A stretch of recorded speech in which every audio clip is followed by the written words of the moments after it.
So good morning, Excellencies, dear delegates, ladies and gentlemen, my dear friend. After this video that recall us these 15 years of hard work, let me start my introductory remark. It is true that for the first time in many years, we gather virtually for our annual high-level meeting of the UNAOC group of friends, as COVID-19 has deprived us from getting together in person in New York. I'm heartened to see your commitment to participate in the meeting despite the physical distance and the time zone. This also reflects how united we are all in our enthusiasm to rebuild a peaceful, cohesive, and inclusive societies in a COVID-19 challenging environment. This is the spirit that we need to prevail today more than ever before. This is also the work that United Nations Alliance of Civilization has been doing for the past 15 years since its creation. The progress that we have achieved could not have been possible without the support of all of you, the community of the group of friends, and most importantly, the consistent political and financial support of the two co-sponsors of the Alliance, the government of Spain and Turkey. Yet, a lot remains to be done. Our mission is far from over, and especially now. My dear friends, distinguished delegates, even before COVID-19 pandemic unraveled, there was a strong pushback on multilateralism, on cultural diversity, on religion pluralism and human rights. And this pandemic, as a global human crisis, because we have to see that it's a human crisis, has exposed the fragility and the fissure within our societies. It led bare deep-rooted inequalities and fracture. Societies are divided across cultural, ethnic, and religious lines. We see in the resurgence of neo-Nazi organization and Islamophobia and anti-Semitism, manifestation of hate speech, racism, xenophobia, and persecution of Christians, as well as form of discrimination against vulnerable communities continue, leading to a vicious cycle of toxic hate and deadly violence. Youth and women were further marginalized despite their indispensable potential and valuable contribution. As we mark the 15th anniversary of UNAOC, the international community also celebrates virtually the 75th anniversary of the United Nations. It is worth recalling that the existing multilateral governance structure emerged from a devastating global war, in the worldwide depression and a pandemic that preceded it. Only events of such global consequence could and should generate the solidarity, resolve, and vision necessary to create that structure. As we usher a decade of action, it is noteworthy that we haven't fully used the existing toolbox within our reach. A case in point is the powerful tool of interfaith and intercultural dialogue, which has been often overlooked as a viable tool for conflict prevention and conflict resolution. I firmly believe that culture in terms of diversity and religion in terms of spirituality are crucial components that should be included in our future diplomatic toolbox. There is no alternative, my dear friends, to standing together in unity and solidarity in a cohesive, equitable societies. Fulfilling Goal 16 of the SDG that say that want to promote just, peaceful, and inclusive society is more imperative now than ever before. Showing compassion and kindness to the most vulnerable nation and people is what makes us all human beings belong to one humanity, despite our many cultures and identities. It's the raison d'etre of UNAOC. In this context, the overreaching theme of this opening plenary session of the annual high-level meeting of UNAOC Group of Friends, Shaping a Better World, Building Collective and Inclusive Society in a Challenging COVID-19 Environment, I think they would provide me with the opportunity to present to you in a PowerPoint presentation what has been accomplished since we last met in September 2019, what we have done during this pandemic and the way forward. It goes without saying that the pandemic, which has forced a new modus operandi, has impacted on our activity. We had to postpone few of global events, notably the UNAOC 9th Global Forum, which was scheduled in Fez, Morocco in November 2020. We hope that the global situation gets better so that we can identify with our Moroccan friends a new day. Distinguished delegates, my dear friends, the United Nations Alliance of Civilization has turned 15 this past July. I'm very glad to announce that today we have grown to 153 members. Just today we received a requirement from Côte d'Ivoire to join. We will have the procedure in order that includes 125 member states of the United Nations, along with 27 international intergovernmental organizations and non-member states. Yes, I am sad to say that only less than 10% of the group of friends contribute to the UNOSC Voluntary Trust Fund. We need you, and you need you not only politically, but also financially. It's important to have this financial contribution that gives this vital life for our work. As we have a short time and very long list of speakers, I will conclude my opening remark by thanking all of you and looking forward to our continued partnership in fulfilling the mission of the Alliance. So now we move, my dear friends, to listen and to watch the message, the video message of Secretary General, His Excellency Mr. Antonio Guterres. And I want to take the opportunity to thank him for his support and commitment to the work of the United Nations Alliance of Civilization.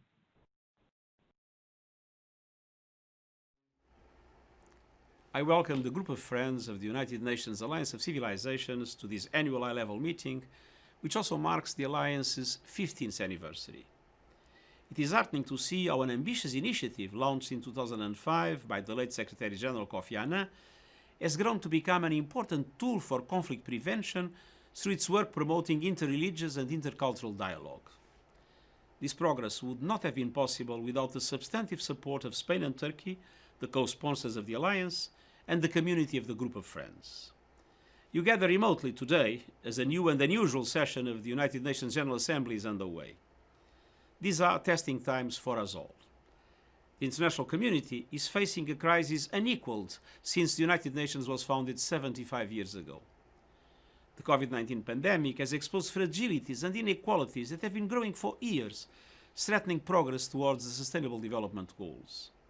At the same time, we continue to witness intolerance towards some religious groups, vitriol against migrants and minorities, and widespread hatred manifested in anti-Semitism, white supremacy, neo-Nazism, Islamophobia, and attacks on Christians.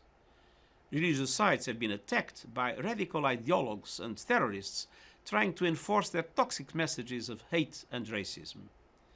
In this context, the role of the Alliance of Civilizations has never been more relevant to our 2030 agenda and its objective of building more peaceful, just and resilient societies based on human rights and dignity of all.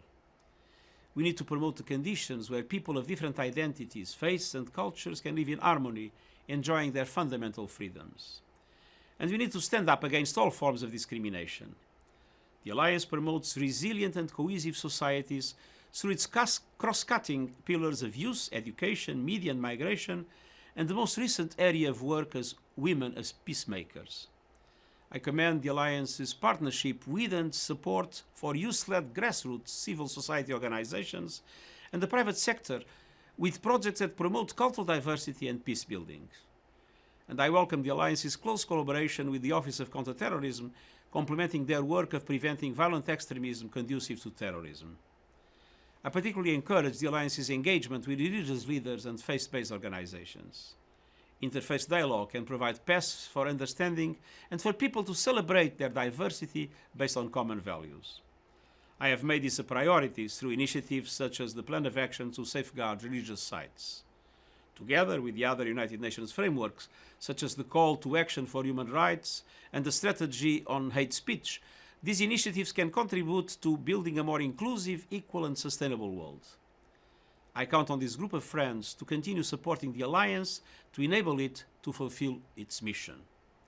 Hopefully, we can all meet in person next year in Fez at the 9th Global Forum of the Alliance of Civilizations. Thank you. So thank you very much, Secretary General, for your support and commitment to the work of the Alliance. And now I have the honor to welcome the President of the 75th session of the General Assembly, Her Excellency, Mr. Volkan Vukcin. You have the floor.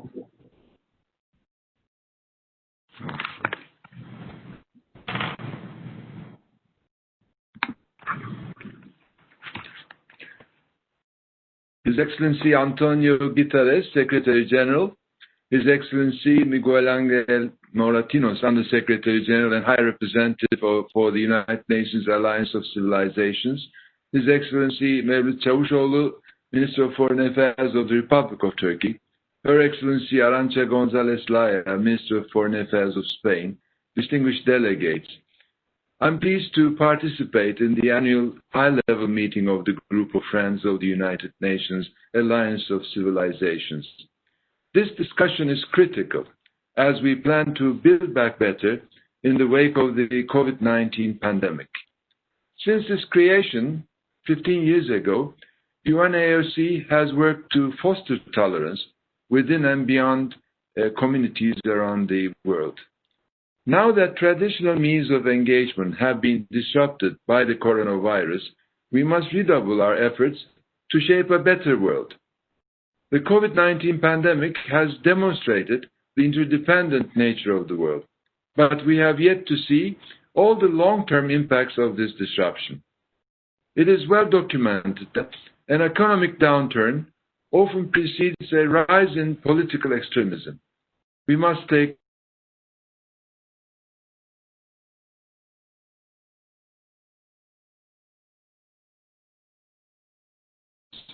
We simply cannot build peaceful societies if our young people are disillusioned and vulnerable to radicalization.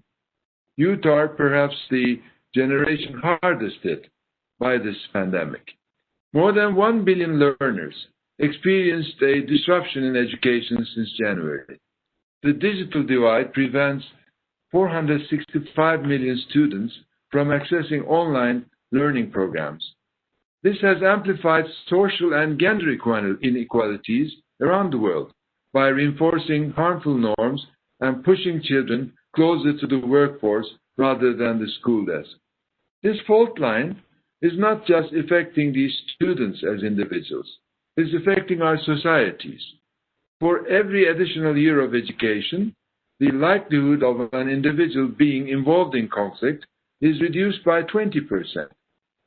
Moreover, those with secondary level education display more tolerance to people of a different race, religion, or background to themselves than those without it. We must put the needs of youth at the forefront of our response. In doing so, we recognize that youth is not a homogeneous grouping. Youth of different gender, cultural, and religious backgrounds require different support. In this decade of action and delivery for the implementation of the Sustainable Development Goals, I urge you to consider the wider societal ramifications of our actions. We cannot allow dormant tensions to resurrect or chasms widen. Together we need to instill hope for a better future within those young people. I look forward to learning more of the United Nations Alliance of Civilizations initiatives, which I'm sure will work to advance intercultural dialogue and build more peaceful and prosperous societies. Before I conclude, I would also like to express my appreciation to the co-sponsors, Spain and Turkey, for their strong support to the Alliance since its inception in 2005. Excellencies, let us work together to safeguard our future. Thank you very much. So I thank the President of the General Assembly for his word of support for the Alliance, and I wish him a successful General Assembly session, and I very much look forward to meeting you personally and working with your office. Thank you very much. And now I give the floor and I invite Her Excellency, my dear friend, Mr. Mevlut Cavusoglu, the Foreign Minister of Turkey. You have the floor. Mr. High Representative, dear friend Miguel, Mr. President of the 75th General Assembly, Ambassador Volkan Bozkır, Excellencies, ladies and gentlemen, my dear friends, let me begin by thanking High Representative Moratinos for organizing this very important meeting. I also express my appreciation to the President of the General Assembly and the Secretary General for joining us today. Allow me also to thank Spain for its strong and continued dedication to the success of Alliance.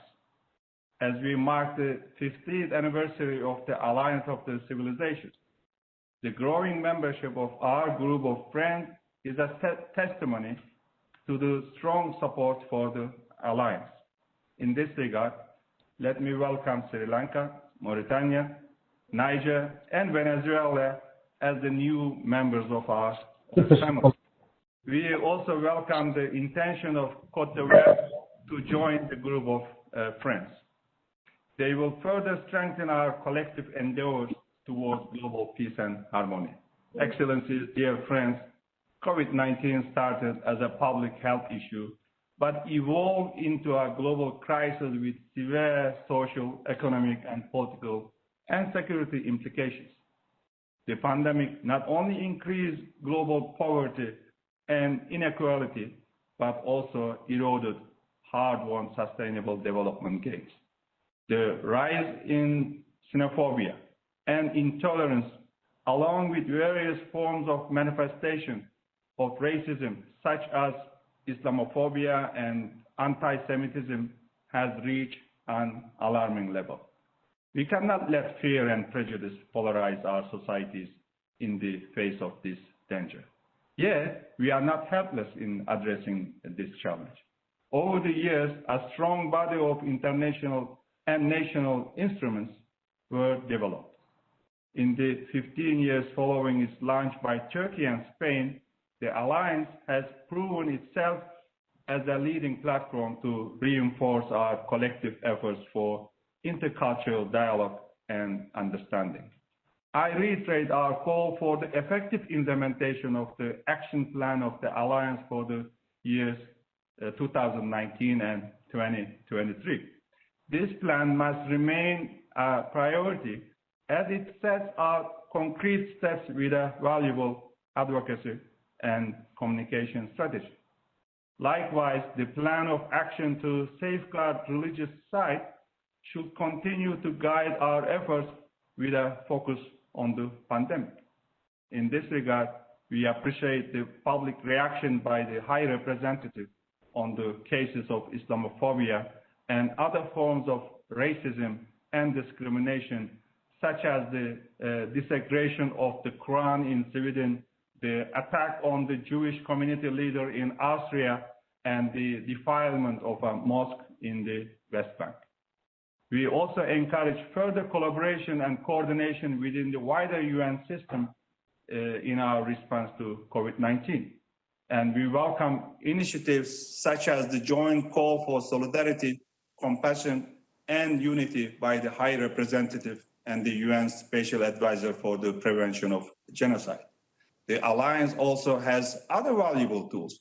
The High-Level Advisory Council, which is a part of the 2019 and 2023 Action Plan, is one of them.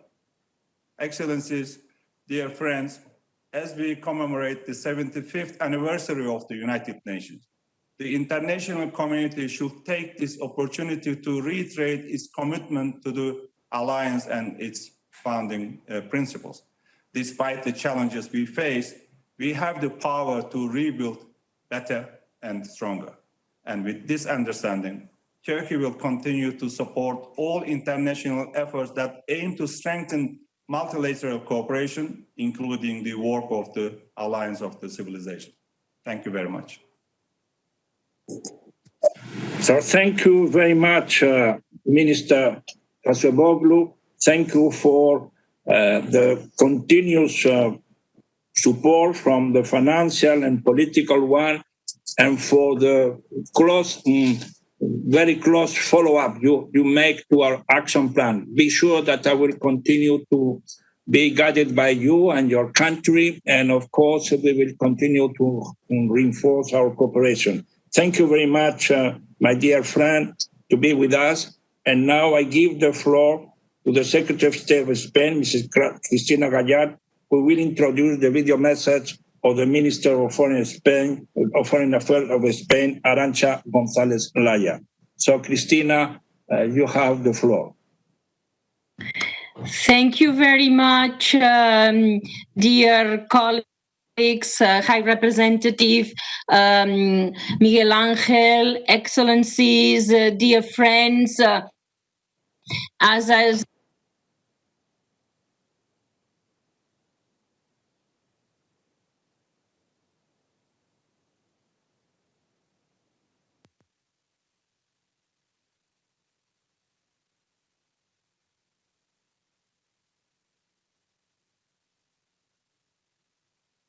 John to Jordan, and I've said, Miguel Angel, there is a video message that as we convene today in the midst of a global health crisis, fear is casting a larger shadow on our lives, and may look at the world as a just place. As a result, populism and intolerance are growing. Therefore, the message of civilizations is more necessary than ever. The actions proposed by Representative Angel are relevant to us. The enemy is one of the recent crises that has reminded us of the fragility of our society, the limits of endless good. We need to expand the awareness of our society so that those tremendous energies unleashed by the economic and social transformations are witnessing action in a positive way. We have responsibility to future generations to shape a better world than the one we found, as the theme of this annual high-level meeting so well, building cohesive societies, challenging COVID-19 environment. This is a topic of importance for challenges of time. Significant progress has been made in the expansion of democracy and human rights, or the manifold increase of the GDP. Nevertheless, different types of conflicts are proliferating worldwide. Inequality is increasing, and the rules-based multilateral system is questioned. The group of friends of the Alliance of Civilizations is an important and influential gathering to support a positive agenda of a change at a global level. Spain, once again, let me repeat it clearly, fully supports the plan of action of the High Representative and will increase our engagement with the promotion of dialogue, peace building, and conflict resolution in cooperation with our partners of the Alliance. Thanks very much for the time you give me to address you briefly, but particularly to give now the floor to our minister through a video message recorded for all us. High Representative, dear friends of the Alliance of Civilizations, humankind is facing the most serious crisis of our generation, and not just because of the threats that the COVID-19 pandemic is posing to our societies globally.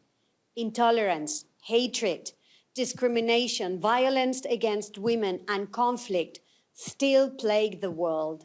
In this context, the ideals of the Alliance of Civilizations remain as relevant as the day it was launched.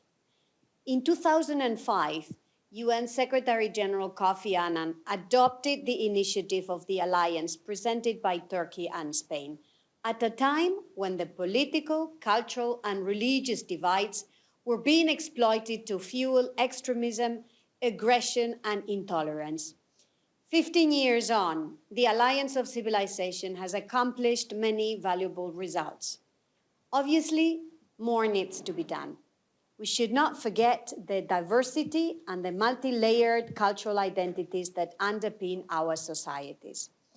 Spain built its modern multicultural identity based on the legacy of centuries of coexistence, difficult at times, and cross-fertilization among the Christian, Islamic, and Jewish heritage.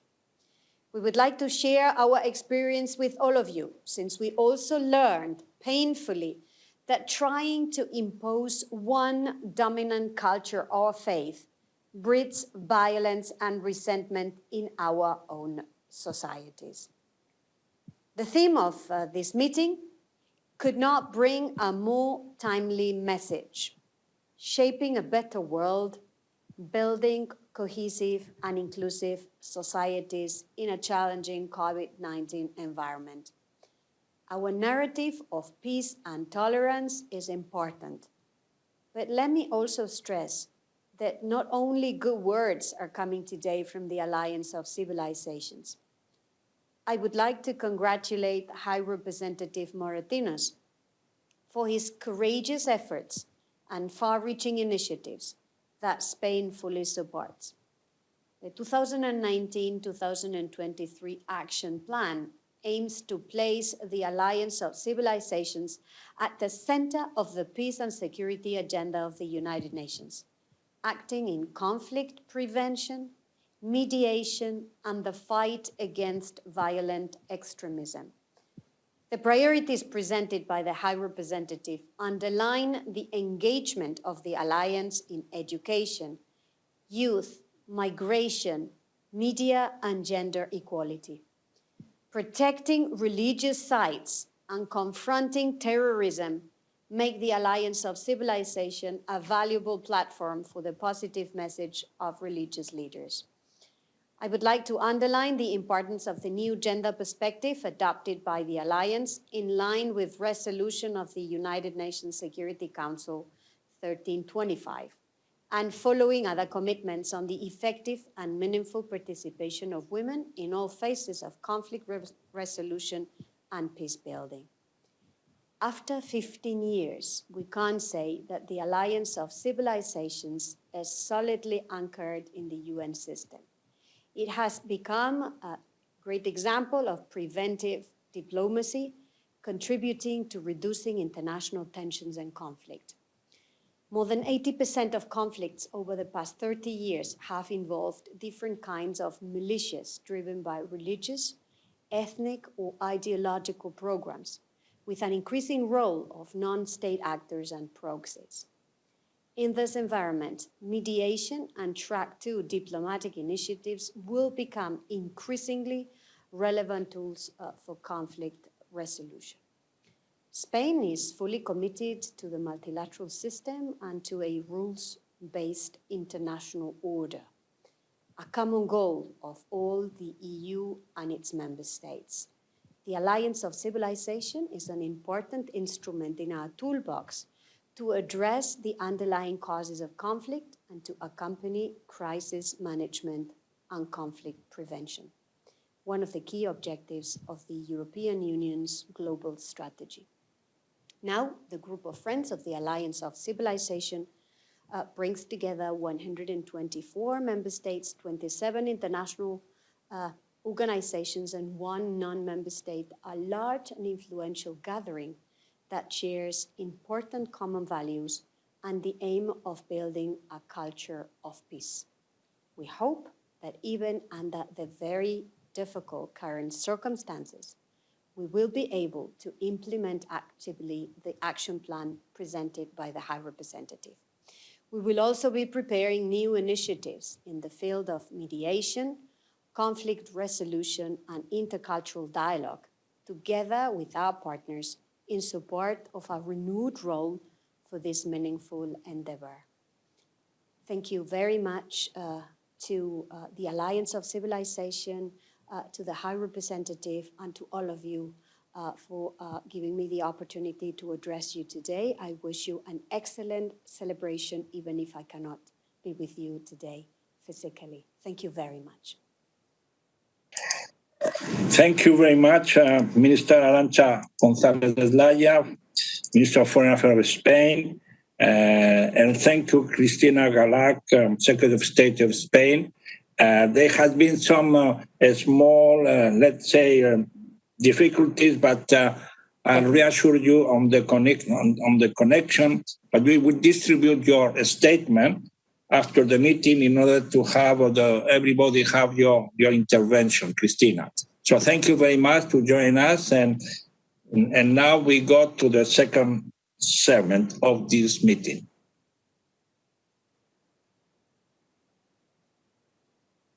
Let me now start by presenting to you the activities and the work of the UNOSC during the last year, since last September 2019 till today. And I will start by presenting to you the policy advocacy initiative that was trying to expand our outreach to religious leaders, faith actors, and faith-based organizations. There are 3 examples. On 26 March, heeding the Secretary General's repeated appeal for compassion, solidarity, UNOSC, in collaboration with the Office of the Special Advisor for Genocide Prevention, issued a joint call for unity, solidarity, and compassion, stressing the role of religious leaders and mobilizing their communities. On 18 April, as co-chairs of the UN Interagency Task Force on Religion and Sustainable Development, UNOSC has been actively engaged to ensure that the task force continues to provide a platform for strengthening interagency cooperation among all UN entities in response to the COVID-19 pandemic. Along those lines, on 28 May 2020, UNOSC, jointly with the Office of the Special Advisor for Genocide Prevention and the Office of the High Commissioner for Human Rights, Mr. Michel Bachelet, we convened a meeting with religious leaders and faith actors representing more than 40 faith-based organizations to discuss thematic areas, action, and initiative for a pledge for action that could provide a result-oriented framework for collective action and enhanced collaboration between United Nations and faith-based organizations. Work is in progress to operationalize the Global Pledge for Action. On May 14th, co-organized a Prayer for Humanity, a day for prayer and fasting with the High Committee of Human Fraternity, in which His Holiness Pope Francis and Grand Imam Al-Azhar, as also the Secretary General of the United Nations, participated, as well as several prominent politicians and faith actors.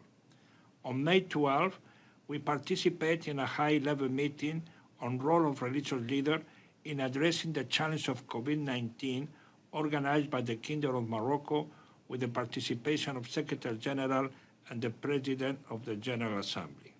As the focal point for the implementation of the Plan of Action to safeguard religious sites, UNOSC continued to work with all relevant stakeholders to explore ways for collaboration and to encourage them to implement recommendations containing the plan to prevent, prepare, and respond to attacks against religious sites. I have presented the plan to United States Commission International Religious Freedom in October 2019. UNOSC and the UN Operational Satellite Application Program, UNOSAT, had been working on work plan that will be rolled out in a phased approach to start capturing the universality of religious sites and contribute to fostering respect and understanding of the profound significance. According to open sources, 15 attacks against religious sites took place during the whole 2019 and until now in 2020.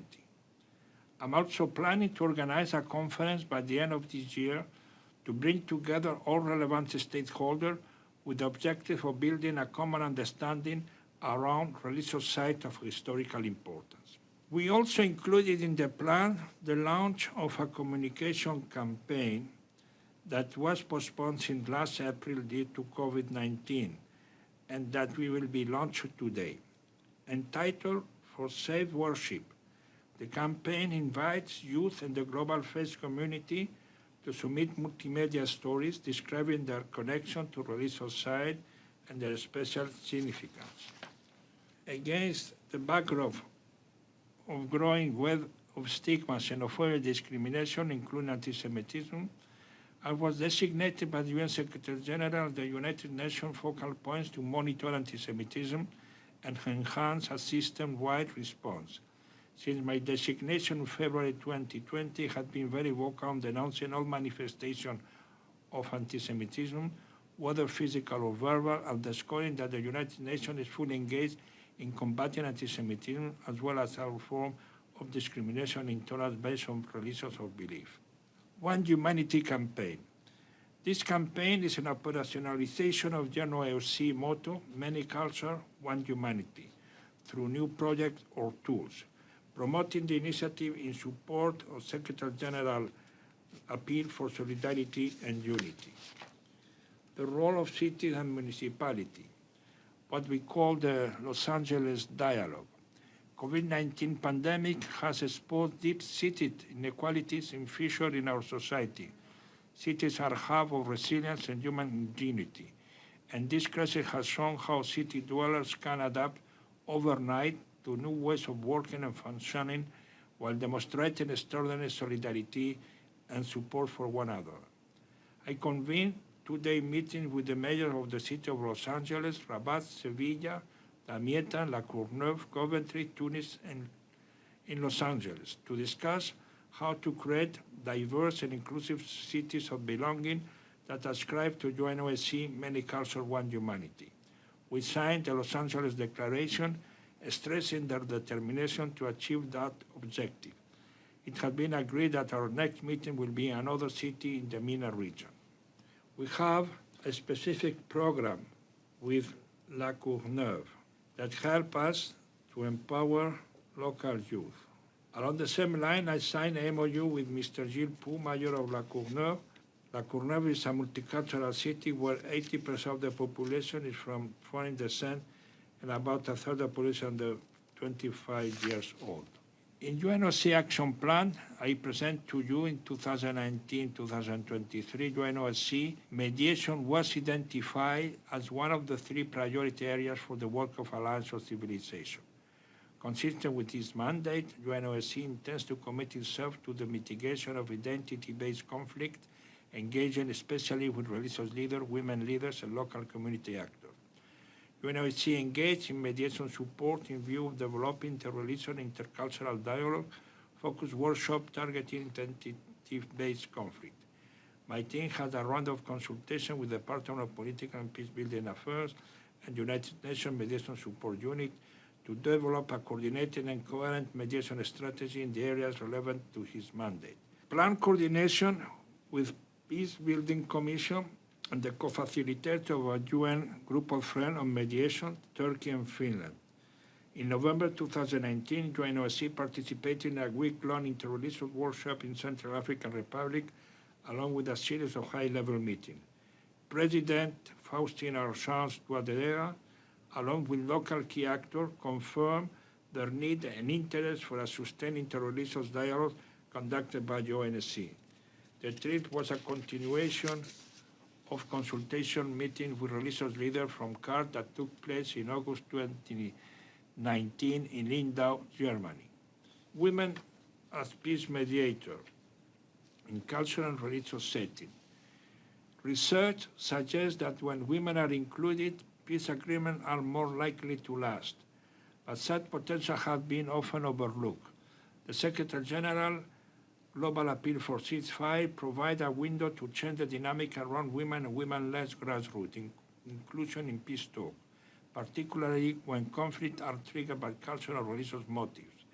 In the 2019-2023 action plan, I had added women as peace mediator as fifth pillar in the Alliance work. On May 2020, I convened the first meeting of Advisory Council of the Women Alliance for Peace, followed by a meeting with women permanent representatives for African member states in New York. In November 2019, UNAOC, Women for Africa, a Spanish-based NGO, constituted Women Alliance for Peace, partnership with an objective to advance the role of African women as peacemakers in conflict with social, cultural, interreligious dimension. A webinar of mediation training for women with a special focus on the cultural and religious dimension of conflicts is planned. A Sport for Peace initiative. In the 2019-2023 action plan, sport has been underlined as a vector for peace, inclusiveness and diversity, and a tool for prevention of violent extremism. We have made significant strides in this portfolio.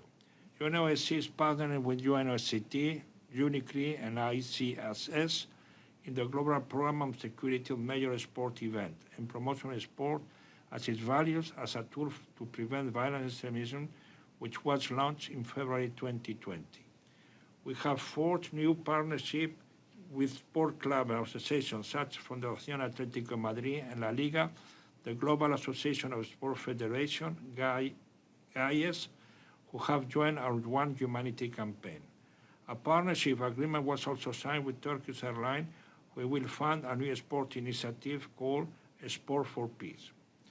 We have three new programs and projects: intercultural dialogue and socio-emotional competency for peace building, youth in peace, phase 2, the whole community approach to prevention of violence driven through education, and peer-to-peer training of young religious leaders and young media makers.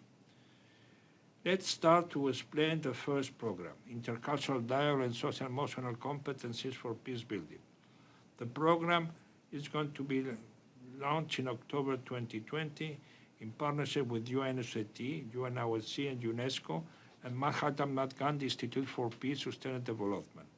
The program aims at supporting South Asian youth aged from 18 to 34 years old in exploring and designing game-based methodology to develop competencies for intercultural dialogue and social and emotional learning to prevent violence and extremism.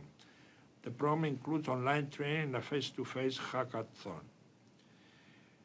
The second project is Youth in Peace, Phase 2, the whole community approach to prevention of violent extremism through education. It is in partnership with UNESCO, Mahatma Gandhi Institute for Peace, Sustainable Development, and the second phase of the project was launched in February 2020, and a workshop was conducted in Colombo, Sri Lanka. It's aimed at empowering South Asian youth leaders aged from 21 to 35 years old with the skills and tools to implement PV through education initiative with the final goal to gear their communities towards sustainable peace. The third new project is peer-to-peer training of young religious leaders and young media makers. This program is developed with UNCCT and UNOCT in 2019. It was supposed to start in April 2019, but due to COVID-19, the first activity to start in November 2020. Objective is to engage young religious leaders and young media makers and peer-to-peer capacity activity to use religion in interface dialogue on social media to diffuse sectarian tension, to counter terrorist narrative, and to promote social cohesion. I don't insist for lack of time in the ongoing programs, such as Young Peace Building Program, Intercultural Innovation Award, Fellowship Program, and Plural Plus Youth Video Festival, because they are doing well and they are progressing and they are achieving their goal. Between the first MOUs, institutional framework, Between 1 October 2019 and 29 September 2020, UNOC signed partnership, no financial agreement, and MOUs with the following entities and organizations: Local Government La Courneuve, Los Angeles City, Beach Soccer Foundation, La Liga, Global Association International Sports Federation, Global Council for Tolerance, Fundación Mujeres por África, La Salvaje Center for Development of Interference and Civilizational Dialogue, Turkish Airlines.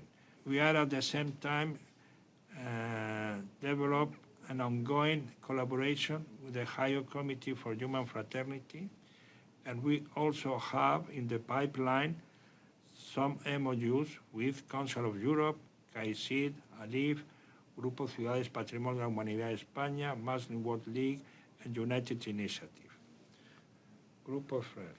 Since October 1st, 2019, 5 members joined the group, and I officially welcome them: Sri Lanka, Mauritania, Niger, Venezuela, and the Muslim World League. Today, the total number of the members is as follows: 153.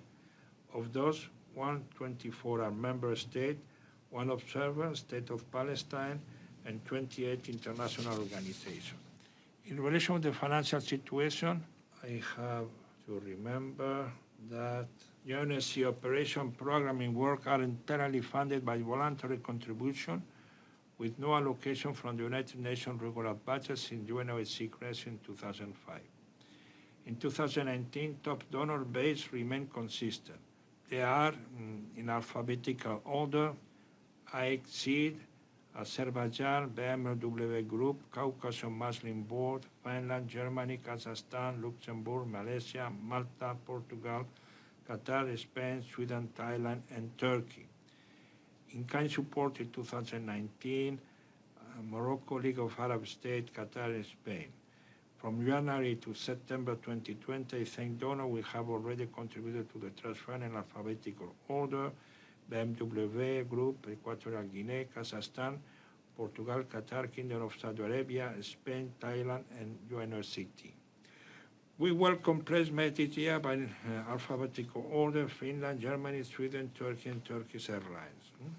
As I mentioned in my opening remark, I'm thrilled to our group of friends has grown to 153 members, which less than 10% contribute to the trust fund. Finally, in media, we have progress in our outreach. In social media, I'm very pleased to report an increase in followers from 2019 to 2020, and currently 141,652 followers across all social media platforms. More than 7 million total audience reached on Twitter in 2019. We have also issued more than 60 press releases and press statements. And UNAOC has featured in leading publications around the world. Coverage of UNOC advocacy spanned print, radio, and television. On the screen, you can see a few of these outlets.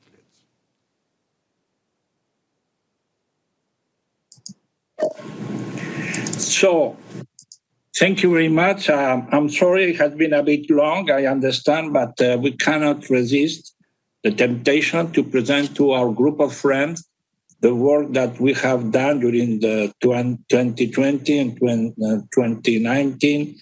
And I think it's an opportunity to share with you what has been the work during this COVID-19, a very challenging time, and at the same time, what we are planning to do in the near future. So thank you very much.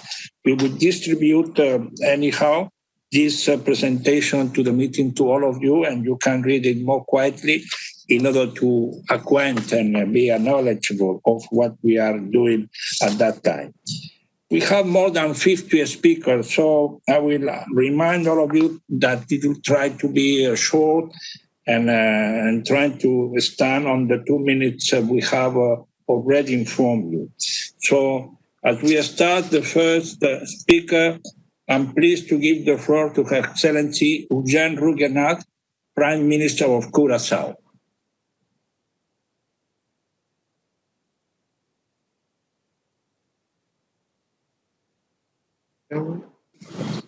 Excellencies, distinguished participants, ladies and gentlemen, greetings from the island of Curacao. It truly is a pleasure and an honor to speak during this all-important meeting. Curacao, similar to many islands in the Caribbean, has a rich blend of cultural diversity that make our societies inherently inclusive and great places to live in. Building cohesive and inclusive societies are not just positive catalysts for sustainable development of our nations, it is also key to our survival. Being a small island development state, we face the common island challenges largely because of our small size and population, but are also more prone to shocks.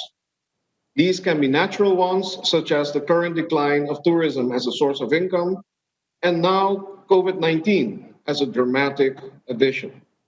While most countries see negative single-digit numbers, the countries in the Caribbean see contractions in double digits, up to minus 25%, according to the IMF.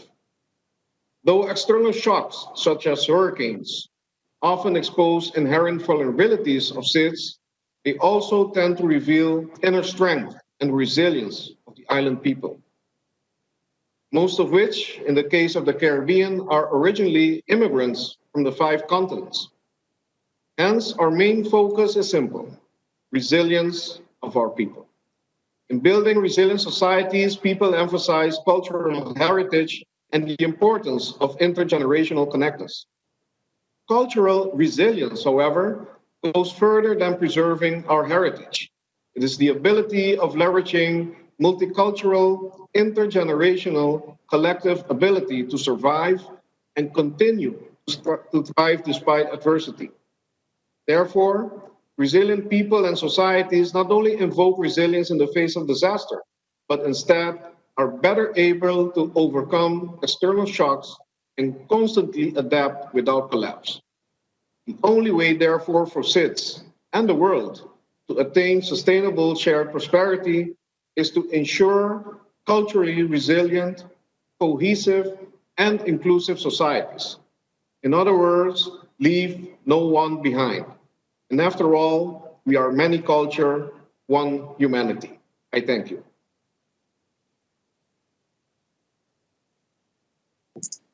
So thank you very much, Your Excellency, President Rugenat, Prime Minister of Curaçao, for your participation and your encouraging statement, and thank you for your support of the Alliance.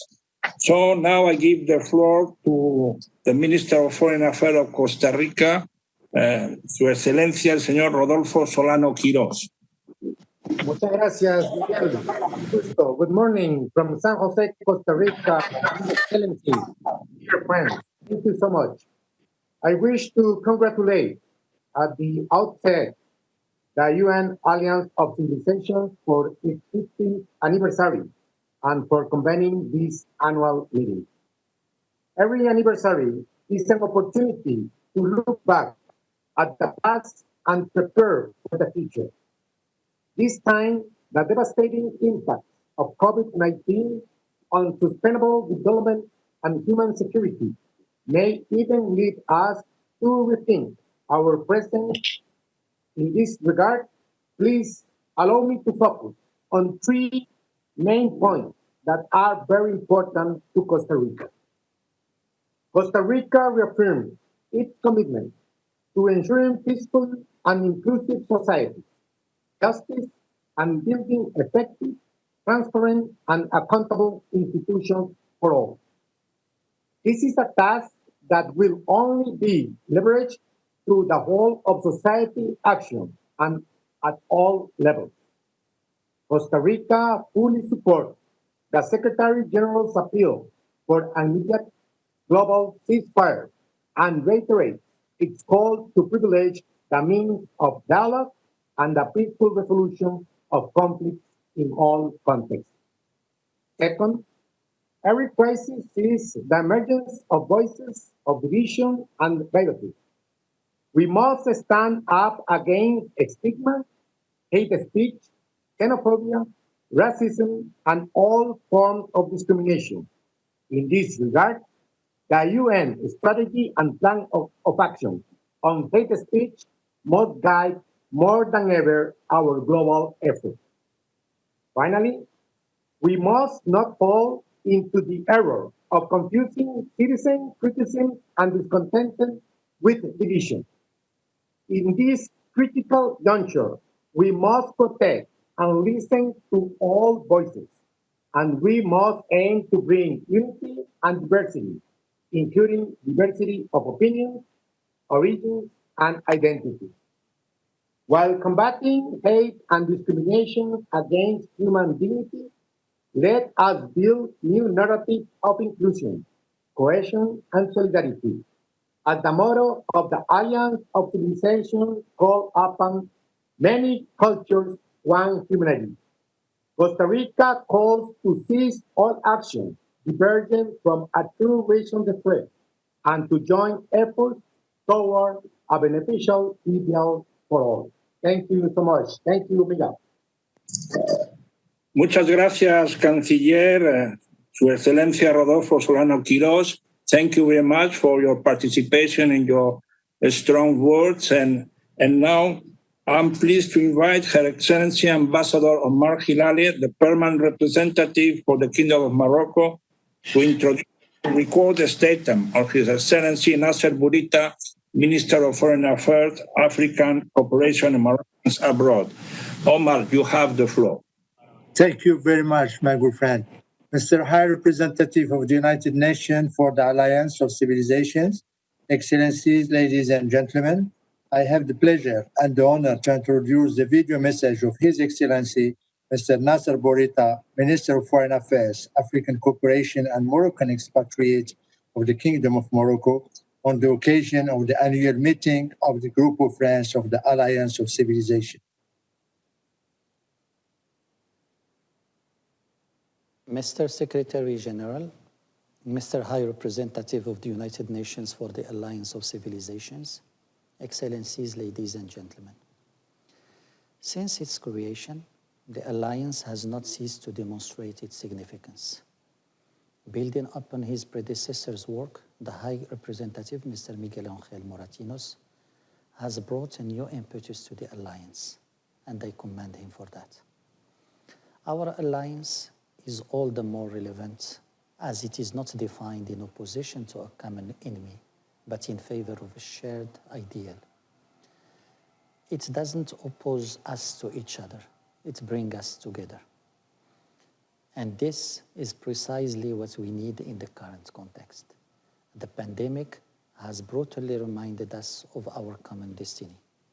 It is this reminder, common destiny, that the Alliance has always carried, by constantly recalling that our fates are intertwined. Excellencies, ladies and gentlemen, the Kingdom of Morocco is a founding member of the Alliance of Civilizations. The Kingdom has always subscribed to its values and principles. The Kingdom has always shared the ideas it promotes. And there is a reason for that. Here in Morocco, diversity is an identity for the nation. Coexistence is a way of life. Values of openness, moderation, tolerance, and mutual understanding between all cultures and civilizations are not a mere slogan. It is principle enshrined in the Constitution. As you know, Morocco had gladly decided to host the work of the 9th edition of the Global Forum of the Alliance in 2020. We had announced this at the same meeting last year. The pandemic has delayed our forum, but it has certainly not jeopardized the project nor undermined our commitment. It will be an unprecedented event. For the first time in the history of the organization, the Global Forum will be held on an African continent, on a Moroccan soil. Excellencies, ladies and gentlemen, as His Majesty King Mohammed VI said on the occasion of the visit of His Holiness Pope Francis to Morocco, and I quote, "Radicalism, whether it is motivated by religion or not, is due to failure to know one another, to ignorance of the other, and to ignorance, pure and simple. Knowing one another eliminates radicalism, all types of radicalism. Knowing one another is precisely what is going to help us rise to the challenges of our tormented times. End of quote. This royal call resonates even more in the wake of this global health crisis, unlike any.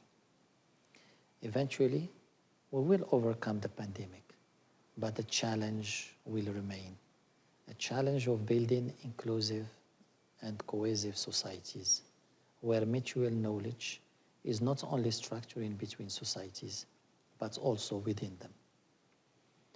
A challenge of building inclusive and cohesive societies by choosing solidarity, tolerance, peace, and dialogue. Only then we will be able to transform multilateralism from realm of discourse to that of a human-centered and result-oriented action. And this is precisely what our alliance is about. Ladies and gentlemen, it is in moments of uncertainty that we must think higher and act nobler. It is in these moments that we need the alliance, and it is in those moments that Morocco responds and will respond present. My belief is that difficulty should not be an obstacle. It must be a challenge which invites us to think, work, and act together. I thank you. So thank you very much, my dear friend, Nasser Bourita. And let me thank the Kingdom of Morocco for the consistent support for the Alliance and for me personally. I look forward, my dear friend, to identify new dates for our 9th Global Forum in Faith. And now, before giving the floor to the next speaker, we just received a very sad news that His Highness Sheikh Sabat Al-Ahmad of Sabah, the ruler of Kuwait, has passed away. So, my friends, the group of Friend Alliance, let's have 1 minute of silence and have all of our prayer, our support and sympathy for this important leader, this important personality, our friend from Kuwait. So thank you very much. We will have 1 minute of silence. Thank you.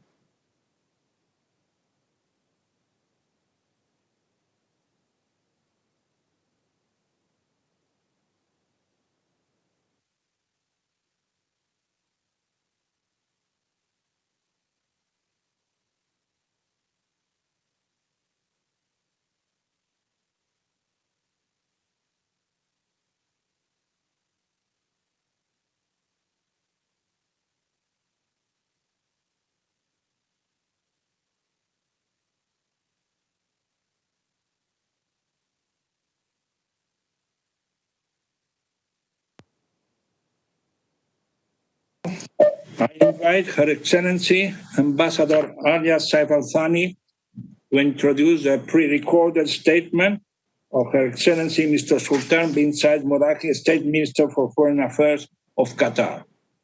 Thank you so much, Your Excellency. Let me begin by sharing our deep condolences to His Excellency, the Ambassador of Kuwait to the United Nations, Ambassador Mansour Al-Utaibi, and to the Arab and Islamic nation for the passing away of a great leader, His Highness Sheikh Sabah Al-Ahmed Al-Jaber Sabah, the Emir of the State of Kuwait. Your Excellency, it gives me great pleasure, of course, to introduce the pre-recorded statement of His Excellency Mr. Sultan bin Saad Al-Moraki, Minister of State for Foreign Affairs of the State of Qatar. بسم الله الرحمن الرحيم. أصحاب السعادة، السيدات والسادة الموقرون، بداية أود أن أعرب عن تقديرنا لجهود سعادة السيد ميغيل موراتينوس الممثل السامي لتحالف الأمم المتحدة للحضارات لعقد هذا الاجتماع الهام. مما لا شك فيه أن التحديات غير المسبوقة التي سببتها جائحة كوفيد-19 وقد أثرت على جميع مناحي الحياة الاجتماعية والاقتصادية والثقافية في كافة بقاع العالم. وعلى الرغم من ذلك نعتقد أن هذه التحديات يمكن أن توفر لنا العديد من الفرص لإعادة النظر في النهج السابقة وللاستفادة والتعلم من التجارب والأخطاء. نحن بحاجة إلى اغتنام هذه الفرص من أجل التوصل إلى حلول مبتكرة للعديد من المعضلات التي واجهناها قبل أزمة كوفيد-19 والتي للأسف تتفاقم حاليا بسبب هذه الأزمة. أصحاب السعادة، السيدات والسادة، خلال هذه المرحلة المليئة بالأحداث والتحديات العالمية غير المسبوقة يتحتم علينا كمجموعة أصدقاء تحالف الأمم المتحدة للحضارات تكثيف جهودنا للتقريب بين الشعوب والحضارات والأديان، خاصة في ظل انتشار الخوف والمعلومات المضللة والانقسامات المتزايدة بين المجتمعات. اليوم نحن في حاجة ماسة للوقوف معا في وحدة وتضامن من أجل بناء مجتمعات عادلة وسليمة وشاملة. بما أن المرحلة الحالية تتطلب أعلى مستويات من التعاون الدولي، فإن دولة قطر لم تدخل جهدا في تقديم العون والدعم للدول التي لا تملك الموارد الكافية لمكافحة الوباء، وعليه تم تقديم حوالي 89 مليون دولار للدول المحتاجة على شكل مساعدات مالية وعينية، فضلا عن تكثيف الدولة لجهودها الرامية لمنع نشوب النزاعات والوساطة والمصالحة في ظل هذه الأزمة. وأود أن أذكر بأن دولة قطر لم تدخر جهدا في دعم التحالف منذ تأسيسه عام 2005 لتحقيق أهدافه، وأؤكد اليوم إعادة تأكيد التزام دولة قطر بمواصلة دعم التحالف خاصة في هذه الظروف الصعبة. وقد تجسد التزامنا هذا في توقيع مذكرة تفاهم بين دولة قطر والتحالف في ديسمبر في عام 2019، بموجبها ستقدم دولة قطر 1.5 مليون دولار أمريكي في الفترة من 2020 إلى 2022 لدعم تنفيذ برامج ومشاريع التحالف. وفي هذا الصدد أود أن أشيد بمبادرة التحالف التي أعلنها سعادة الممثل السامي في مجال الوقاية والوساطة. كما أود أن أعلن أن دولة قطر ستستضيف في أواخر مايو 2021 مؤتمرا عالميا رفيع المستوى حول عمليات السلام الشاملة للشباب، الذي من شأن مخرجاتها أن تصب في تعزيز جهود التحالف في مجال الوساطة. شاكرا لكم حسن الاستماع.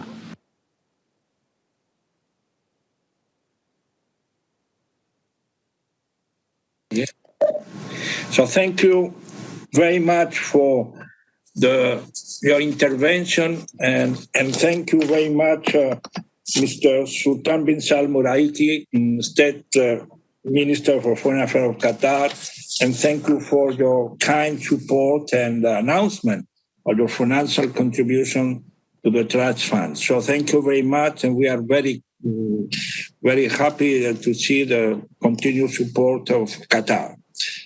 So now we move to give the floor to Her Excellency Mr. Abdul Momen, Minister of Foreign Affairs of Bangladesh, and I will give the floor to the permanent representative of Bangladesh to introduce the Foreign Minister.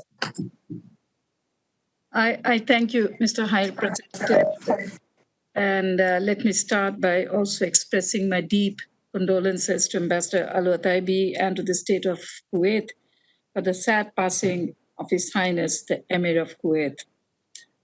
Mr. High Representative, I also congratulate you and the Alliance of Civilization on its 15th anniversary. I now have the honor and pleasure to introduce the recorded statement by my Foreign Minister, His Excellency Dr. A.K. Abdul Momen, MP. I thank you. Mr. Chair, Excellencies, distinguished delegates. At the outset, let me congratulate the Alliance for completing its 15 years. We appreciate the important work that the High Representative has planned to undertake in the Action Plan 2019 to 2023. The world today is undergoing an unprecedented crisis. The current pandemic has not only generated multifaceted challenges, but also spawned mistrust, intolerance, hatred, and suspicions. In the face of increasing trend of hate speech, and xenophobic statements, the theme of today's meeting shaping a better world, building cohesive and inclusive societies in a challenging COVID-19 environment has aptly chosen. Mr. Chair, a country born out of heroic war and sacrifice of millions, Bangladesh greatly values the principles of tolerance, dialogue, and understanding. The components of peace, democracy, secularism, and social and religious tolerance, ethnic diversity, and communal harmony are held high as the fundamental principles of our Constitution. The strong assertion of our father of the nation, Bangabandhu Sheikh Mujibur Rahman, made in his maiden speech in the UN on 25th September 1974, and I quote, "Peace is an imperative for the survival of mankind," unquote, has shaped our peace-centric, tolerant state policy, guided by the vision we have conceptualized the idea of culture of peace, and has been facilitating a resolution in the UN for the last 21 years. We believe that wars and violence emanate from a mindset of hatred and intolerance. Uprooting over 1.1 million ethnic minority persecuted Rohingyas of Myanmar is an example of it. Therefore, in order to achieve peace and harmony, we must inculcate a mindset of tolerance, a mindset of respect and love for others, irrespective of religion, ethnicity, color, and race. This alliance of civilization can be an effective soft power to bring about changes in the mindset of people, which is essential for a sustainable world of peace and stability. Mr. Chairman, COVID-19 is confronting our societies with a daunting degree of disruption. It has already caused a huge loss of lives and threatened our hard-earned development gains. Countries experiencing fragility, protracted conflict, recurrent natural disasters, or forced displacement face a multiple burden. The crisis can potentially exacerbate grievances, mistrust, and sense of injustice over access to health services, decent jobs, and livelihoods, and drive conflict that could undermine development, peace, and social cohesion. However, the lessons from the previous crises tell us that inclusion, partnership, and diversity are critical for recovery and resilience. At this challenging time, more than ever before, we must reinforce social cohesion and peaceful coexistence to contribute to preventing social tensions between individuals and communities. I hope the Alliance will forge new and innovative partnerships in pursuit of peace, justice, and human dignity as we recover from the COVID environment. I thank you. Joy Bangla, Joy Bangabandhu. Thank you. Thank you very much, Your Excellency, Mr. Abdul Momen, Foreign Minister of Bangladesh, and thank you for your strong message. Be sure that we will do and will continue to do whatever is in our hand to support the future and the peaceful and the dignity of Rohingya people. So now we move to the Vice Minister of Foreign Affairs of Colombia, Su Excelencia, Doña Adriana Mejía Hernández.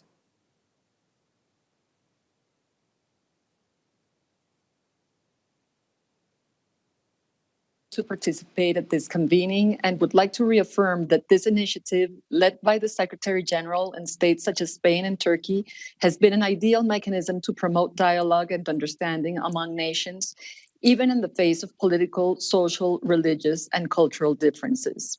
We understand that building cohesive and inclusive environments continues to be a challenge. In addition, the problems generated by the COVID-19 pandemic have exacerbated pre-existing issues that several parts of the world have suffered from. This shows the urgency to continue fighting for the construction of stronger ties that help us overcome these difficulties. The commemoration of the 15th anniversary of the Alliance, along with the 75th anniversary of the United Nations, is not a matter of chance. These two events remind us that respect for cultural, ethnic, and religious differences are intrinsically linked to the prevalence, promotion, and protection of human rights. Women, children, and older people are among the most vulnerable sectors of our societies and often suffer acts of discrimination and different forms of violence and intolerance. At the same time, such as this, they are exposed to risks and specific vulnerabilities in different contexts. Colombia calls on the member states of the Alliance to strengthen social policies which ensure the rights of these groups, whose well-being we consider essential for social balance. We value the efforts of the Alliance in promoting intercultural and interreligious dialogue and in building bridges of understanding that avoid the generation of stereotypes and polarization.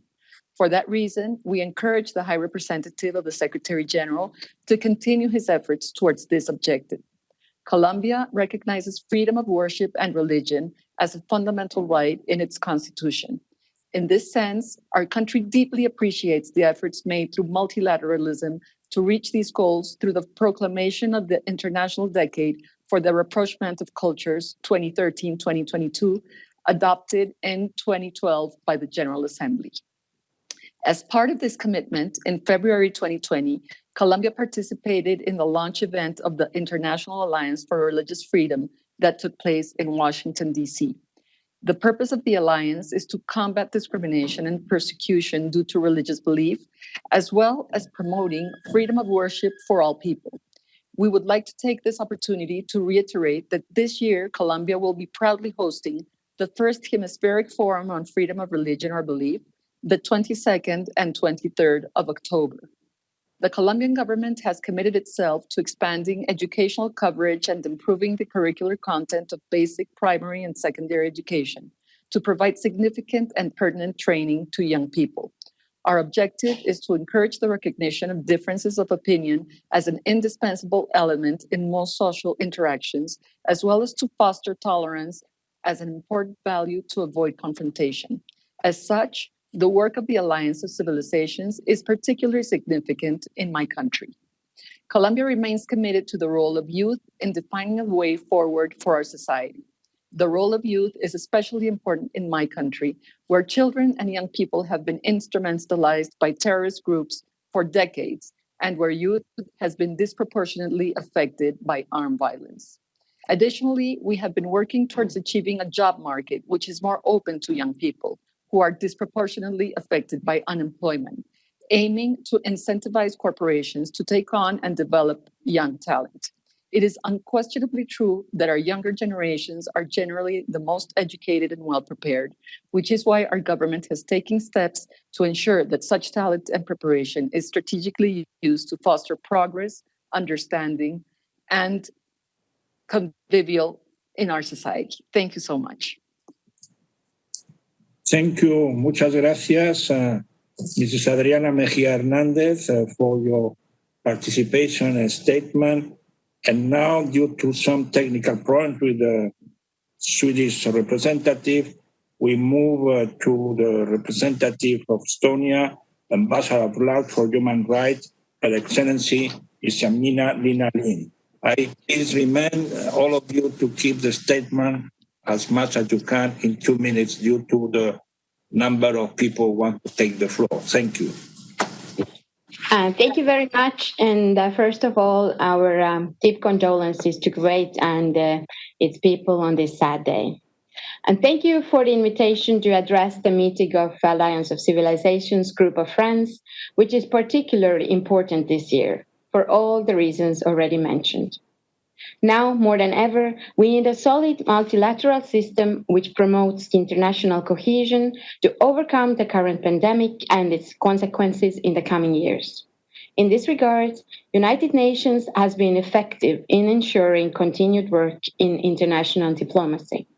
At a time where social distancing has become the norm, accessing and mastering digitalization has become central.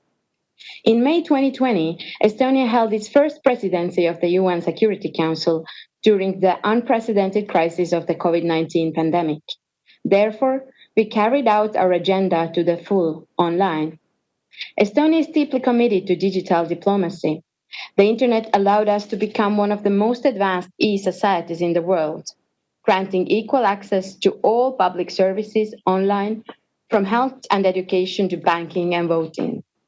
Not only do we believe technology should be at the service of people, but access to internet has become a human right itself, as it is crucial for realizing freedom of opinion and expression. No one should be left behind when it comes to access to health, information, and development. Governments should ensure the broadest possible access to internet services and take steps to bridge digital divides, including the gender gap. This is a key for developing cohesive and inclusive societies. On the other hand, we are seeing that disinformation is a great threat to cohesive societies. We need to fight the division and confusion it creates by promoting news literacy, correcting fake news, and improving online accountability. In this regard, we would like to commend the media literacy initiatives of Alliance of Civilizations and encourage such efforts to continue. In conclusion, let me stress that while we all are adapting to new realities, we should continue to believe in multilateralism in resolving the crisis of our world. I thank you. Thank you very much, Your Excellency, Mrs. Minalina Lind, for your participation, your statement. And now I think we got our Swedish friend with us, so I will give the floor now to Her Excellency Ms. Ulrika Sember, Ambassador at Large, a Special Envoy for Interreligious and Intercultural Dialogue. Your Excellency, High Representative, Honorable Excellency Moratinos, Honorable Ministers, Excellencies, and ladies and gentlemen. This year we mark the 15th anniversary of UNAOC, and we also celebrate the United Nations 75th anniversary. The declaration on the commemoration of the 75th anniversary of the UN adopted last week clearly states that we need to strengthen our resolve to ensure that no one is left behind. We need to ensure equal participation of every individual, irrespective of race, color, descent, national or ethnic origin, religion, age, gender, or sexual orientation. We need to form an equal, inclusive, and representative society. This is essential to realizing the Agenda 2030. The goals can only be achieved by advancing human rights for all and by implementing a human rights-based approach to development. We also agreed to promote peace and prevent conflicts, to place women and girls at the center, to build trust, and to listen to and work with youth, among many other things. Sustainable peace, inclusive and equal societies require an integrated and coherent approach through strong collaboration across all sectors of society. This includes not only women and youth, but also religious and traditional leaders, as well as civil society. Sweden firmly supports the role of UNAOC as a soft political power tool for preventive diplomacy and its focus areas of intervention, be it education, youth, media, migration, women and mediation, and of course, dialogue with political, traditional, and religious leaders. Since 2005, the UNAOC has worked to explore the root causes of polarization within and between societies and build bridges of understanding through inter alia, the promotion of intercultural and interreligious dialogue. The UNAOC has pioneered a range of approaches and activities across the priority areas set for it. Sweden fully supports the inclusion of women and mediation as priority pillars and as integral to all efforts of conflict prevention, conflict resolution, and peace building. Women should be represented, present, and participating in decision makings at all levels. The COVID-19 pandemic has manifested itself as the largest global challenges in just a few weeks. We have witnessed religious and other minorities being scapegoated for spreading the virus. There has been a strong pushback on cultural diversity, religious pluralism, and human rights, and societies are divided across cultural, ethnic, and religious lines. The pandemic has exacerbated critical issues that have been lingering for years and has laid bare entrenched inequalities and fractures. We need to counter this trend and tackle the long-term consequences of the COVID-19 on societies. The pandemic threatens to accelerate the global trends of democratic backsliding and weakening respect for human rights. We are concerned that some governments are taking advantage of the pandemic by using it as a pretext for violating human rights, shrinking the democratic space and redrawing the global playing field. Clearly, the UNAOC has a key role to play in countering this trend. The pandemic has also contributed to an increase of reports of acts of xenophobia, racism, intolerance, incitement to violence, and hatred and disinformation. Therefore, Your Excellencies, in 2019, Sweden launched a drive for democracy, which aims to strengthen respect for democratic principles and institutions, civil society, and respect for international law, including human rights. We need to effectively take up the causes for cultural and religious pluralism and fight extremism, intolerance, and hate speech, whether anti-Semitism or discrimination against Muslims, Christians, Hindus, Buddhists, or any other faith. We need to fight intolerance and discrimination of people who are different from us just because of their thoughts, religion, or belief, or non-belief. And we need to curb this trend of democratic backsliding. Future generations will clearly grow up in a very different world than the one we know. We need to give the youth, women, and marginalized group a voice and an opportunity to shape its direction. Sweden welcomes the appointment of the High Representative Moratinos as the senior focal point for anti-Semitism within the UN, and we look forward to working closely with him. In October 2021, an event postponed due to the pandemic, the Swedish Prime Minister will host the Malmö International Forum on Holocaust Remembrance and Combating Anti-Semitism. It will mark the 20th anniversary since the first Stockholm International Forum on Holocaust Remembrance, which contributed to the setting up of the International Holocaust Remembrance Alliance.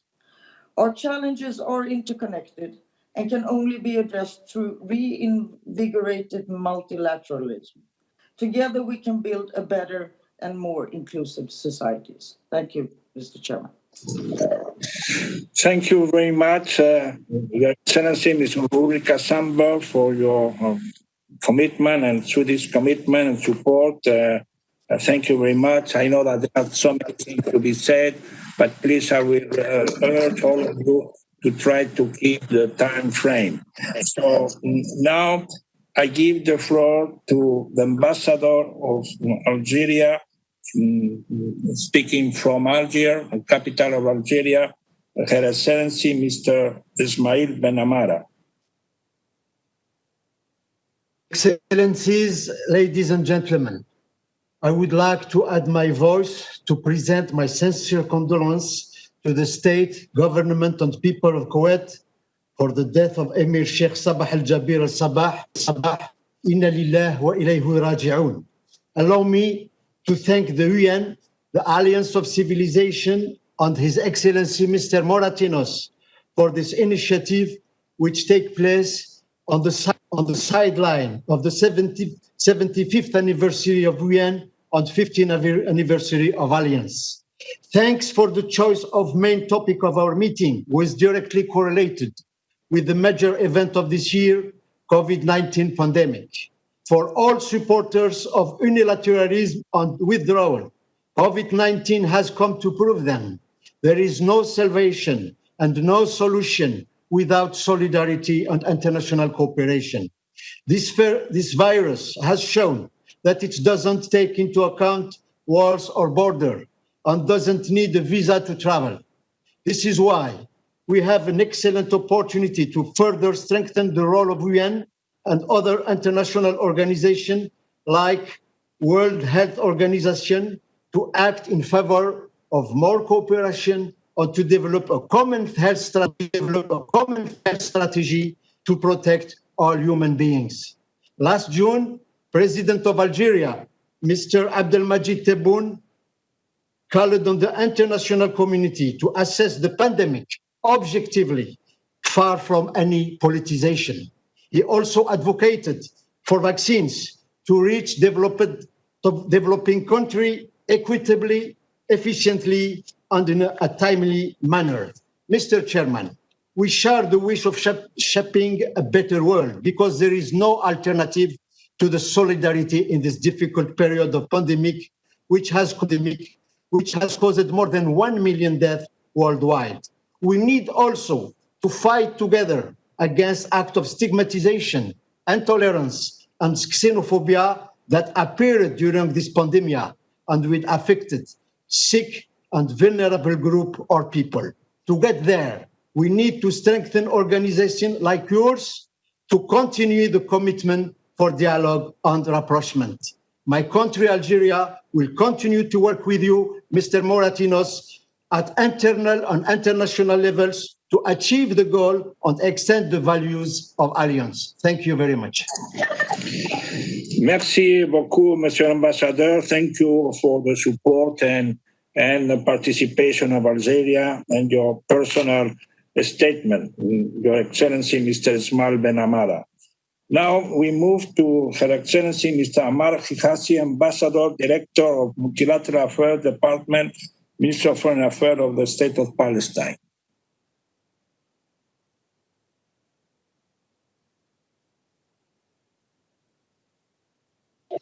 Thank you, Mr. High Representative. Allow me at the beginning to express our heartfelt condolences for the passing of, to the Kuwaiti people and the government for the passing of His Highness Sabah Al-Ahmed Jabir Sabah, and to express that we feel for them and we also know that his absence will be much felt. Mr. High Representative, Excellencies, ladies and gentlemen, allow me first to express our gratitude to all the efforts you have been expressing to advance the goals of the Alliance, and our appreciation to both Spain and Turkey for their efforts, as well as to welcome the new Alliance friends.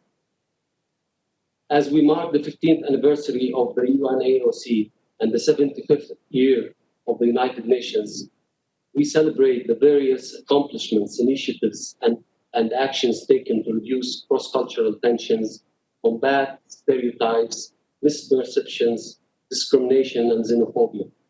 Such concerted and persistent efforts have contributed to fostering respect and understanding for cultural and religious diversity. But much work still lies ahead. For Palestine, the cradle of the three monotheistic religions, this goal is both organic and a matter of choice. We continue to suffer from prolonged Israeli occupation that left no room for peace with its colonialism, discrimination, and grave human rights violations, and systematic denial of the rights of the Palestinian people, including their right to self-determination. Ending this profound injustice will remain the ultimate test for the law-based international system. Excellencies, the rise of right-wing populism, multilateralism, racism, xenophobia, Islamophobia, anti-Semitism, and other forms of hate and discrimination threaten to unravel multilateralism and the values it stands for.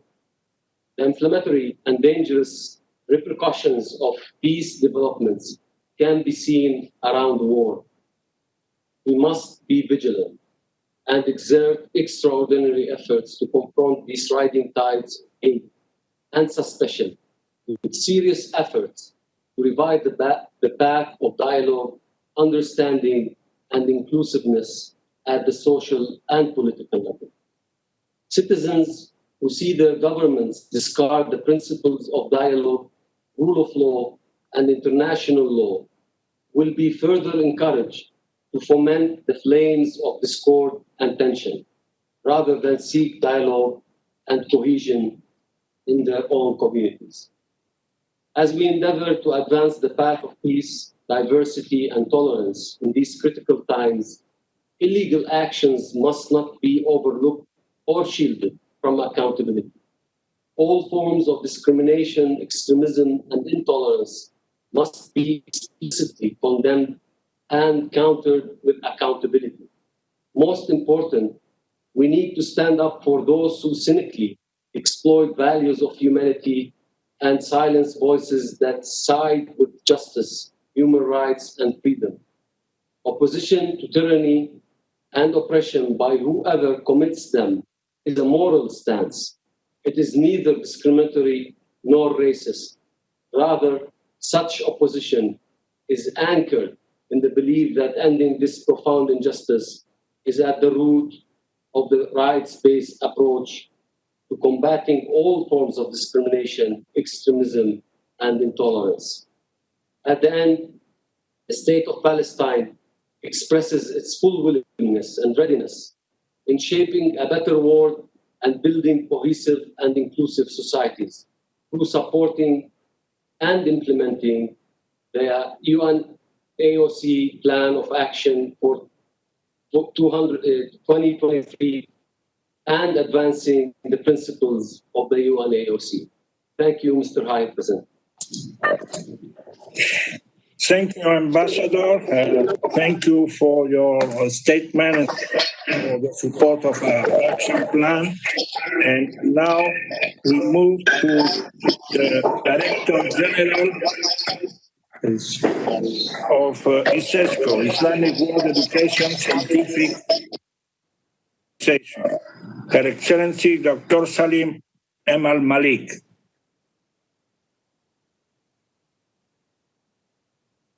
Dear Mauritius, Excellencies, ladies and gentlemen,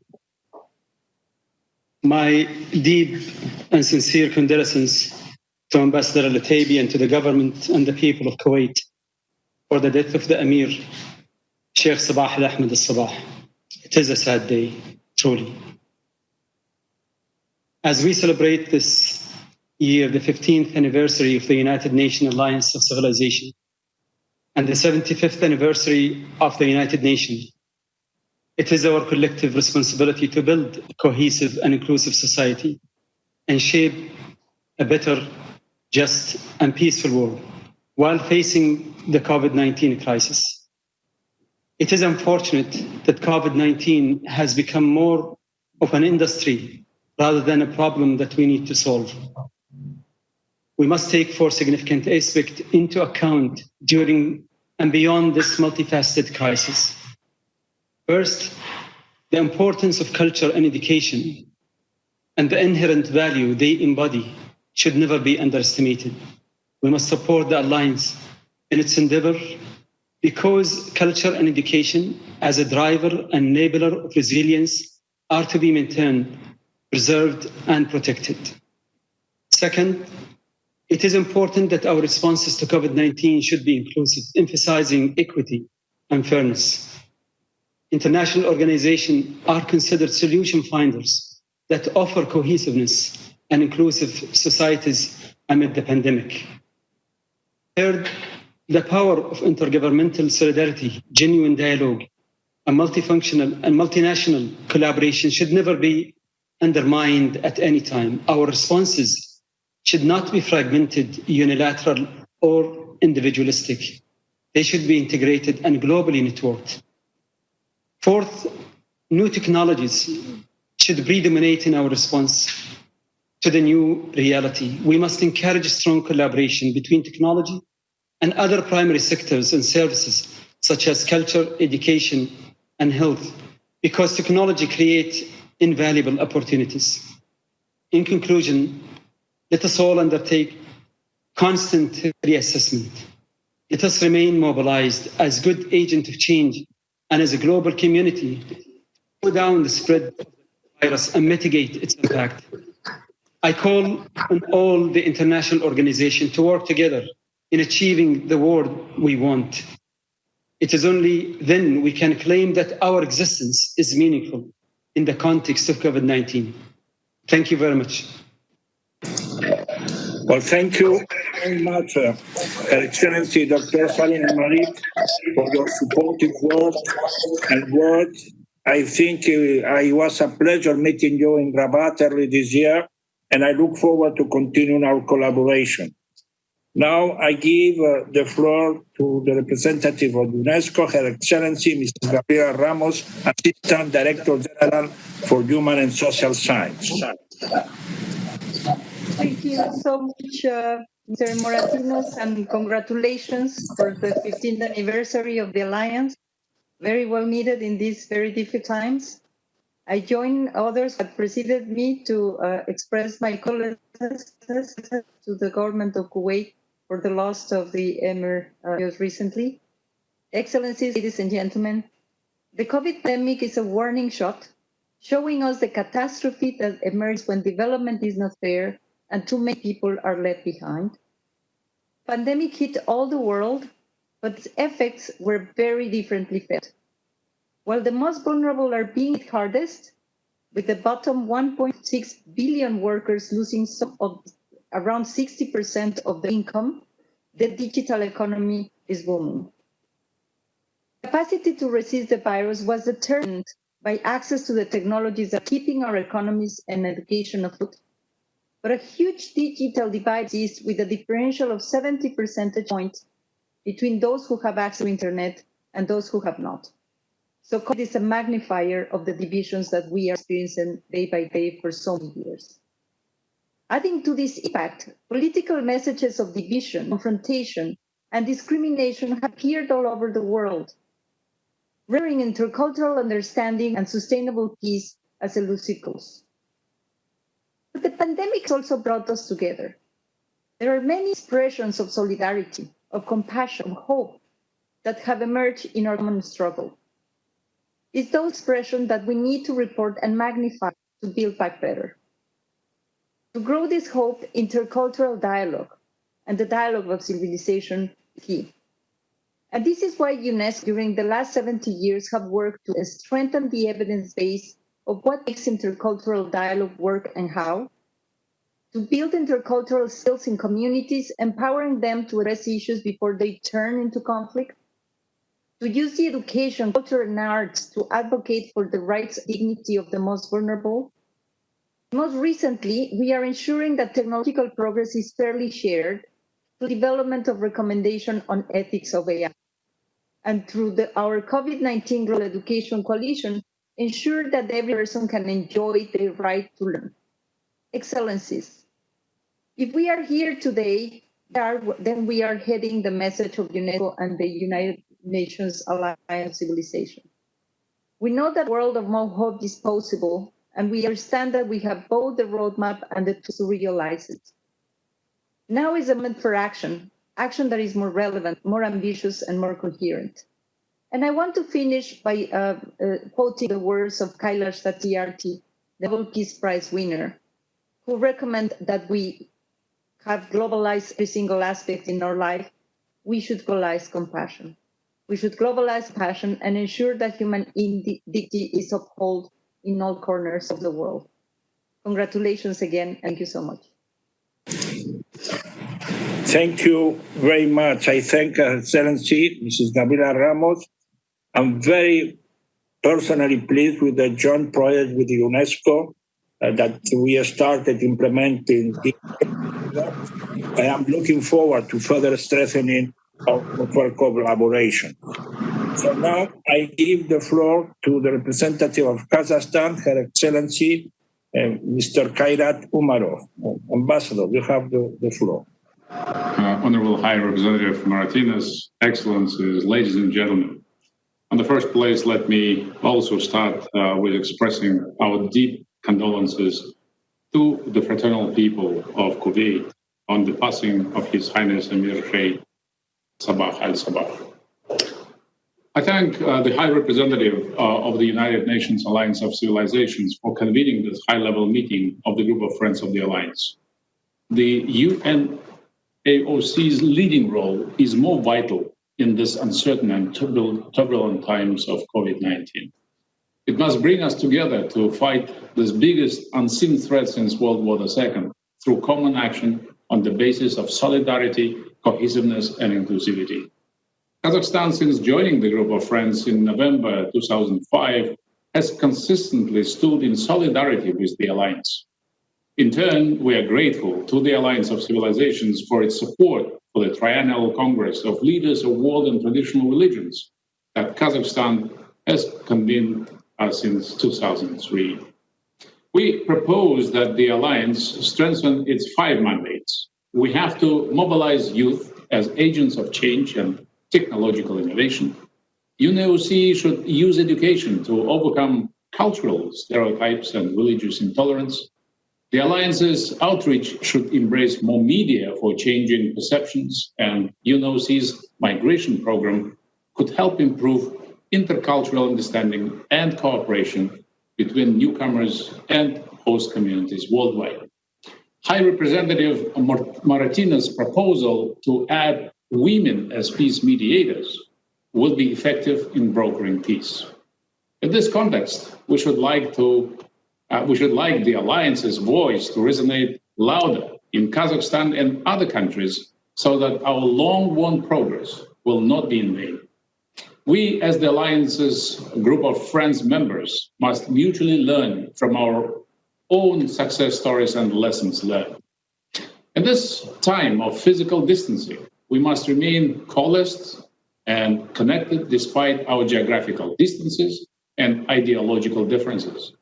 As we move into the future decades of UNAOC, we must pledge to build effective mechanisms and devise practical ways to achieve the peaceful and cohesive future we want for our societies.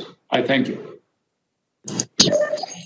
Thank you very much, my dear friend, Ambassador Umarov, and thank you for continued support of the Republic of Kazakhstan. We will continue to work together, be sure of that, and we hope I will go to Astana very soon.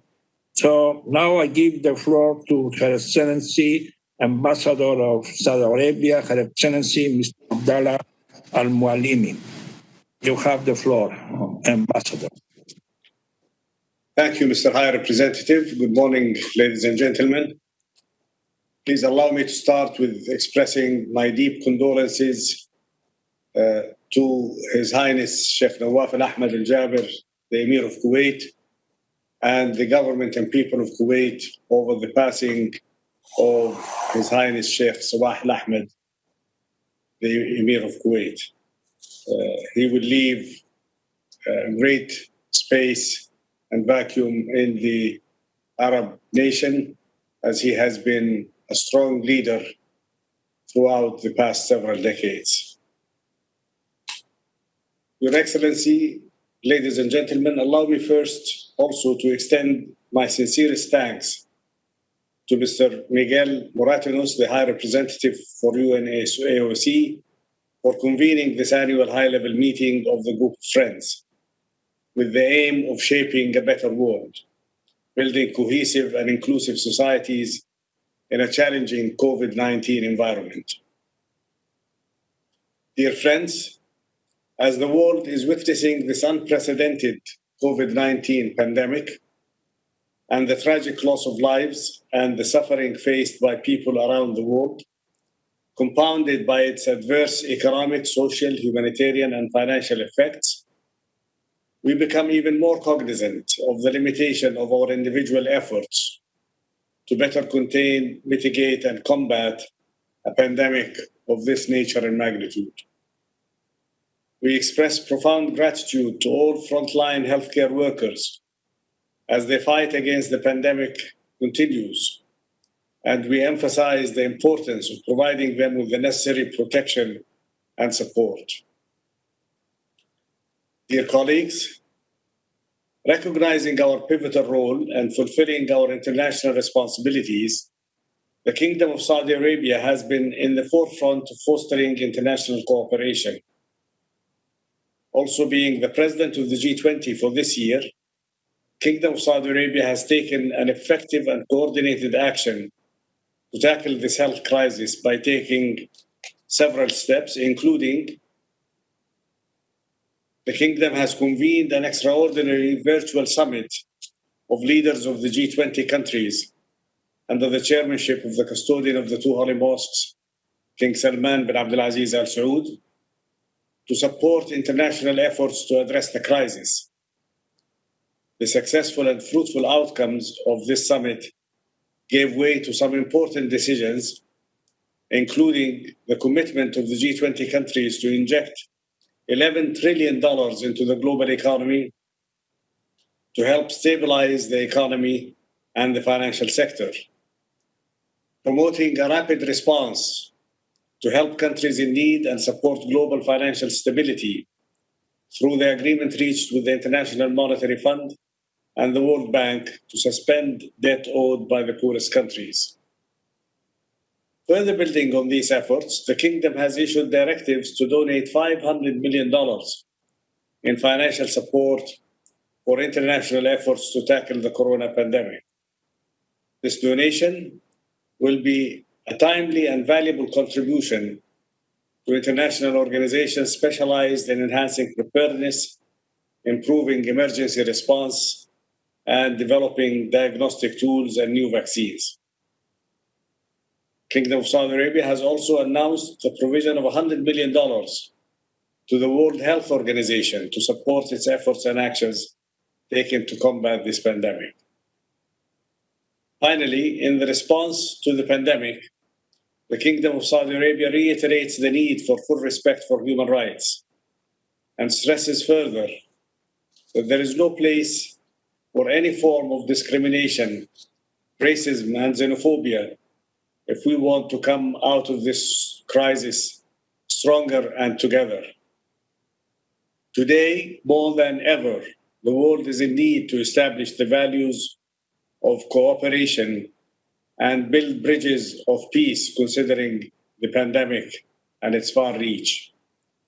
Kingdom of Saudi Arabia reaffirms its highest appreciation for the essential role that the United Nations Alliance of Civilization plays in spreading a culture of peace and tolerance, and its great efforts during these challenging times. Thank you, Mr. High Representative. Thank you, ladies and gentlemen. Thank you, Ambassador, my dear friend, Ambassador Mulalimi, and thank you for the financial and political support of the Kingdom of Saudi Arabia that was developed since last year. So now I give the floor to my dear friend, Ambassador of the Republic Arab of Egypt, Excellency Mr. Mohammed Fatih Ahmed Idris. Thank you very much, Excellency High Representative. Allow me to start by expressing our sincere condolences and deep sympathy to our dear brothers in Kuwait, and to appreciate the presence and the speeches of the SG and the PGA.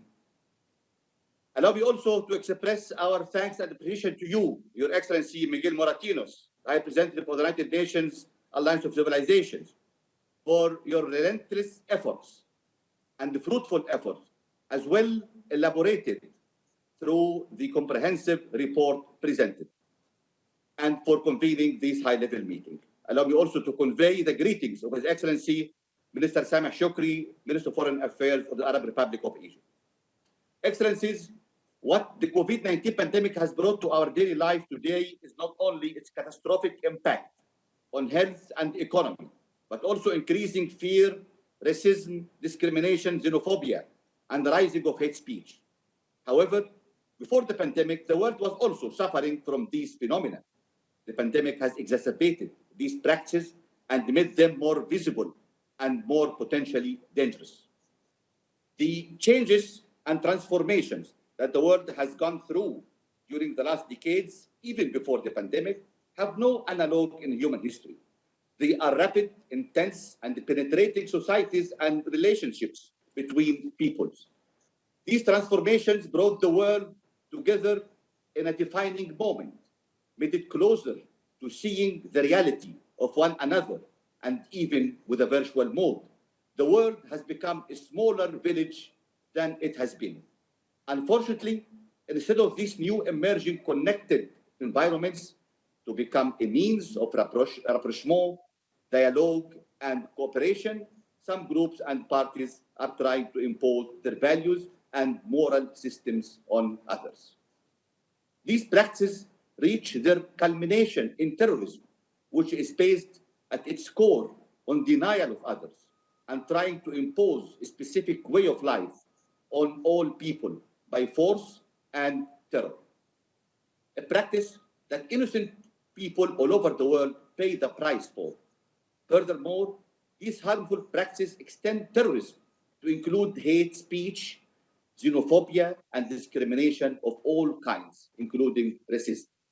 In our opinion, the way forward lies in confronting not only those unacceptable practices, but their deep roots and what it entails of the feelings of superiority and the rejection of equality. The world should stand united before the practices and discourses that feed in and support these acts of hate and denial of the basic rights of others. Mr. President, Excellencies, the time has come for our peoples to enjoy meaningful globalization and reap its potential benefits before their faith in it wanes and fades away. The time has come for our people to enjoy the benefits of unprecedented technological progress and innovation we live in, with safety and confidence rather than fear and anxiety. The time has come to end the practices that fuel terrorism, sectarianism, discrimination, and hatred. In conclusion, in its 50th anniversary, we reaffirm our full support for the United Nations Alliance of Civilization.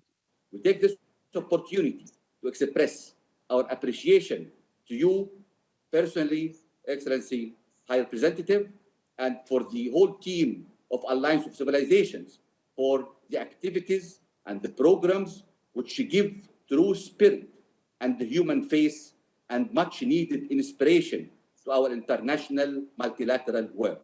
Thank you very much. Thank you very much, my dear friend, Ambassador Mohammed Fatih Idris, for your permanent support and total backing of our work and of the support of your country, Egypt. So now we move to the Ambassador of Thailand, Her Excellency, Mr. Vitavas Srivihob. Ambassador, you have the floor. Thank you, Mr. Chair. Excellencies, at the outset, Thailand join our colleagues in expressing our deep condolences to the passing away of Emir of Kuwait. I would also like to thank the UNAOC, Spain, and Turkey for organizing this meeting to reflect and advance the works of the Alliance of Civilization at this critical juncture. The United Nations commemorates its 75th anniversary and the Alliance of Civilizations its 15th this year. At the same time, the COVID-19 pandemic is testing our resolve towards tolerance, respect, dialogue, and cooperation among different cultures, religions, civilizations, and peoples. Indeed, the challenge of COVID-19 is also our opportunity to advance our agenda further. Firstly, the pandemic demonstrates the true gravity of misinformation, xenophobia, and intolerance, especially in time of crisis. We therefore welcome the joint call for solidarity, compassion, and unity to stand up against these vices as well as all forms of discrimination during the COVID-19 pandemic. We should approach any emergencies and overcome our differences with sympathy and understanding. Division only weaken us from working as one when we are needed to act in concert. Secondly, the pandemic reminds us that each group has its own vulnerabilities and potential contributions.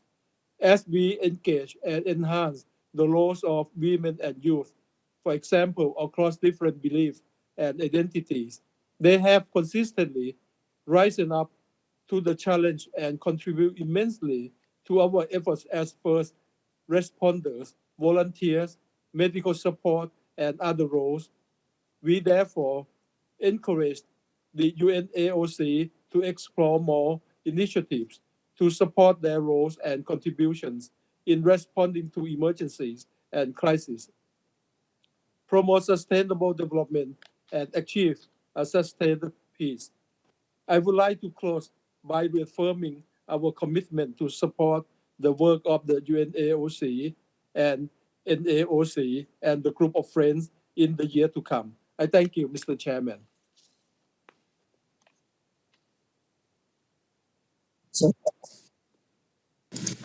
Thank you very much, Ambassador Chivihog. Thank you for your always support and Thailand being an active member of the group of friends. So now I'm moved to the representative, the Ambassador, Permanent Representative of Republic of Malta, Her Excellency Mrs. Vanessa Frazier. Thank you, Mr. Chair. May I start by also expressing Malta's condolences on the sad news of the passing of the Emir of Kuwait. High Representative Moratinos, I would also be remiss if I did not pass on the personal greetings of my President, His Excellency Dr. George Vella, to you. President Vella and yourself have had numerous occasions for cooperation in your roles as foreign ministers, and my President wished me to assure you of Malta's continued support. The Republic of Malta has been a proud member of this group of friends since 2008 and has supported numerous UN AOC initiatives that promote intercultural and interreligious dialogue, cooperation, and diversity. Malta is a long-standing supporter of interfaith and intercultural relations. This goes hand in hand with Malta's efforts towards a more equitable and peaceful and socially inclusive world where diversity serves as a unifying factor. In this vein, we echo the motto of many cultures, one humanity. We meet in unprecedented times. UNAOC celebrates its 15th anniversary at a time when the COVID-19 pandemic illustrates the crucial importance of UNAOC. We need to collectively stand in solidarity to address this global threat. As UN celebrates its 75th anniversary and a third of the SDG timeline has passed, the Sustainable Development Goals Report 2020 tells a story of tentative but insufficient progress and warns of the regressive impact of the coronavirus pandemic. COVID-19 necessitates a recommitment to multilateralism and to the 2030 Agenda for Sustainable Development and the Paris Agreement. Both are essential to equip the world better for any future unprecedented systematic shocks, and their realization will be impossible without international cooperation. The political tensions stoked by COVID-19 and the trend towards hardening of national borders could threaten SDG 16 and promote peace and safety from violence. This pandemic has also made us more aware of human mortality and vulnerability. Both the Maltese government as well as civil society have sought to assist those that are disadvantaged. For example, the government of Malta has provided resources to vulnerable students to provide them with an equal opportunity to further their education and has provided additional unemployment benefits.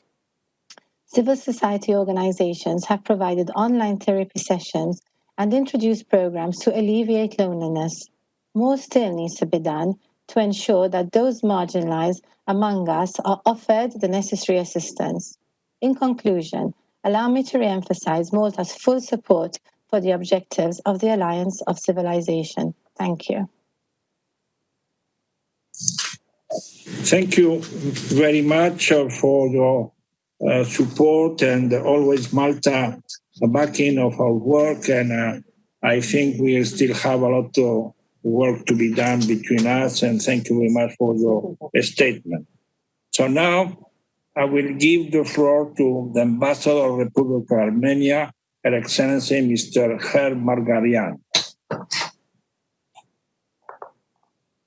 Mr. Chair, first I want to add my voice in expressing condolences for passing away of Kuwait's Emir Sheikh Sabah Al Ahmed Al Jaber Al Sabah. Mr. Chair, I would like to thank you for convening this session to reflect on the progress and challenges in the implementation of the goals, ideals, and principles of the Alliance as we mark the 15th anniversary of its establishment. While reflecting on the declared role of the Alliance in bridging divides, promoting harmony, and preventing conflict, it is important that we look into the serious challenges that generate aggression and violence in various parts of the world, including in our region. We witness alarming trends of rise of hate speech, justification of past crimes, glorification and promotion of hate crime perpetrators into role models for youth, state-led policy of denigrating and insulting victims of past genocides, and construction of distorted historical narratives as means of ensuring erasing every trace of the presence of ancient civilizations in their historic homeland, further deepen dividing lines and undermine prospects of reconciliation. The COVID-19 pandemic has severely impacted human societies, amplifying risks of intolerance, discrimination, hatred, and conflict. As the world is fighting the pandemic, fortunately, our neighbor Azerbaijan, with the support of Turkey, has launched a pre-planned large military-scale offensive along the entire line of contact between Nagorno-Karabakh and Azerbaijan with a clear genocidal intent. As a country that positions itself as a model of tolerance and multiculturalism, it has already achieved complete annihilation of every trace of the civilizational presence of Armenians in the territories under its jurisdiction. We deplore use of foreign fighters by state authorities for committing attacks against ethnic and religious groups. There are credible reports of deployment of foreign terrorist fighters by Turkey from the territories of Syria presently under its control to be used in Nagorno-Karabakh conflict. It comes as a source of grave concern that Turkey, a co-founding member of this alliance, has been unconditionally supporting the military aggression of Azerbaijan, building its policies in the region on the traditions of kinship, impunity, denialism, and justification of genocidal crimes. In conclusion, Mr. Chair, I should note that today the Christian Armenian heritage of Nagorno-Karabakh is under attack as indiscriminate bombardment and shelling with use of heavy weaponry is being conducted in flagrant violation of international law, including the international humanitarian law. And we call on the members of Alliance to resolutely deplore such hostile actions. Thank you. Thank you, Ambassador Magarian. Thank you for Armenia to be a member of Group of Friends, to contribute to the work of the Alliance. And I think everybody in this meeting will join the Secretary General position that he really expressed to both leaders to take immediate steps to establish a ceasefire resume negotiation in order to prevent instability in the region. We want peace and that all the friends can live together in full respect. So I thank you, and now I give the floor to Mr. Nestor Popolicio, Ambassador, Permanent Representative of Peru. Good morning, Your Excellency. I am speaking on behalf of my ambassador, Mr. Popolicio.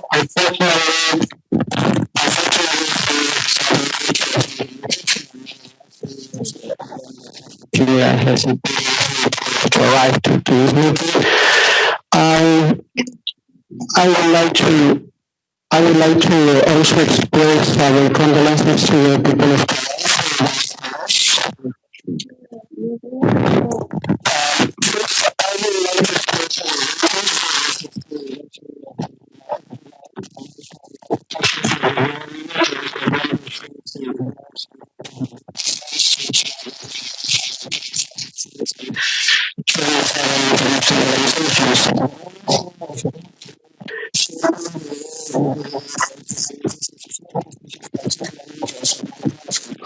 I have been claimed when the report if I really no one behind.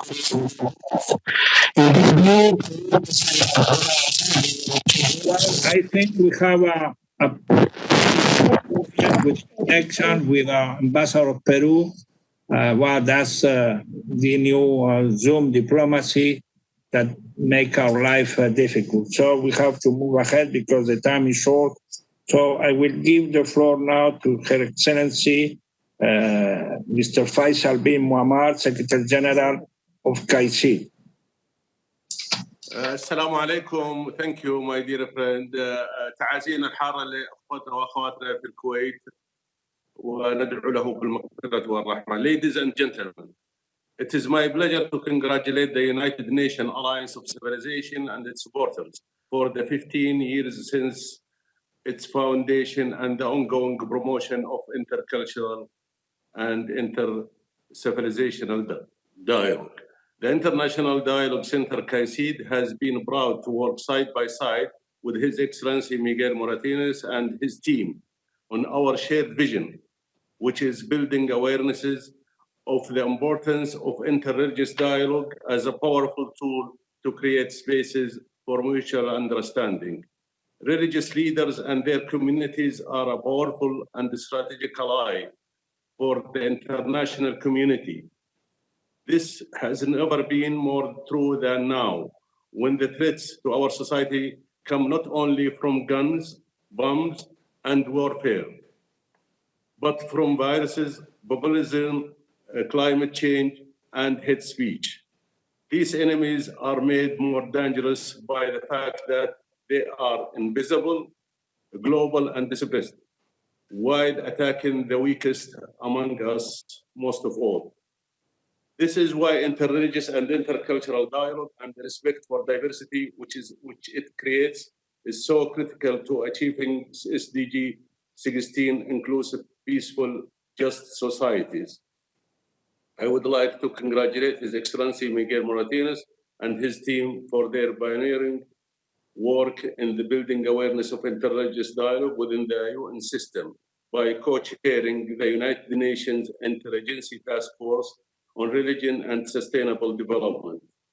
As the former co-chair of the Multi-Faith Advisory Council, I believe CAICID can complement and support the ambitious work of the Alliance of Civilization and build a new alliance for common goals. Over the past 7 years, CAICID and the Alliance of Civilization have cooperated on a number of initiatives which promote the participation of religious communities and religious leaders in the achievement of the Agenda 2030.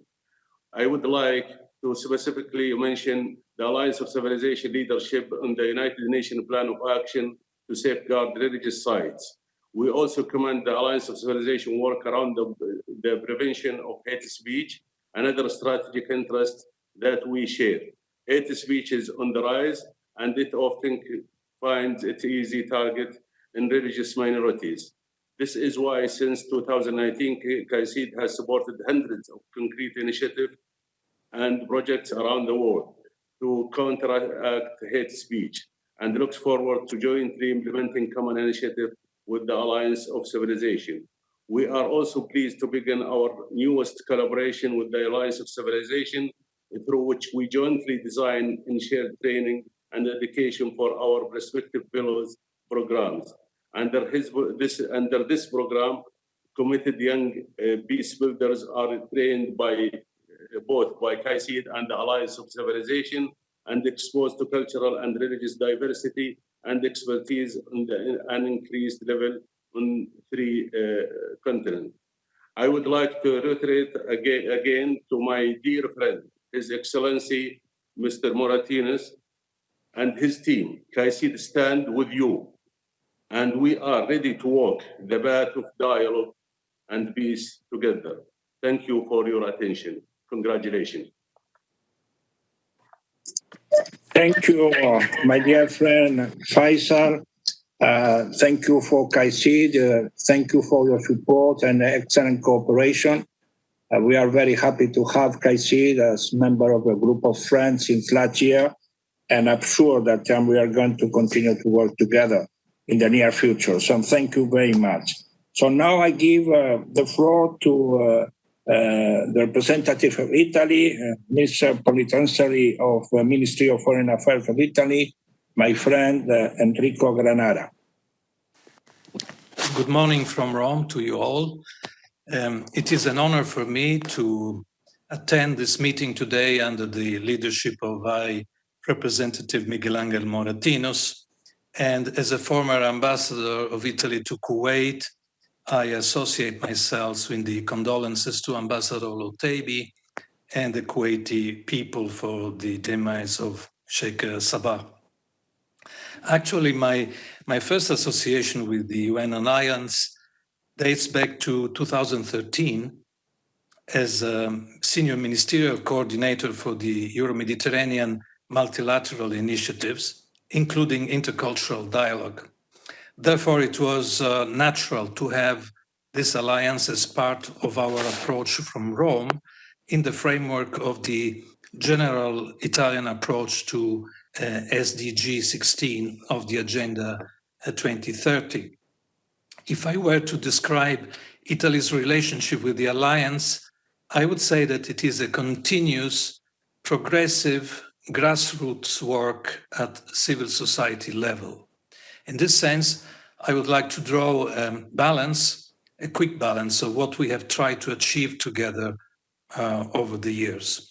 It all started 7 years ago when the AOC asked Italy to work on the existing good practices in the area of migrants integration and to increase our capacity of communication also through the alliance. Accordingly, it was a matter of systematizing the Italian good practices in building a more cohesive society also through intercultural dialogue. To do this, I was able to count on the valuable facilitating role of the Italian network for the Euro-Mediterranean dialogue, which involves a number of mayors of major Italian cities, universities, Catholic dioceses, Jewish and Muslim associations, NGOs, and professional organizations such as the Italian Foreign Medical Association. As an example of the diverse nature of our network, also because I was a personal witness a year ago, I would like to mention the multiple activities in the fields of migrants integration promoted by the Don Bosco Catholic activists in Palermo, whose mayor, Leoluca Orlando, is part of the Italian network for intercultural dialogue. Actually, their work is less known in shaping a cohesive and inclusive society in a challenging COVID-19 environment. Is less known at international level than that by groups as Rondine, for instance, swallow, or the Italian term for swallow, Rondine. The UN in New York knows Rondine for its International Peace Lab and its training courses on behalf of young negotiators for peace and coming from all countries in conflicts. If I were to give you a more complete sense of the best practices in Italy implemented by what we could define as natural partners of the AOC, I would need to continue with many other names among faith-based organizations as well as of other extraction. I would rather concentrate on the efforts made by the aforesaid Italian network, which acts as the UN AOC focal point in Italy and as a unifying subject for all these groups. Working as a link between institutions and civil society, the Italian network was the key of the success of the most important annual Forum on Migrations held in recent years in Italy, last year in Bologna. The specific focus of the 2019 City of Bologna Forum was that of illustrating the terms of Italy's participation to the 2 global compacts on migration and refugees. This is to say that we have worked hard in strengthening the Italian network, making it the most innovative and innovative and among the national networks of the Anna Lindh Foundation in the true spirit of the 1995 Barcelona Declaration. In the light of this, I would like to leave with the final message. I believe that it is in the best interest of the Alliance to see her focal point in Italy to reinforce its role, especially now that they are engaged in the task of gathering new active partners in Europe and in the southern eastern shores of the Mediterranean under a common principle and a common goal. In brief, we can strengthen the alliance between our civilizations only by strengthening the mutual respect of our collective identities. On this specific point of the collective identities, I am separately sending the text of the remarks by the Italian AOC focal point and those of his associate who were both interested in taking part of the two webinars today. Thank you for listening. Thank you so much. Thank you very much, Enrico Granada, for Italian involvement and support and the work you have been done during these last years. And I'm sure we are going to continue to be together and having new initiatives jointly in the near future. So now I give the floor to the Ambassador of Senegal, Her Excellency Sheikh Niane.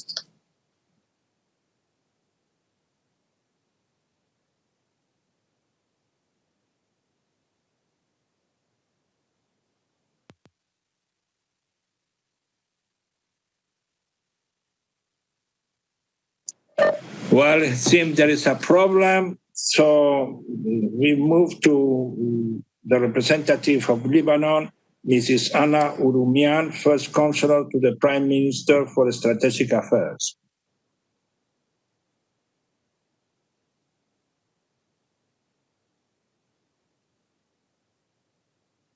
Okay. Greetings, Your Excellencies, ladies and gentlemen. Lebanon extends its deep condolences to the Emir Sheikh Sabah Ahmed Sabah of Kuwait. Your Excellency Miguel Angel Moratinos, Lebanon also extends its sincere gratitude for the convening of the annual high-level meeting of the UNAOC Group of Friends, and it congratulates you for the 15th anniversary. Can you hear me? Okay. Yes, we can hear you. Okay, great.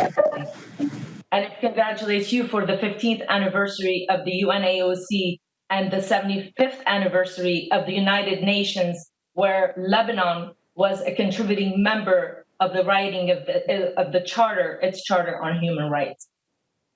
As a little girl sitting in an orphanage on the demarcation line, witnessing the fierce fighting in Lebanon during that country's devastating civil war, I wished I could speak to the world to express the pain of hundreds of thousands of other kids like me. And here I am today with the opportunity to stand in front of you to proudly represent my home country of Lebanon, its youth, and its resilient people, in particular at this critical juncture of the country's history. 30 years have passed, yet Lebanon once again finds itself ravaged by devastating economic, monetary, financial, fiscal, and political crises that have been exacerbated by COVID-19, and now by the latest explosion of the port of Beirut that has killed close to 200, injured over 6,500, and left homeless close to 300,000 families, and has also contributed to the latest rapid expansion of COVID-19 cases. Moreover, thousands of youth are at the risk of not receiving the proper education, as thousands of others are at the risk of leaving Lebanon in search of better opportunities elsewhere, which will contribute to a brain drain, hence further destabilizing the country and the fragile balance of its 18 communities. Yet the Lebanese people are strong and proud, and once again will rise from the ashes. And they will only be able to do so with your support and that of the international community. In the words of John Pope II, Lebanon is a message, and it's imperative to preserve that message to the world. Lebanon commends and thanks the UNAOC and for its efforts, its impactful work, and asks the UNAOC to keep fighting the good fight by building cohesive and inclusive societies where the potential of every child is actualized and people live together in peace, harmony, and prosperity. That can only happen when we teach our youth and societies to start seeing the other as me and as each other, not me and you, because we are the same. We beat with one heart, one blood. We are one humanity.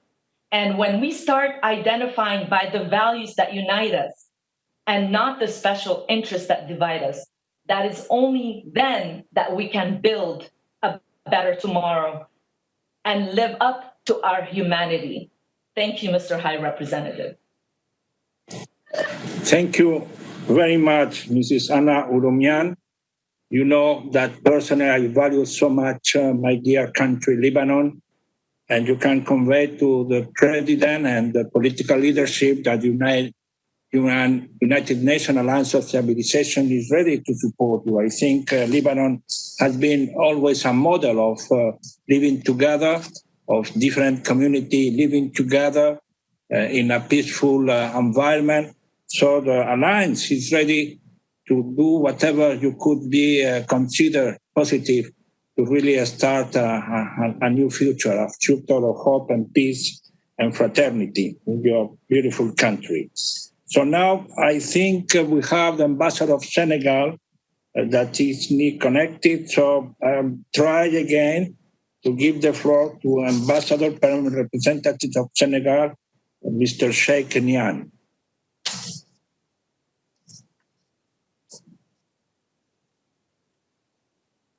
No. I don't know. It seems that's not the case. We have again a problem with the communication. So if that is the case, I will give now the floor to my collaborator, my deputy, Nihal Saad, for information to all of you.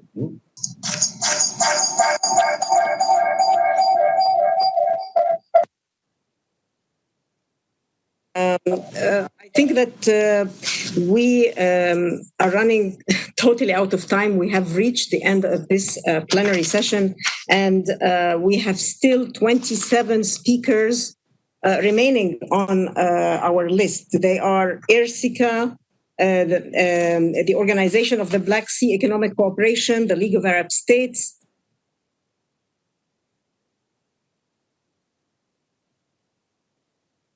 Indonesia, Uruguay, United Kingdom, Russian Federation, the United Arab Emirates, European Union, China, the United States of America, UNHCR, Iran, the Holy See, Portugal, Madagascar, India, Argentina, Pakistan, Venezuela, Union for the Mediterranean, and the Muslim World League. So unfortunately, and based on the program that we have shared with all of you, we are supposed to have a webinar which starts at 11:45.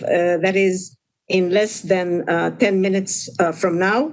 And we are using the same WebEx link that we are using right now. So it means that they are waiting outside, waiting to get in. I can see already His Excellency Undersecretary General Vladimir Voronkov in the lobby or already in the room. So this is what we are proposing right now. We are going to be resuming our plenary session using the same WebEx link at 5 p.m. New York time from 5 to 6, where we will accommodate all the other 27 speakers left on that list. We apologize for the inconvenience. I think we started also on time without a glitch, so it is what it is because some of the statements were a little bit long. I thank you all, and I hope that we will see all of you again at 5 p.m. New York time, but also we are inviting you to join us and watch the webinar coming up. It's an intergenerational conversation, the future they want, and we have a very interesting conversation that is going to happen. So we invite you to take a little bit of a break, and then we will be back seeing you in a few minutes from now. I thank you all. Thank you. Thank you.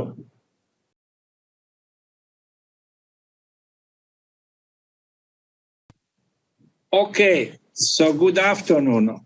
All my friends, I think we are innovating this traditional group of friends meeting of the UNOSC. We are trying to have a much more interactive dialogue, not only with member states, but also with the different stakeholders of this complex society we have the chance to live in.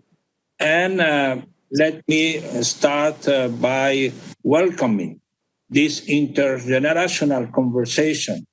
And I thank all of you for making the time to join this conversation.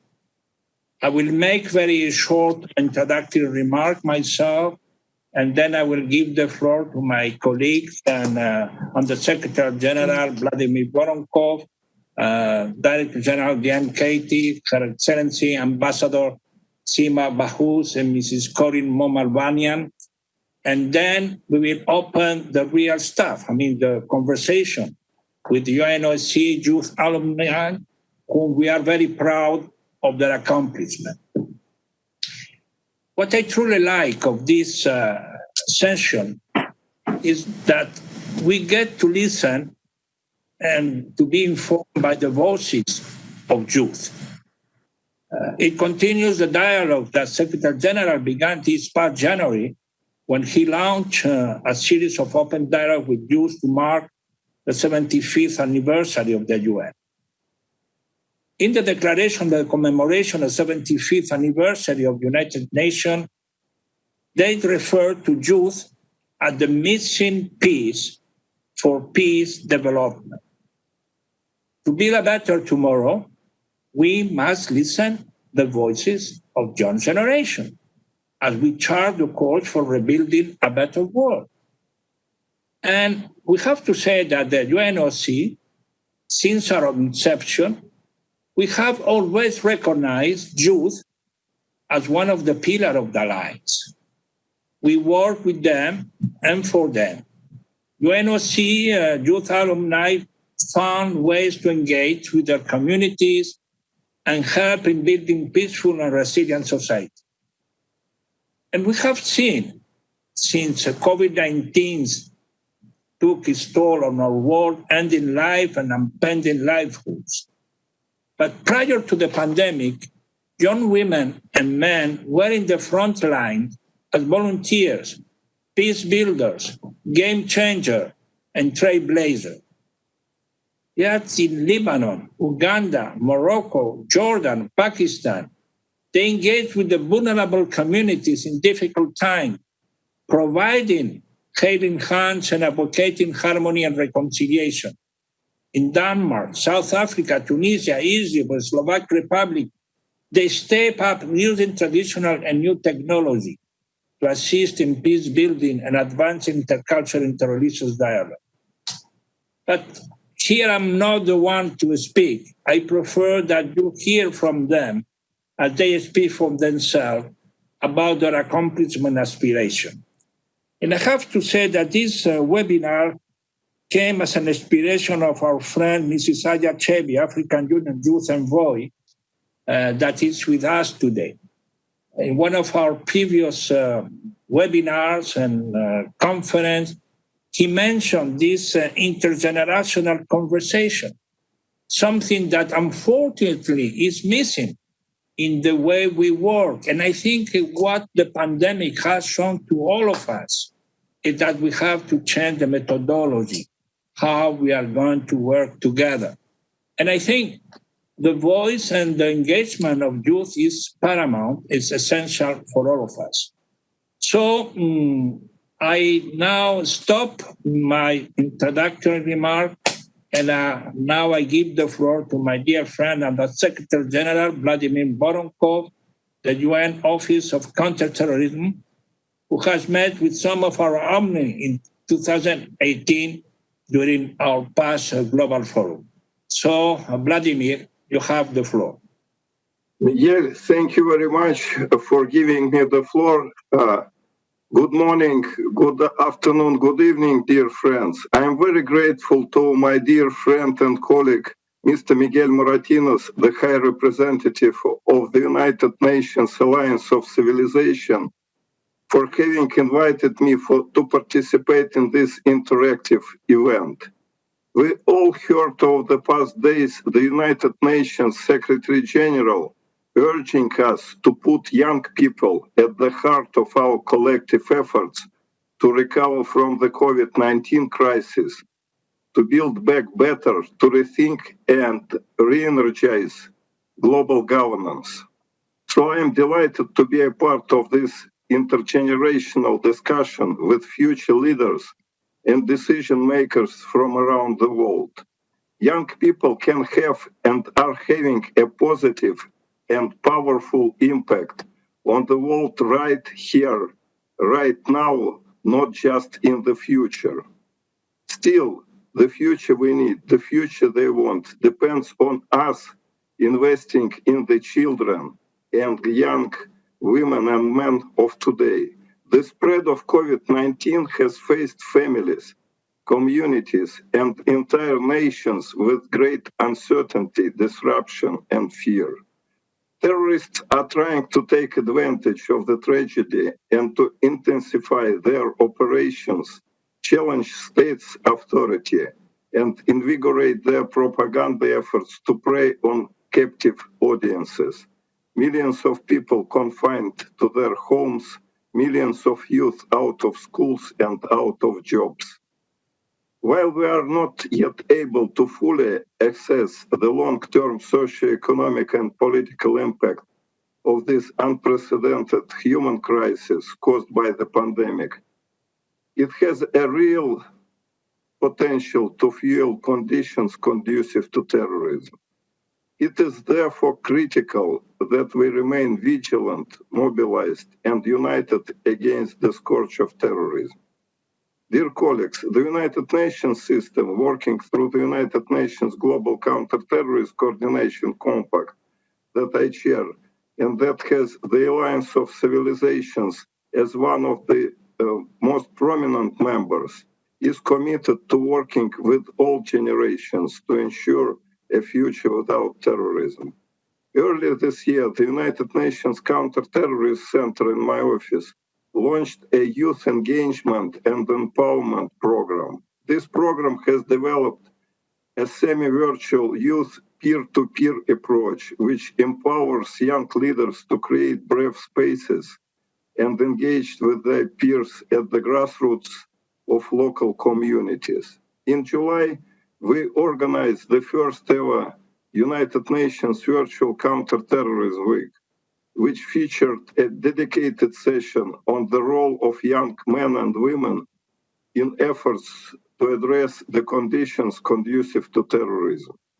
We also organized a few days ago a high-level event on sport and the prevention of violent extremism, which explored how sport can teach values such as fairness, equality, discipline, inclusion, persistence, and respect to help prevent radicalization. My office is working hand in hand with youth, but much more can and should be done. Dear young panelists and participants, we need your help to deliver the future you want. We need you to continue your quest for peace, justice, and human dignity, to fight for equal opportunities, mutual respect, and inclusive communities, and to ensure that the world in which your children and grandchildren grow up leaves no one behind. Once again, I would like to extend my gratitude and appreciation to the United Nations Alliance of Civilizations for organizing this event and for their efforts to bridge the divides and promote harmony among nations. I look forward to an interesting exchange of insights and innovative and bold ideas with all the youth participating today. I thank you. Thank you very much, Vladimir, and really appreciate your permanent engagement. I know personally, and I've been working with you since my arrival, how your office has the youth as a priority in all your global strategy. And I think we have to thank you and congratulate you for the recent event that you organized on the sport event and the place of youth and how they can really be an instrument, the sport, to really radicalize this generation of some fanatic people. So thank you very much. We'll have opportunity to hear you and an interactive conversation with other alumni. And now I give the floor to Mrs. Diane Keita, Deputy Executive Director for Program, United Nations Population Fund, and Assistant Secretary General. Thank you so very much. Excellencies, ladies and gentlemen, friends, dear young leaders, UNFPA is very pleased to be part of the annual high-level meeting of the United Nations Alliance for Civilizations. Allow me to first of all congratulate His Excellency, Mr. Miguel Moratinos, and the United Nations Alliance of Civilization on its 15th anniversary. As UNFPA, we have been privileged to work in close collaboration with the Alliance, especially in the context of promoting intercultural and interreligious dialogue and the culture of peace through our joint leadership of the UN Interagency Task Force on Religion and Sustainable Development.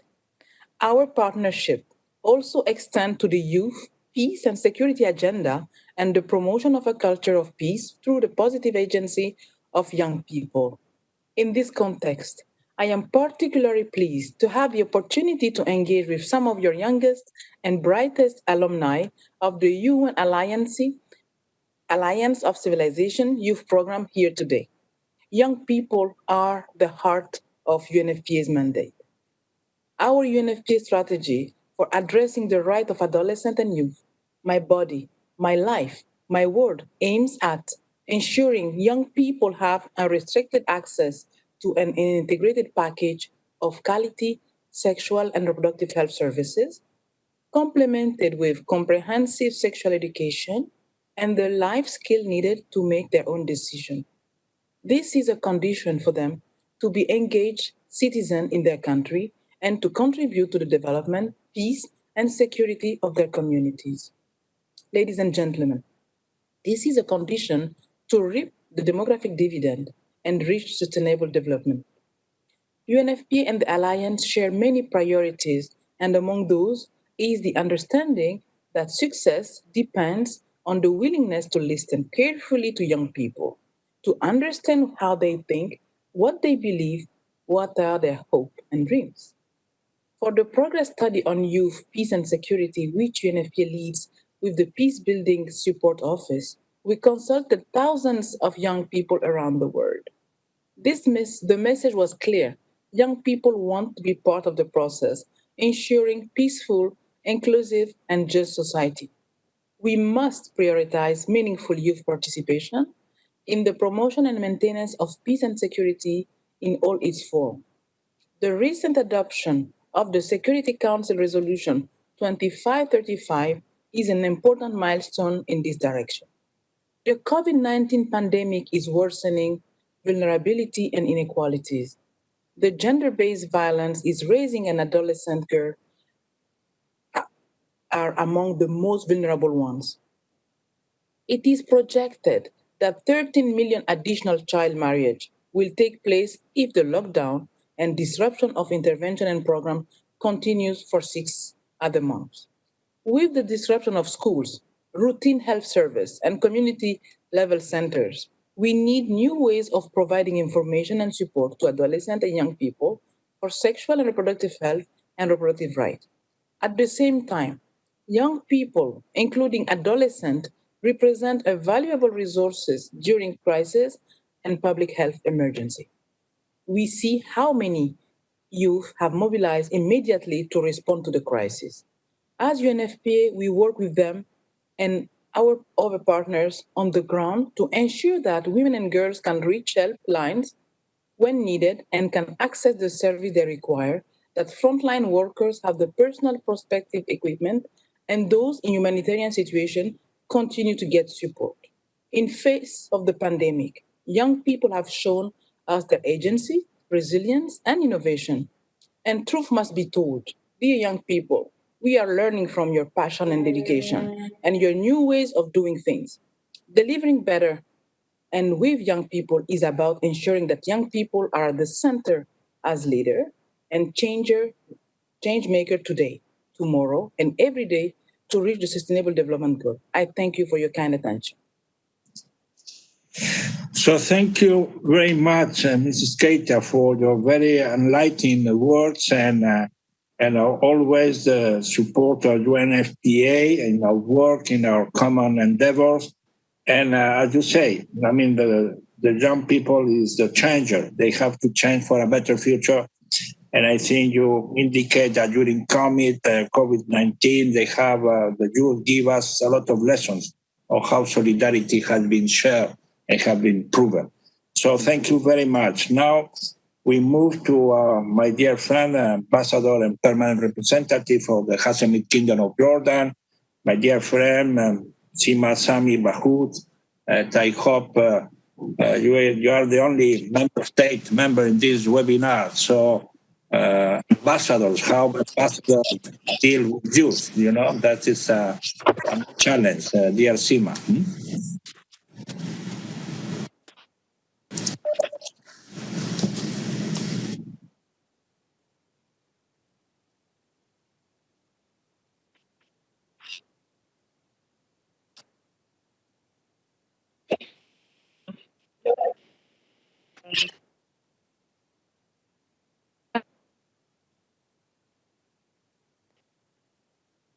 I would like, thank you.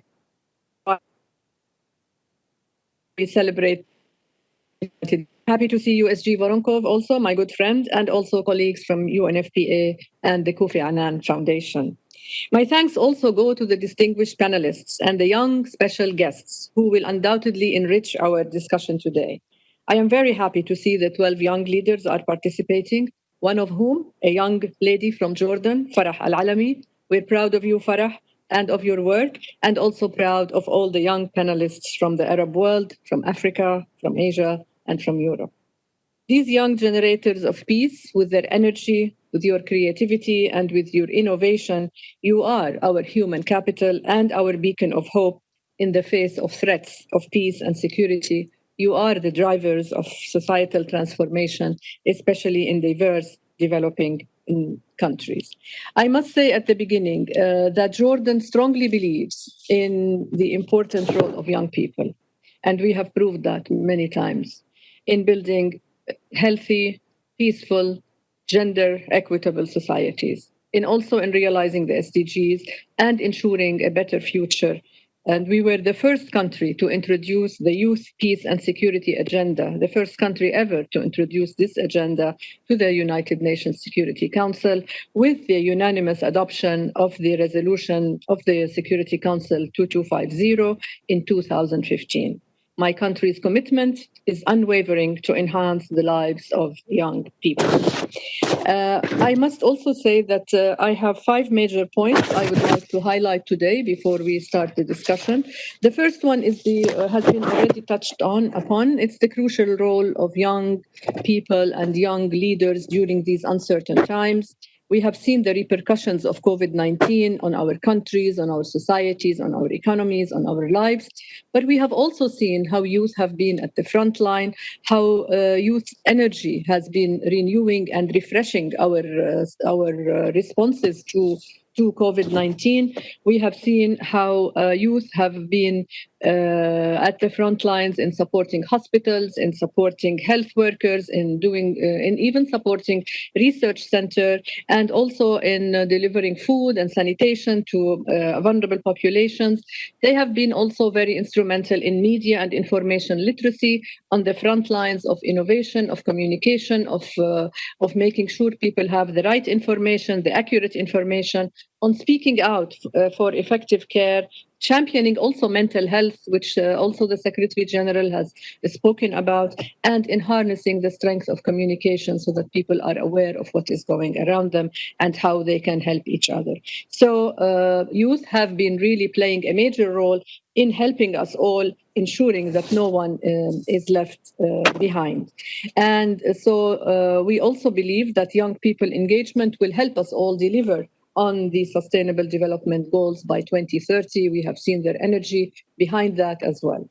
The second point I want to say is that youth play a critical role in conflict prevention and peace building. We have seen how COVID-19 has maybe delayed their responses as young peace builders and human rights defenders from mobilizing efficiently, but we must continue to help young peace builders to play an effective role and a meaningful role in implementing the UNSG's call for a global ceasefire and in bringing peace and political support in the sense of helping youth be a part of the peace and security agendas of everywhere in the world. So also the UN Secretary General has asked us that we provide guidance for all peacekeeping and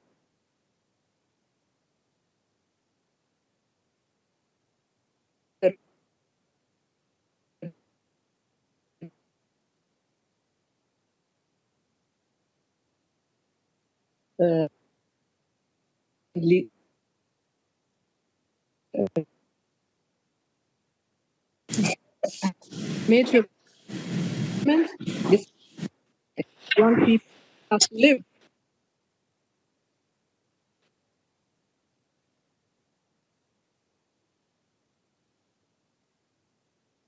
Policies that will affect the environment. They can make their homes, their schools, youth organizations more environmentally friendly by adopting environmentally friendly practices, recycling, etc., etc. And they have proved, you have proved, young leaders, that you can do that. And I think one of the responses that we are having is during the General Assembly debate just last week, His Majesty King Abdullah II announced in his speech that Jordan has drafted a charter that grants selected ecosystems and all species of fauna and flora the legal right to exist, recognizing that protecting our natural environment would ultimately protect all existence. And for us, we believe that young leaders and young people today will help in that endeavor. Also, what is our role? My fourth point is, what is our role as policymakers, as ambassadors, as leaders of UN organizations, etc., etc.?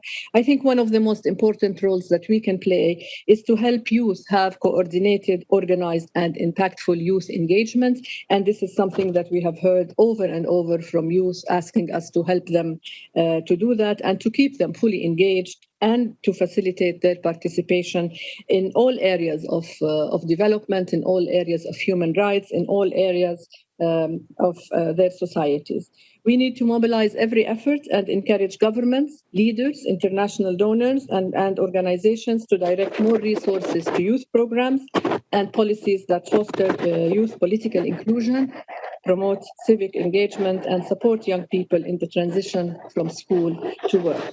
We also need not forget women and girls and children, especially those with disabilities, that we need also to support them and see how best we can support them.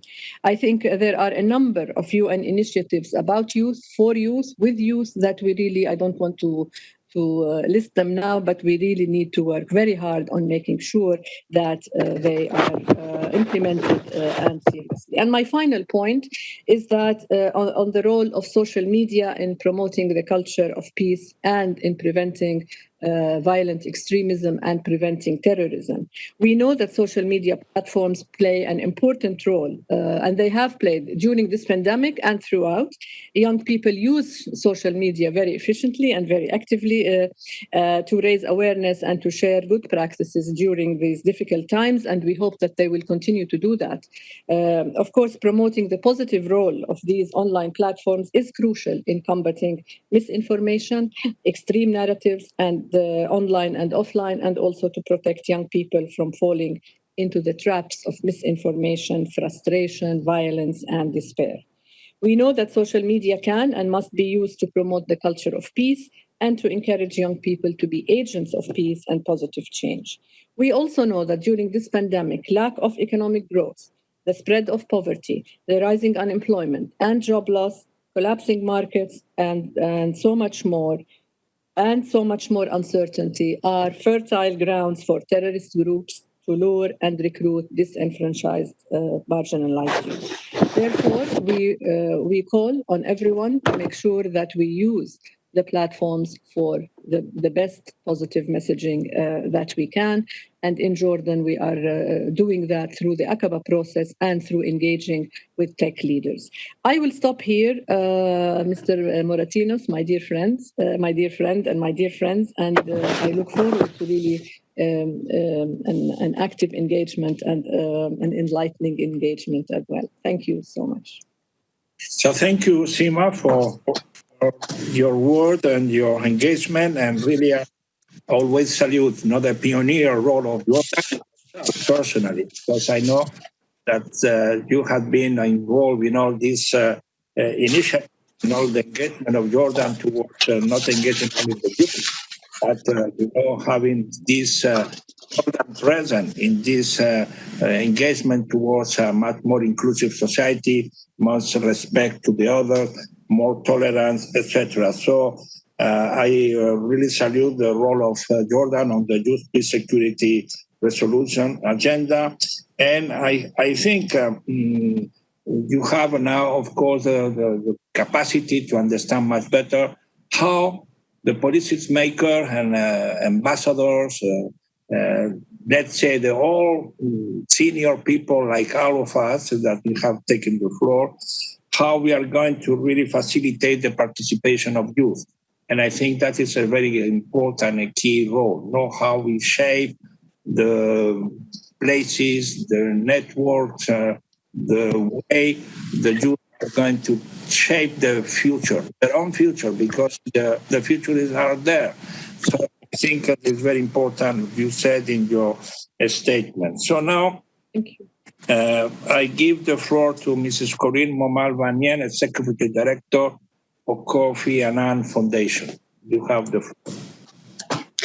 Thank you, High Representative, Excellencies, ladies and gentlemen, dear friends. I'm really, really very happy to be participating in this event today, and this for two reasons. First, it's always a pleasure to work with the Alliance of Civilization. We are more than friends. I think we're nearly family, because after all, we kind of share a father. No, so we're nearly family. Our late founder, the former Secretary General of the UN, Kofi Annan, established the Alliance of Civilization to build bridges of understanding, foster dialogue among peoples across diverse cultures and religions, and to help counter the forces that fuel polarization and discrimination and extremism. And these are the exact same values that guide our work at the foundation, the values of inclusion and peace.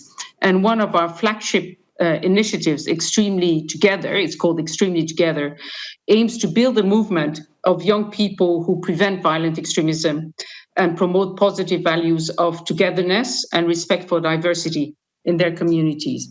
And Extremely Together is led by extraordinary young leaders, several of whom have been recognized by the Alliance of Civilization from Africa to Asia and Europe, including Syed Ali Abbas Zaidi, whom I'm very happy to see is with us today. So the second reason I'm pleased to be participating is that because of the very format of this event, this dialogue, intergenerational dialogue, which will be the key to our success. In the past few months, and both the High Representative and Ambassador Bahous have said, young people have been among the fastest and the most effective responders to the pandemic. They have helped the vulnerable. They have spread prevention messages. They have filled the gaps, frankly, in government's responses. And they have shown that, and that is most probably a function of their young age, they have shown amazing agility in adapting their work on peace and on the prevention of extremism to the new circumstances. We at the Kofi Annan Foundation, we've seen this firsthand. In Uganda, for instance, our Extremely Together chapter could no longer organize their usual community dialogue. So what they did is that they shifted their activities towards radio talk shows that provided a very, very helpful platform for young people to share their concerns and to propose solutions to the local authorities. Likewise, in Somalia and in Pakistan, our national chapters there, the Extremely Together chapters there, stepped up their online presence during the lockdown, and they led digital communication campaigns around the meaning of peace and the importance of being united during this very, very difficult period. And the Extremely Together leaders also led extensive youth consultations during the summer, and they heard many, many other examples of young people across the world who have addressed the tensions and the polarization generated by the pandemic. In India, youth groups have been promoting daily acts of peace and interfaith harmony. In Germany, young volunteers have been providing food to the most marginalized, and other examples have been cited before, and we could go on and on. But at the same time, the pandemic has also put an extraordinary burden on young people worldwide, and we have to recognize it. Their education has been put on hold. They are paying the brunt of COVID's economic impact, including massive layoffs. And we know that companies often go by their motto, last in, first out. So they've been the first ones to be laid off. Their livelihoods have become even more precarious than they already were, because youth are very often employed in the informal sector. And they have been even sometimes the victims of very brutal enforcement measures by some security forces of the lockdown, the measures against street vendors, for instance, you know. So in some countries, COVID-19 has also triggered anti-democratic restrictions, the violent repression of what were vibrant youth social movements or opposition groups. And Mrs. Keita has also described some of the impact of the pandemic on the health services that are directed towards young people, especially young women. So what the pandemic has done really is to highlight the contrast, the stark contrast between the leadership that the young people have displayed in dealing with the tensions that were created by the crisis and their limited inclusion in the peace and security agenda. And it is true that some normative progress has been made in recognizing the importance of youth engagement in building peace. And several of our speakers have mentioned the milestone 2015 Security Council resolution on youth, peace and security. But I think we have to be honest, and little has happened in practice, especially at the national level. Young people continue to encounter structural and social barriers to meaningful participation in peace and security efforts, and more widely in the political and economic life. So in light of their contribution to the COVID-19 response, national and global leaders, I think, can no longer pretend that it is okay to exclude youth from decision-making and that it is not detrimental to our societies as a whole. Today, half of the world's population is under the age of 30. Only 6% of parliamentarians worldwide are younger than 35. So we need to address young people's increasing distrust in institutions if we are to solve the most pressing challenges of today and build up the world's immune system to all the crises that are still to come. This one is just one of the first ones. So we can only do that through a true intergenerational effort. So I really applaud the Alliance of Civilizations initiative in organizing this conversation today. Kofi Annan said, and I quote, "Any society that does not succeed in tapping into the energy and the creativity of its youth will be left behind." End of quote. I would go even further. I would say it will be defeated.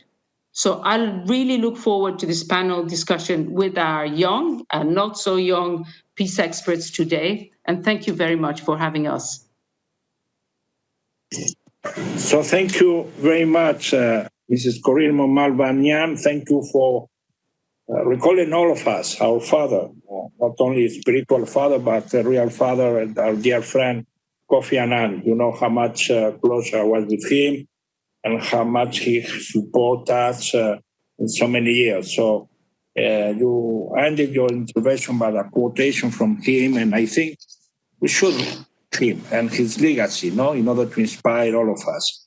And you are absolutely right. I think COVID-19 unveiled the missing gap that still exists between leadership and this youth generation, and that we are asking them to behave, we are asking them to engage, we are asking them so many things, but we don't give any framework to participate in a systematic and effective manner. So I think that's something that we have to learn. And when we are going to plan the new, let's say, reform or whatever word is used for the future multilateralism, youth should have a place in this new, let's say, world governance. So with this four intervention, I would say we have finalized the senior part of our webinar. So we need a trade union. We need to give the floor to the voice of the youth. But in between, we have our friend Mrs. Ayachebi. Is young, so she belongs to youth. You are part of the establishment. So, so you now are going to be criticized by your partners, your young generation, because you are representing the African Union. So you want the one who inspired us to have this intergenerational conversation. So what do you expect from our webinar today? How we are going to learn and to discuss between young people and senior people and learn all of us in the way we can move forward in the near future. So, Aya, the floor is yours. Thank you so much, High Representative of the United Nations Alliance of Civilization. Thank you for being our champion, the champion of the youth agenda, as always. Greetings from Addis Ababa. It's the end of the day, this part of the world. And I'm extremely glad to end my day with this important intergenerational conversation. Among UNAOC alumni, I'm a proud alumni myself. Hi, everyone. Farah, Hafez, Thomas, Teresa, Mohammed, Ahlam, everyone else. Hi, Madame Nihal. Hi, Paloma. It feels like a reunion, so we need to do more of this, High Representative. We've discussed this idea of intergenerational dialogue a few months ago with Your Excellency, and I'm proud that we are here today thanks to your leadership.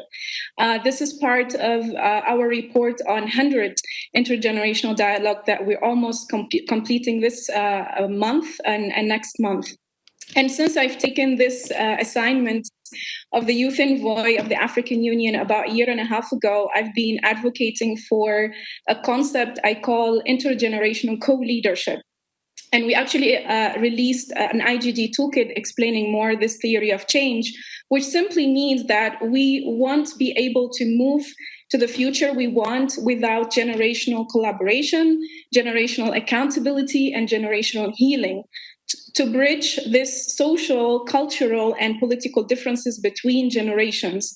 So in Africa, for example, we have the average age of African leaders at 64 years old, and we have the average age of the population at almost 20, 19.5. So I believe the conflict on the continent is aggravated by the lack of communication between generations.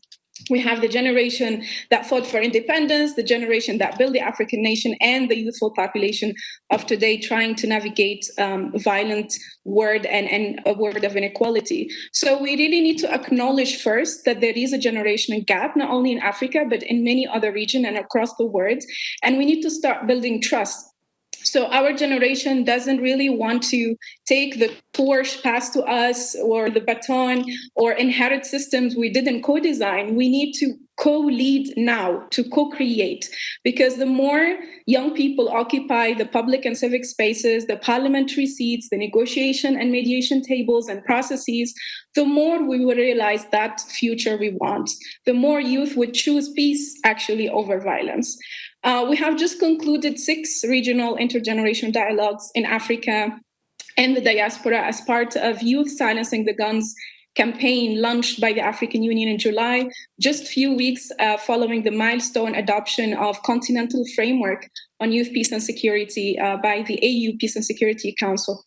And we've reached over 7 million youth and over 1,800 participants directly in these dialogues. And it was really inspiring to see young people caring about silencing the guns agenda and leading the conversation with ministers, ambassadors, and parliamentarians from member states, not to complain, but to challenge the leadership and to bring solutions to the table. So that tension is there, but we need to have honest conversation and start to have these intergenerational spaces everywhere. I think as the UN and the African Union, we need to convene and facilitate more of these platforms and provide the tools, the skills, the resources for thousands, if not millions of youth to drive the agenda on the ground because they are willing to do it. And them showing up today and showing up in many of the other conversations shows that they're willing to do it and they're interested to engage. I think we are also the most civically active generation in history, the most connected, better educated, the coolest generation, and there is a lot of potential, if empowered, to realize that future we want. Some of the interesting outcomes I'd like to share with you today as we go on to the different panels and conversations. We will publish a report on the findings from the intergenerational dialogues and the consultation COVID-19. And it was really interesting that the top 5 demands of youth from those engagement particularly was job security, food security, gender equality, governance reform, and digital transformation. And even when we asked young people what is their priority between to be free conflict or to silence unemployment, poverty, and hunger, to silence gender-based violence, to silence corruption, or to silence climate crisis, it wasn't security the first priority for young people. It was unemployment, poverty, and hunger. And many young people say that we may not die of COVID-19, but we may die of hunger. We may die in the Mediterranean. We may die with the existing challenges we have that has been exacerbated by COVID-19. So these challenges are not new. And these demands are not new, but we need to really consider moving from the youth peace and security agenda into the youth peace and development agenda, because this is what matters to young people. We should not ignore data, and our government should create the enabling environment for jobs. Prices should invest in digital infrastructure and let young people innovate and let young people disrupt using technology. Let young people create livelihoods for themselves, because this would help the whole ecosystem to flourish. To conclude, I want to tell my peers at UNAOC Alumni Network, I think it should be our generation mission to silence the guns and violence, because we deserve peace. And we have many superpowers. We have the demographic power, the digital and innovation power. We have the voting power and mobilization power. We can vote anyone in, anyone out because we're the majority of our population. We have the youth accountability power. And we just need to unite and rise above national, racial, ethnic, religious, and other differences and to be first human. Also, before I conclude, I want to invite UNAOC alumni to nominate young peace builders to the Youth Silencing the Guns Award. We opened the call on Peace Day and it's running for the next 2 weeks. We'll provide seed funding to people like you who are in the front line of peace building. So do nominate and share with your network. Thank you again, High Representative. We are extremely honored to collaborate with you on this dialogue and hopefully future intergenerational dialogues. Thank you. So thank you very much, Aya Chebi Aya, for, as always, inspiring words and engagement. I think you are absolutely right. We have come to this, let's say, intergenerational co-leadership. I mean, if we want to shape the future, we cannot do without you, without the youth, and we have to find a way. That is one of the reasons UNOSC has been so much engaged with youth and trying to find a way. This concept of one humanity can be supported and backed by the youth. I mean, you are the one humanity. I mean, the one who protects, engages, asks for reform, asks for a better world, better than the others. So I think we have to count on you. I also very much in favor of you said, of course, security is a key word. We have our friend Vladimir with us, so we are absolutely aware of the threat about security and either terrorism or COVID-19 or health or whatever. But I think Vladimir will join us with looking for the root causes. And I think to have this peace development agenda for youth is also fundamental.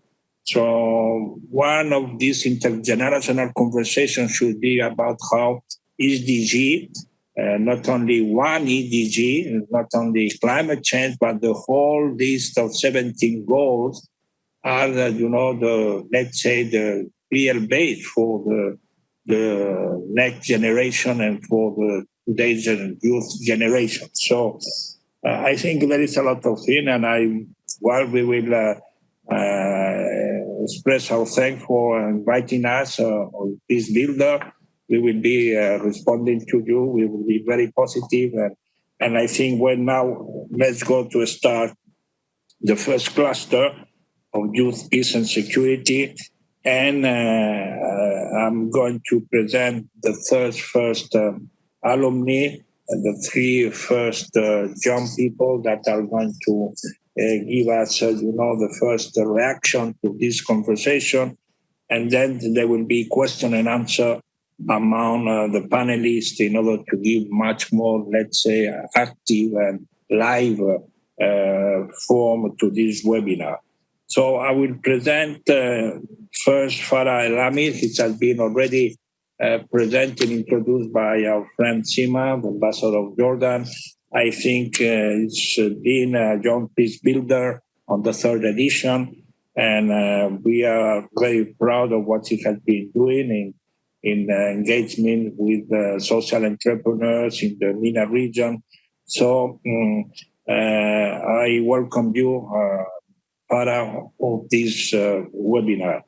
Then I will give the floor to Mrs. Salaf Lamkuntar, also, for Afaf, no? Lamkuntar, yes, sorry, the pronunciation in English, no? From Morocco, also colleague of Farah. They work together in this Young Peace Building program. And finally, Tomáš Horváth from Republic of Slovakia, and that was a fellow of 2017. So the first I give the floor is Mrs. Farah El-Ami. You have the floor. Thank you so much. Allow me first to start by thanking you all for organizing this event and for allowing us to share our voices and thoughts on the youth peace and security resolution and the youth role in their societies. The question for me as a peace builder isn't in the targets which are set for youth engagement and role in their societies, yet in the actual achievements and support of those youth on the ground. As we observe the crucial role which youth have played during the pandemic with the collaborative voluntary efforts they've shown to help their societies recover from the implications. In Jordan, we have many great examples of that. Some have been shared during this event, some have not been yet shared, and across all countries all over the world, the youth have played a crucial role to support their societies. Their participation in the planning yet was not of a great effort. The planning for a response and implementing those peace-building projects across the world Yet the responsibilities of the member states in the implementation of those resolutions and facilitating the needed resources to empower the youth to engage and to respond to the humanitarian evolution yet to be weak and to be addressed. That's why I believe we're meeting today to see what framework can address this and what work plan can take this forward with an action and actual achievements for the member representatives. As the need of the engagement of youth and utilization of their energies is capitalized by the emerged unexpected pandemic, the youth have yet been addressed in many resolutions, short-term interventions or resolution, if we can call them. UN Resolution 2250, which was passed in 2015, UN Resolution 2419, which was passed in 2018, and UN Resolution lately in 2020, the 2535. This speedy advance of youth peace and security both demonstrates the growing momentum and interest of policymakers in youth inclusion in policy processes. Yet it remains within the framework of contextual texts which youth would like to help in at least making them words to action. The main concerns for us in those short-term interventions is that not the way they shape, because each resolution comes to complement the previous one, yet the measurement and the monitoring of the implementation of those resolutions. Because the UN and the in-country implementation of monitoring the key actors accountable of their actions remain a bit weak from a youth perspective. As underscored by the Missing Peace and We Are Hope reports, among other challenges, a wide disrupt gap between policymakers and youth builders in country context remain a huge obstacle for youth, peace, and security agenda.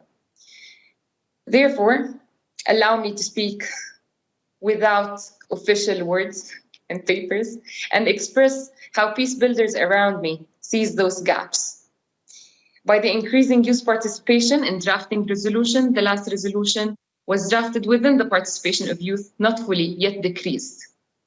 And we are facing now a changing dynamic with the high percentage of youth taking place in the COVID response within their communities. The GAD concept, which is very well known in the humanitarian sector, gender, age, and disability, is also not being fully adapted nor integrated in those resolutions for youth. The interventions which are ongoing to support youth nowadays allows for the minimum spaces for youth to feel the freedom of taking their own choices and causing an impact and changing their societies.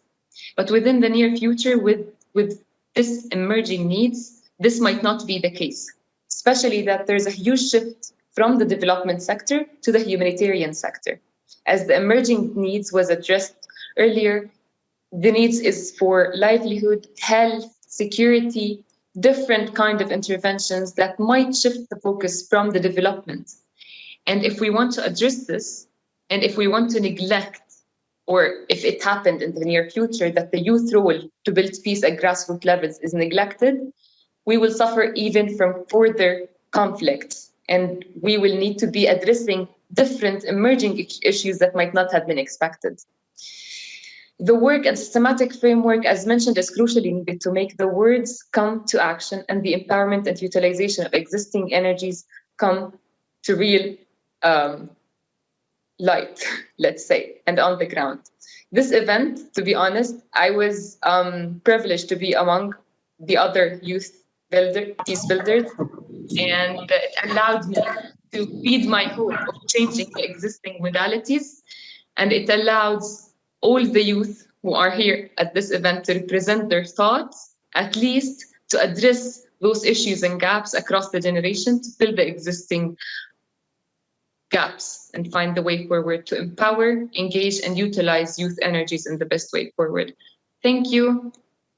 And I speak the mic. So thank you, Farah, for your clear presentation and a very clear analysis of what we are at this stage. And I think your colleagues will continue to answer this concern. How you see, that the resolution of UN entities and how the participation of civil society and youth in this work. No, so you have given us a lot of proposal ideas, and that I think we are going to be discussed. So now I go the floor to Mrs. Afaf Lamputa. Your Excellency, Mr. Moratinos, High Representative of the United Nations Alliance of Civilization, Your Excellencies present today with us, and dear friends of UNOC. 20 years after the adoption of the United Nations Security Council Resolution 1325 on women in peace and security, now it is the youth turn to have their own resolution on their involvement in peace and security efforts. That is to say, the United Nations Security Council Resolution 2535, which actually was preceded by the Resolution 2250. These resolutions are of a valuable asset for the work of young people engaged in civil society to foster their inclusion when negotiating or implementing peace agreements. Morocco, in line with these resolutions, as it has a long story for standing for peace and coexistence, in 2019, the United Nations General Assembly unanimously adopted a Morocco-proposed resolution on the promotion of interfaith and intercultural dialogue for our fight against hate speech. As a young Moroccan project holder interested in coexistence and connecting different narratives, I adhere to the content of these resolutions. My commitment to these resolutions is natural, as my experiences led me to this point, here today with you. Through these experiences, I learned how to get closer to the reality of the human condition. I worked closely with asylum seekers and refugees with the UN Refugee Agency in Morocco, which helped me understand the conflicts and circumstances these people run away from and hardships they deal with as a minority groups willing to be integrated in host societies. The experience was not always easy, and yet our commitment as young people in taking part in the improvement of socioeconomic conditions on a bottom-up approach is a way to have a say in policies implementations. I believe we have to work for a world that is as just as possible. And to build this future, young people should act as leaders of tomorrow and engage in dealing with questions like the minority issues, both on national and multilateral levels. Young people can play key roles in fighting against hostile narratives and conflicting memories that make us live in fear bubbles. This is a noble endeavor, and we, the youth, can act as valuable project holders on grassroots level. Our energy and ideas can be of a tremendous impact. The borderless world of internet and technology that we live in today can be of a great value for our efforts as young leaders from different nationalities and cultural backgrounds, while pushing for equitable access to internet for all. We need to use this asset, along with many others, to widen our perspective and enhance our engagement as young people in peaceline projects, but also to fight against hate speech, as the Security Council resolution also warns that the internet and social media can be used to spread false information and terrorist ideologies. To coexist is the future we want, and our time is now. Thank you for listening.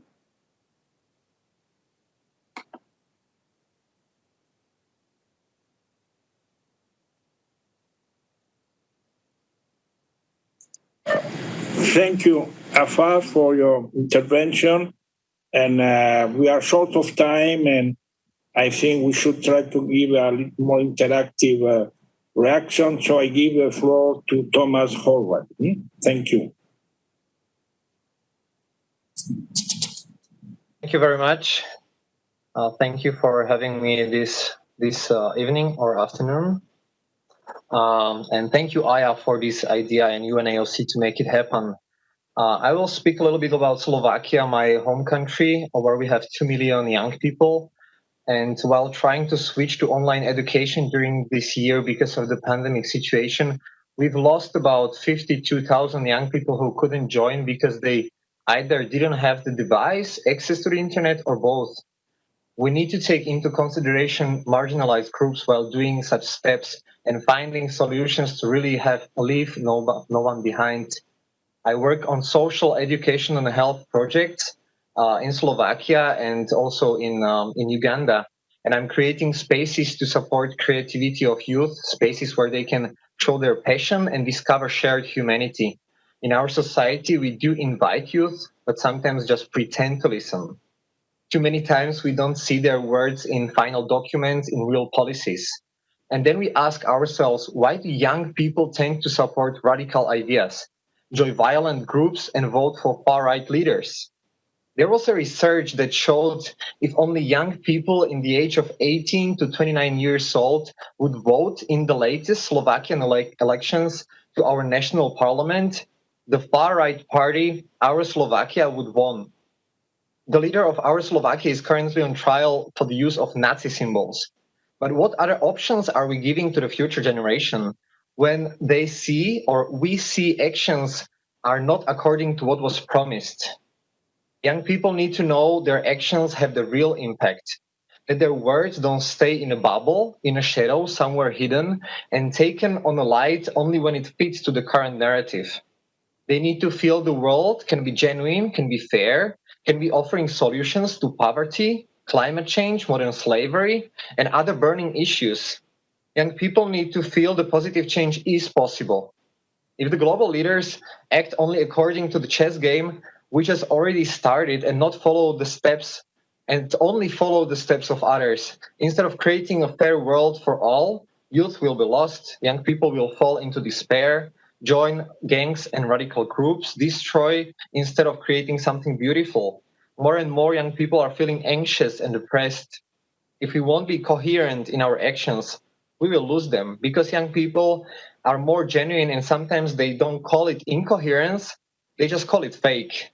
And we need to make sure that our actions aren't fake and our world is more fair and just each and every day. We can't afford to lose the potential of young people, the world where young people choose guns and wars instead of solidarity and love.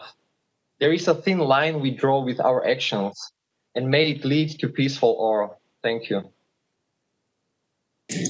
Thank you, Thomas, and thank you for your work in your country in Uganda, and thank you for being so clear. And I think that's one of part of new responsibility. The youth have to really be accountable of, as actually say, so we have to be able to provide them with the equipment and the capacity not to behave like that. So now let's start this interactive dialogue. So I will ask Mrs. Farah Lalani to pose a question to Mrs. Dan Katia. So what kind of question you are going to ask our friend Katia? Farah.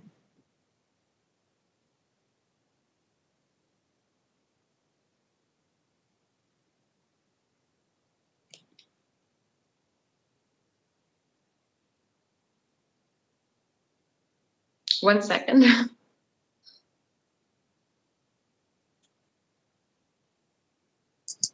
Go ahead.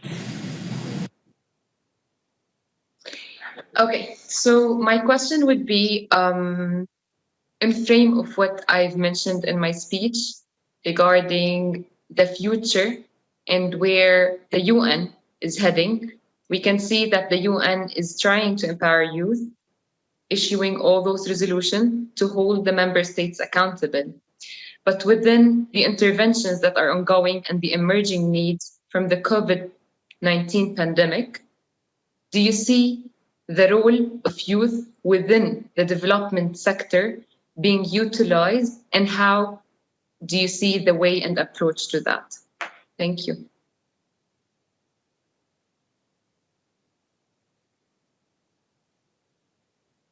Very good. Yes, go ahead.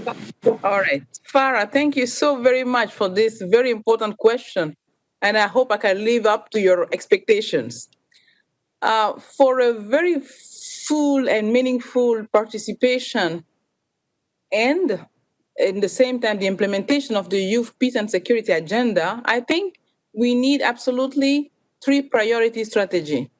First, coordination Second, capacity building and on the ground, and of course, resources. We need resources. So for the coordination first, I'll try to be quick. The global coordination effort with young people are really co-driven the process, and that is absolutely critical to ensure that the peace, youth, and security resolution can get to the end. To that extent, the coalition on youth, peace, and security are being put in place in such places like Jordan, your own very country, Sri Lanka, Iraq, Nigeria, Myanmar, and of course there are other countries and regions. The second priority is really capacity on the ground. That's very important to have huge youth engagement. UNFPA and UNDP and the Peace Building Support Office, we work together with many UN partners to support the Folk Bernadotte Academy and are currently developing a UN handbook on youth, peace, and security. And I hope this will help us to have a better capacity building in place. And third, the third priority is really resources.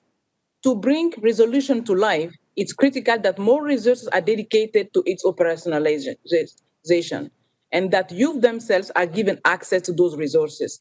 And in that regard, the Youth Peace Building Fund window for youth and women is critical support in that respect. So I hope we will reinforce our partnership more than ever to ensure that. Thank you so very much.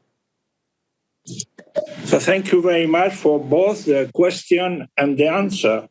I think that give us some elements for conclude this first cluster. I think there is an agreement, and I think understanding, a common understanding. There is a tendency within the UN system that there is an increase, a slight increase, a better understanding of the role of youth, but still we are very far away. The tendency is there, but we have to go ahead. And I think our friend Diane Keita gave us some answer to that. We need coordination, we need capacity building, and we need resources. I have an idea about resources. It's a bit revolutionary, but I will give it at the end of the webinar. You will like it. I'm sure about that. So we move now to the second cluster, the impact of COVID-19 on youth. I think there is two alumni that are going to take part, both of them very prominent, like all of you. I mean, this is Teresa Sade. She's been award of International Innovation Award from Lebanon. They are very much now in the media because they are leading a very important project, our Conseil. Even President Macron, I was told, visit your project. And I think you are being working on the ground in this difficult moment for the Lebanese people and Lebanese country. So that's Teresa Sade, and we have Ms. Madeleine Amoni. I remember I met her in Madrid when we gave her the award of Intercultural Innovation Award in Madrid, a very interesting project about how to integrate child soldiers, and it was very moving. I remember in Madrid they received the second award, but at the end we say, why did you then give them the first award? Because everybody liked your project more than the others. Anyhow, so how COVID-19 changed the way you think and impact your work and community in the recent months? How you plan something to be done to build back better in the long term? You have the floor, Teresa, and then Madeleine. Thank you, Mr. Moratinus, Your Excellency, and I would like to thank all the senior officers and all the organizing parties for giving us the chance to take part in this event today. Well, in Lebanon, the change was positive. COVID-19 has caused a big change to youth mentality. In a country with shattered economy after a revolution, increasing unemployment, and almost an inefficient government, youth diverted to social work and to volunteering, especially after the disastrous explosion of Beirut's port on August the 4th. And a lot of emerging NGOs were initiated during COVID-19, and they were initiated by youth during COVID-19 and after the explosion. Indeed, as Lebanese young people, we believe that we are expected to do the changes, and we are the one who should be doing the changes away from sectarianism and political speeches. In fact, the second day of the blast, the city was full of young volunteers wearing their masks, cleaning the streets and removing all the glasses from the streets, offering food and water to anyone in need. In Arc-en-Ciel, for example, the Scouts of Lebanon and hundreds of young volunteers helped in assisting vulnerable families, in distributing food kits to affected families. They helped in providing in-home care for injured people and assessing the needs, while respecting, obviously, all the precautions. And even the migrants, the young migrants, there's a big diaspora, the Lebanese diaspora in the world.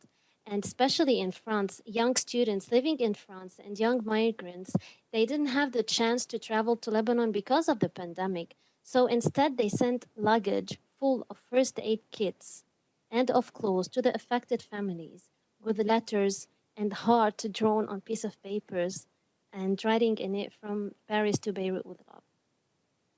So this shows the commitment of youth, not even in Lebanon, but overseas. And we had the support as young Lebanese people from the international community. They put trust in us more than they put trust in our government.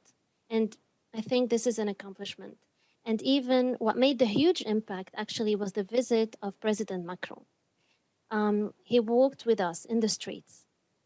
He talked to us. He sat with us, with Arc-en-Ciel. He had trust in Arc-en-Ciel. He had trust in the will of the Lebanese young generation to do the change.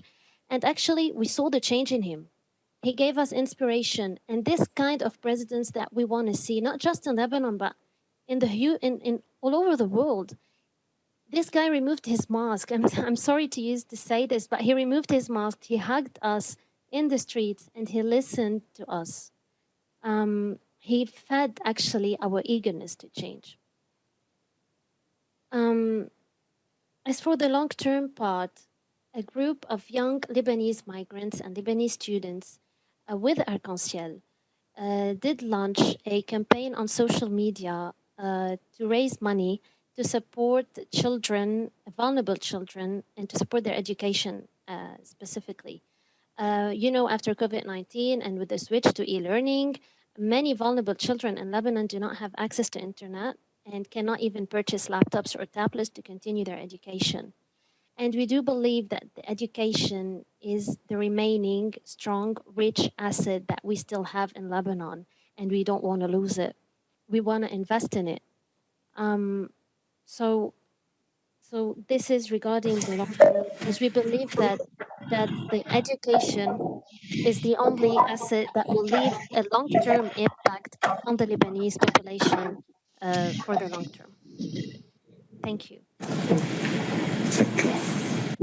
Yes. Thank you very much. And we really recognize the role and the way, in general, youth have responded to COVID-19, but in particular in your case in Lebanon, it has been really a model, and I think very inspirational. And I think, we will continue to follow what you are trying to do. You are in a existential future for Lebanon, and I think for you and your young Lebanese people, it's the time really to raise your voice and try to support any initiative that can bring stability and peace in your country. So, Madeleine, Amoni, the floor is yours. Thank you so much, High Representative of the United Nations Alliance of Civilization. I'm really honored to be here today to voice out my voice and on behalf of my fellow youth. I work for an organization that is focusing on reintegration of former child soldiers. And I know that that can be a very complex issue to deal with, especially when it regards reconciliation and peaceful reintegration into a community where thousands of children have committed atrocities, having been recruited as child soldiers in those same communities where they are now trying to reintegrate. Looking at COVID-19, COVID-19 has challenged each and every one of us. But there are a section of youth that are more challenged by the COVID-19 impact. Take an example of former child soldiers. They're already struggling to reintegrate in their own communities. They're being stigmatized and traumatized for issues that they themselves did not want to be a part of. They were forcefully recruited to become child soldiers. But these are youth that we have seen reevaluate themselves during this period, take turn to serve in public places, support with community service. For example, we've had youth do peer-to-peer mentorship, especially during this difficult time.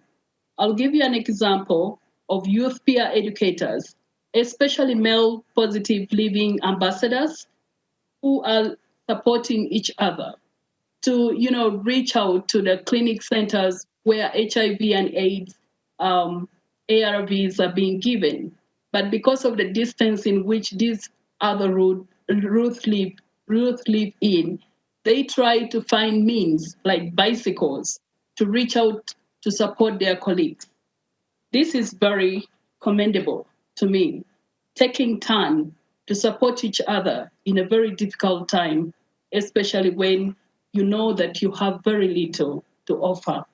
Young people have also demonstrated resilience by getting to know how to use the internet and social media platforms.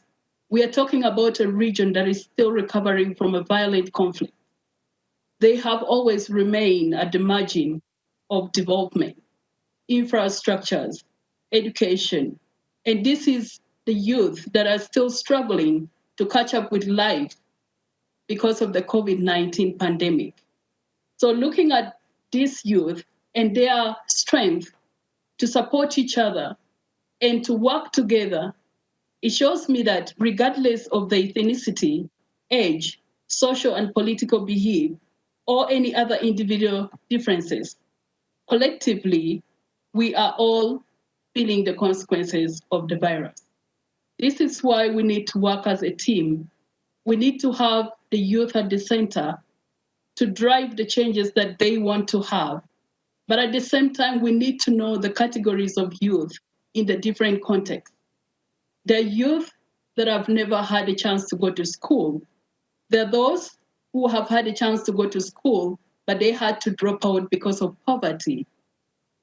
I am saying this because I know and do understand that these are problems that are globally affecting everyone. But let's try to look at the context in which we are trying to support the youth, and then also how the youth are trying to work hard to contribute to the development of their own communities. In my work, we prioritize peer-to-peer training in conflict resolution. Why do we do this? Because if we do not break the cycle of conflict, the youth now are tomorrow's leaders. So we are raising a generation that will continue to live in conflict if they do not know the meaning of peace and if they do not value peace. So with these few words, I have learned during this COVID-19 that reevaluating ourselves and collecting where we are putting our effort is very important. We need to prioritize areas that we think is a global cause and it's worth our investment. We would like to appreciate the United Nations Alliance for Civilization for giving us the opportunity and the platform to also express our project in the international stage. This was something that was great and highly appreciated by my country because issues of former child soldiers is almost a silent issue. And yet the children continue to live in a generation of trauma. They continue to be re-traumatized by their own experiences, and they are forced to start another cycle of conflict. So this is an issue that we need to support the children to come out of peacefully. Thank you so much. Thank you, Madeleine, for very inspiring intervention. And I agree with you that we have to create a generation of peace, not a generation of conflict. And I think that is absolutely right. As you say, so many positive things. So now, in order to move, I will ask Teresa Assad to really ask a question, to pose a question to Corinne Momal. Was to Madeleine Amoni yourself to put a question to Vladimir Voronkov. Thank you. Thank you. Thank you so much. My question is that there are many initiatives that are aiming at helping victims of terrorism, for example, the child soldiers, and violent extremism. But perhaps such assistance are not felt by small organizations like ours. What are the challenges in broadening and strengthening the assistance to support victims of terrorism and violent extremism post-COVID-19? Thank you.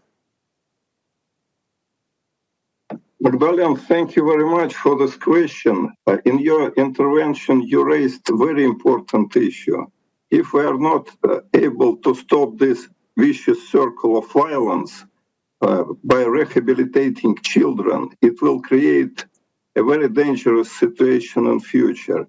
And you are doing a very noble job. And you know, it's interesting, but I traveled a lot before the COVID-19 to different parts of the world. And in majority of countries, civil society organizations, small organizations, are doing the most important work in this regard, how to recover, how to support children, youngsters in this process of de-radicalization and in the process of joining a normal life.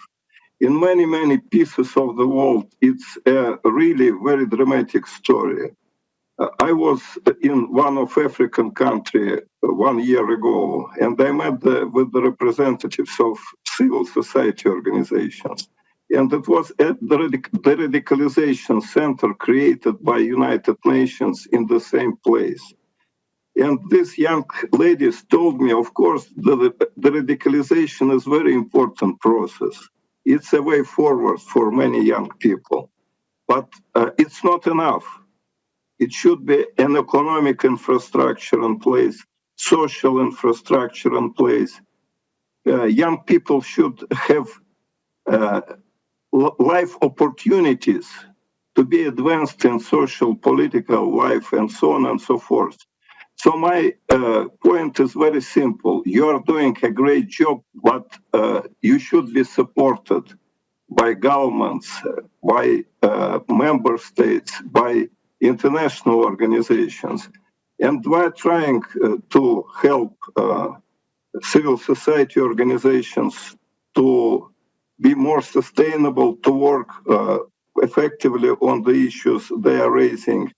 I could mention that all our engagements on counterterrorism agenda or prevention of violent extremism agenda is with the participation of civil society organizations. So I could mention a number of conferences we organized as the office together with other entities. For example, in the United Arab Emirates in December, we had a conference on prevention of radicalization of youngsters. United Arab Emirates is a very developed country in this regard. So more than 100 civil society organizations participated in this very meeting. And I know that they got a lot afterwards, they got a lot of financial support from a number of member states for development of these activities. We have our own strategy how to be engaged with civil society organizations. I'm speaking about the strategy of my office. So my appeal to you is very simple, to be in touch with us. Let's try to work together, because I have a feeling that, speaking about victims of terrorism, on the local level, it works rather well. Of course, it's very hard work, but internationally, it's not enough. And we need to draw more attention to this very issue. We need to involve more young people to this work in support of victims of terrorism. And of course, we need to develop these networks of our connections with civil society organizations, like your organization. But you are doing great job because you are contributing to the future. And thank you very much for this. So staying in touch. Thank you, Vladimir, and thank you for the question. I think you are right, Vladimir. There is a lot of things that can be done. You are already doing a lot, and I think you can count on the youth to really implement your global strategy, and both will benefit from that. So now I'm going to ask Teresa Sade to pose a question to Corinne Momal-Vanian. Thank you. My question would be the following. Youth over the world, and especially in Lebanon, are striving to be the leaders of their own future. Now, the young people's ability to adapt and lead in these uncertain times has been critical in the past few months, and especially in Lebanon during revolution, COVID-19, and after the explosion. How can we capitalize on this dynamism and youth-led activism further? Well, Teresa, first of all, let me tell you that we all have been inspired by young Lebanese people in recent weeks. So our heart is with you, first of all. But on your question, I don't want to give you my response. I want to give you the response that was already given, actually, to this question through these consultations that I mentioned earlier, and that the Extremely Together leaders ran over the summer. And they had very specific recommendations on how we can go forward and capitalize on what we've seen. Some of these recommendations are addressed to the UN, to multilateral organizations, to governments, to established NGOs such as our foundation. Some are addressed to you. So I'm just going to mention a few, and we'll put out this paper later. One of the recommendations, which I really found very interesting, was for governments to set up a dedicated institution to scrutinize the potential effects of all new policies on future generations. And there is a very interesting example of this. It's in Wales. The local parliament has passed a law in 2015, which is called the Future Generations Act. And this law makes it compulsory for any government policy to take into account its impact on future generations. And I think that's really an example that should be followed. Another recommendation was for all multilateral organizations to really streamline youth inclusion in all decisions and institutions. It took us years to learn how to streamline women, gender equality in all our work, right? But for a long time, women were only brought to the table when we were discussing women's issues. But today, it's a bit the same with youth issues. You are here, you're discussing, but it's to discuss youth inclusion. We need to have young people present in all the discussions, not only the discussions on youth issues. So I think the kind of processes that IASHB is doing with the African Union should serve really as an example to other multilateral organizations. Third, the political incumbents, the governments have to remove the barriers to office that exist for young people, including the minimum age to run for office in many countries. That minimum age is way too high in many countries. another thing is that we have to all because we have access to many platforms. So we establish NGOs, organizations. We have to use our access to amplify the positive narratives of young people. And for instance, one thing which at the foundation we will try to do is to support a campaign, a global campaign that is being designed by the Extremely Together leaders to really counter the narratives that extremists are putting forward now during this crisis, this hate machine that they have accelerated during this crisis. So this campaign will be launched, we hope, in 2021. But some of the recommendations, as I said, are also addressed to you, young people. Not that you need any really advice, but let me give it to you anyway, because it comes from other young people. One is you have to run for office when the law permits it. And as I said, we need to make it possible. But it's not only through political parties and so on. You have to show in lots of contexts this collective horizontal leadership that has impressed people so much during this crisis, and that is a characteristic of youth leadership. You have to run for office in school boards, in sports clubs, in local governments, in national youth council, everywhere where these are entry points for young people to influence decision making. So that's the first. And the second is you have to network. And you all know the old sentence, strength in unity, but you have to build youth coalitions, strong youth coalitions. And I'm so happy to see from your exchanges here that this is happening, because it will make leaders listen to youth priorities and act upon their needs. And I really, you here on the screen, you have a privileged access. You're talking to us. You have a privileged access to the Alliance of Civilization officials and so on. You have to use that to allow other young people in more marginalized communities where young people do not have access. You have to be also their voices. So this is how these coalitions will work. So I am an optimist. I'm confident that what we have seen during the crisis, that the leadership that young people have demonstrated will be a wake-up call and will accelerate the necessary shift. We can't continue seeing you as not ready for the job, and we have to bring you fully in our decision making.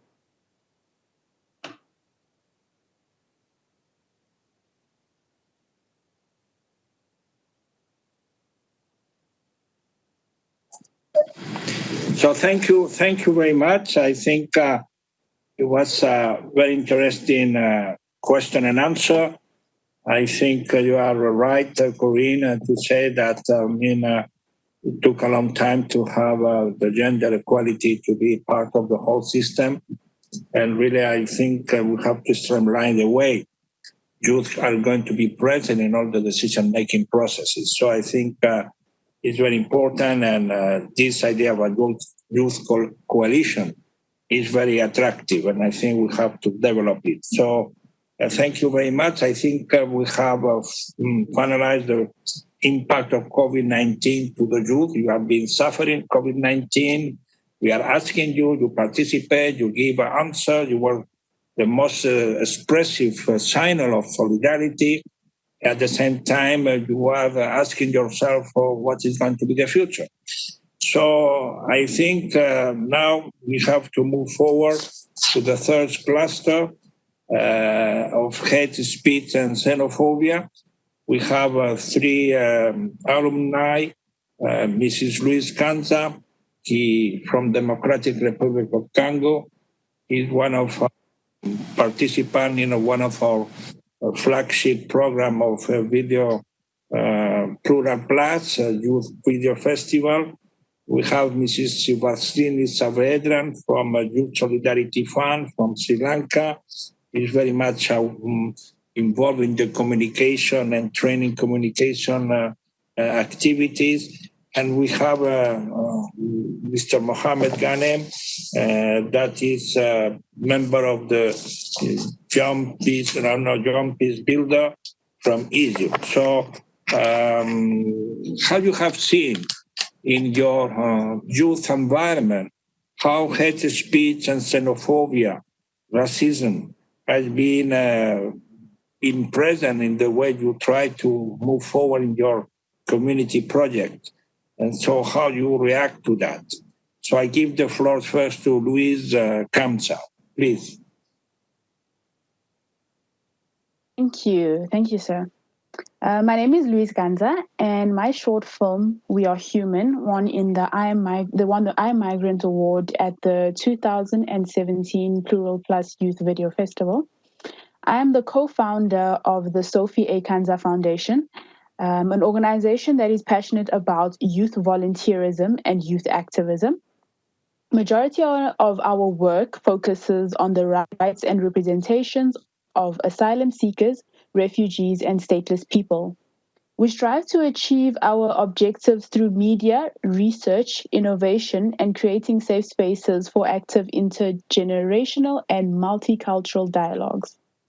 Winning the Plural Plus Award was a major turning point for our work because of the international media opportunities that we were afforded and exposed to after that. My film was to raise awareness about the dangers around the stereotypes that existed in South Africa towards African immigrants. Since then, things have changed drastically, and unfortunately, they have not improved, but have even become worse in the context of the COVID-19 pandemic. These changes have been on an institutional level as well. The government's initial reaction was to build a fence at the northern land border with Zimbabwe to keep the virus out, when it was clear that the virus was using the biggest international airport as its preferred port of entry. The migrant community was left out of all financial relief measures, so no food, no business rescue. The entire community was left in limbo. There has also been a rise in hate speech on social media with accounts that strongly perpetuate and spew anti-African immigrant sentiments. Now, it's important to highlight that the anti-African immigrant sentiment is specifically targeted at Black Africans, mostly from sub-Saharan Africa. This hate on social media was so severe that as early as last week, a march was organized in the capital that called for the expulsion of Nigerian and Zimbabwean nationals from the republic. The strict lockdown restrictions, along with fear and uncertainty, restricted our hands-on approach to activism and put a halt to all of our annual programs. Luckily, we were, however, able to collaborate with another youth-led organization to collect food, clothes, and toiletries that were specifically donated to the excluded migrant community. In conclusion, we're looking to collaborate with you for two of our upcoming projects. The first one is an innovative and groundbreaking app that will allow migrants fast and effective access to accurate information and services. And we are working on a photo and document series to further amplify the voices of migrant groups. I also invite everyone to watch our film, We Are Human, that I mentioned earlier, that won the Plural Plus Video Festival Award. Thank you very much for the platform. Thank you. So thank you very much, Luis, for giving relevance to this unfortunate, act of racism and hate speech against migrants and refugees. And I think we take note of that. We are short of time, so I ask both of your colleagues to be short because we need to respond to have Ambassador Sima want to leave also. So very short, I give the floor to Sibastini Ravedran and then Mohammed Ghanem. And then we put the Mohammed a question to Sima.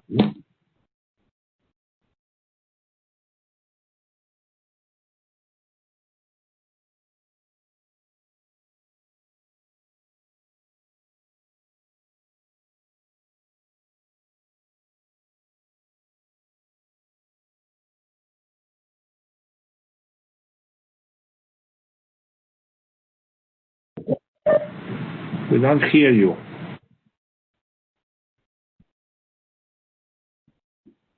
We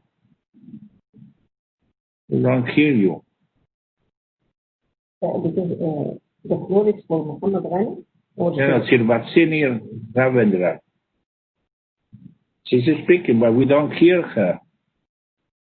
What happened? Maybe you can go to Muhammad Ghani. Mr. Muhammad Ghani. Okay, yes. Ask Muhammad Ghani to respond to the question. To respond to the question. Hello. I think we have a problem with Sirvatsini Ravendran. So we'll come back to you. So now we give the floor to Mohammed Ghanem. And you can put the question to say something and put the question to Ambassador Sima Bahut. Thank you very much for having me. I hope my voice is clear as well. So thank you for the opportunity and for having me today in this privilege. I have a privilege to talk to you and all the senior officials from the UN, also my friends from alumni. Working for youth to make a peacemaking project. COVID-19, we see, like for me, it was a wake-up call for all the hate speech that we see on the social media, and also with the event that happened in US, like with Black movement.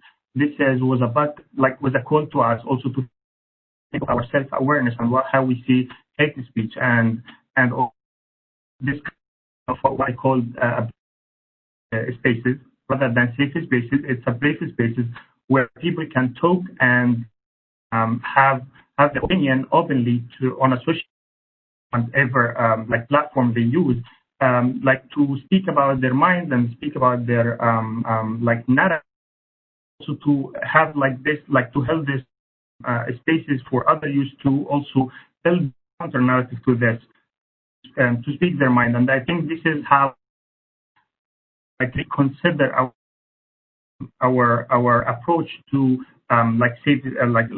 counter hate speech, because I think it's not like making a fake kind of supportive language or a green language, other than to make a space where people can say what they want, and at the same time to make sure that they also having this kind of counter narrative where people can rebuild and reconcile, perspective about one another. And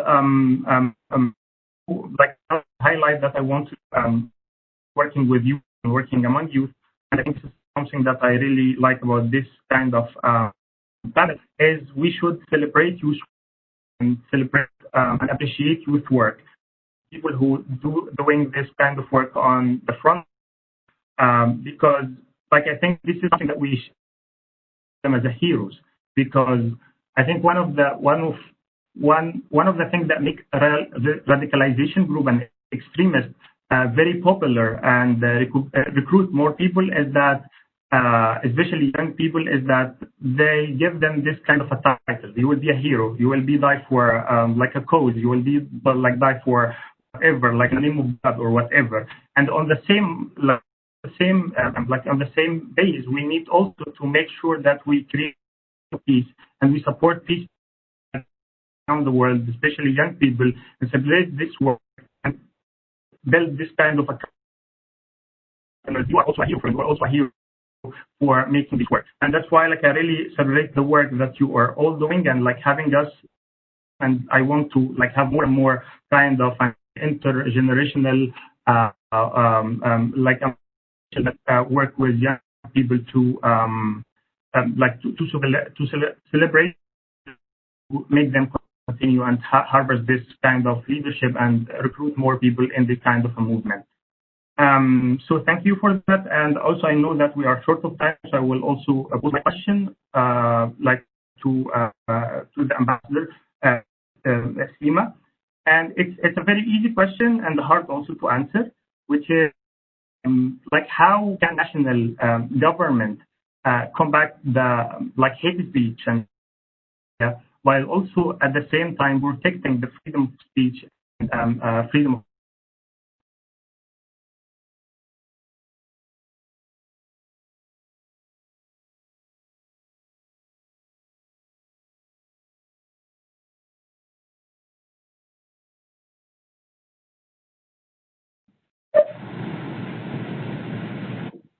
We have a bad connection. No?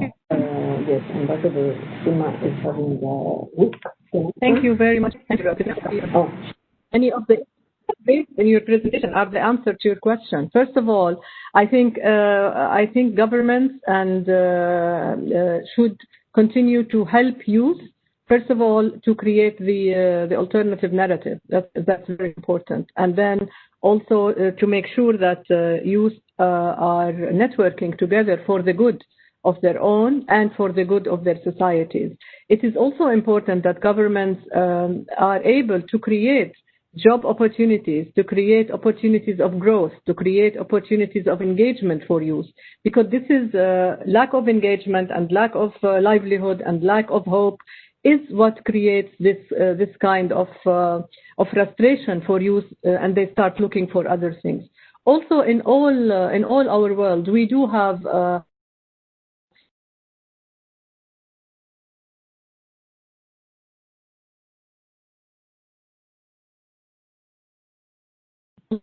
So what are her thoughts on her?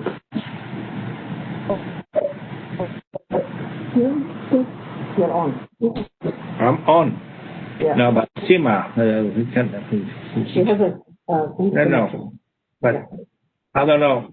You tried, Sima, to. That is the Zoom diplomacy. It's not working. You, the youth, you like connectivity, but I don't like that. I like it face-to-face. So, Sima, go ahead.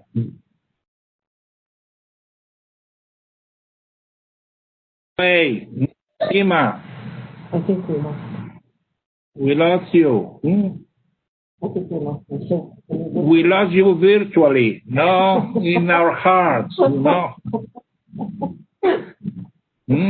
Okay, it's not important to lose you virtually. We know we are behind that screen. So we go back to our friend from Sri Lanka. He can maybe now give her thought shortly because we are running out of time. So, no.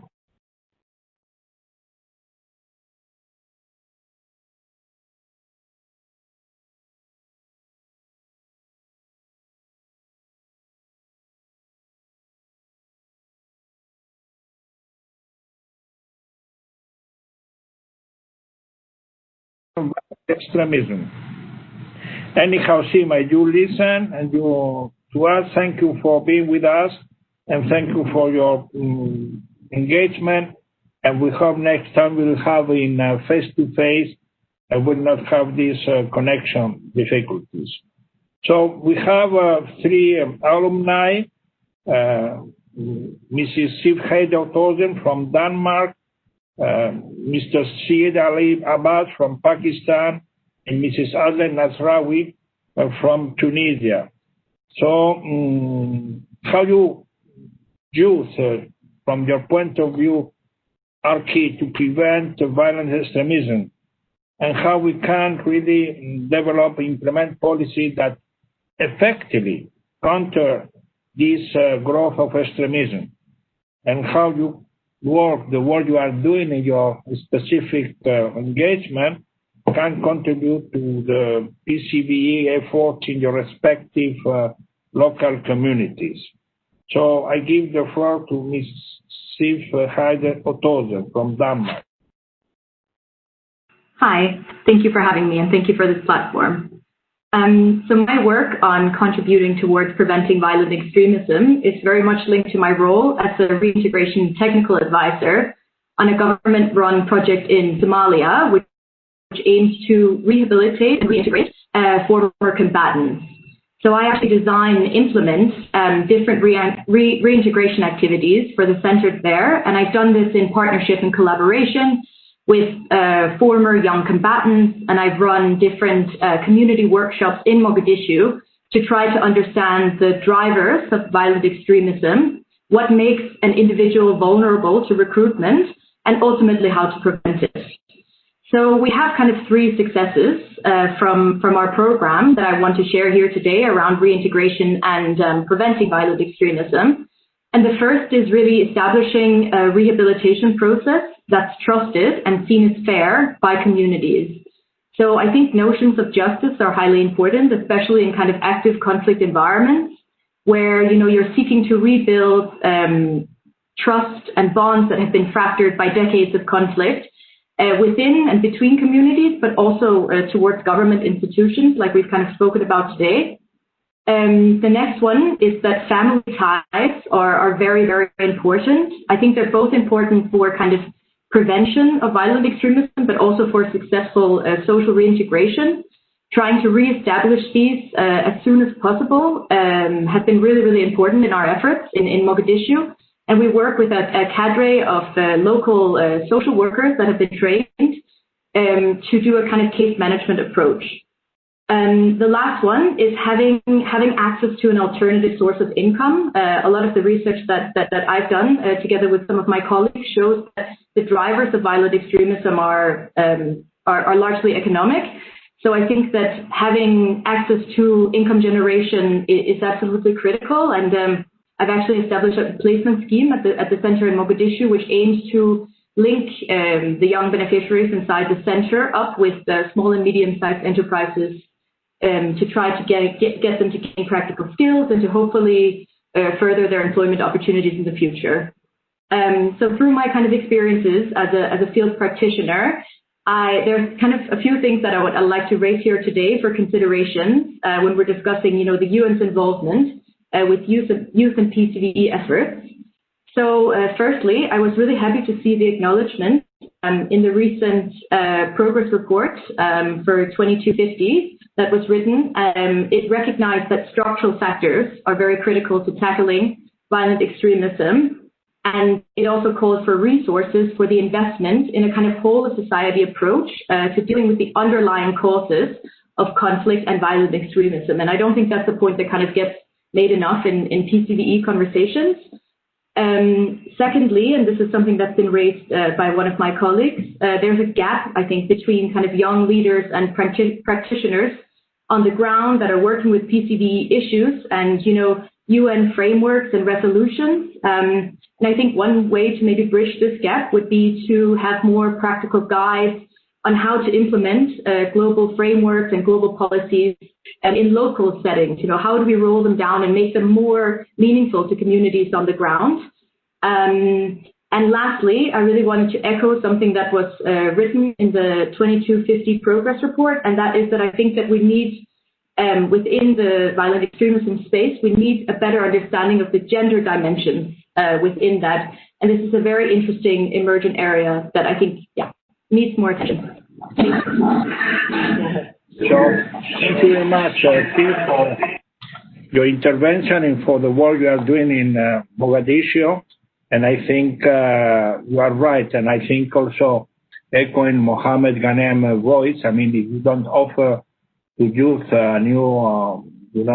new ideas, new elements, new participation, they will radicalize. No, they will not follow what we consider as going to be the best for all of us. So thank you very much. And now I give the floor to Mr. Syed Ali Abbas from Pakistan.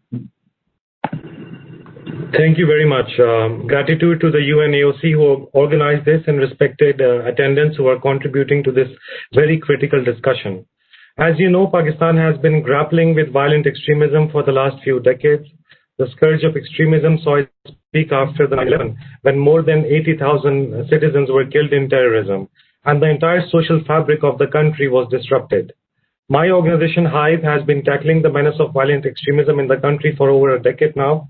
I personally chose to partake in this fight against extremism, leaving behind a very lucrative career in aeronautical engineering because I thought it was my primary responsibility to fight this in Pakistan.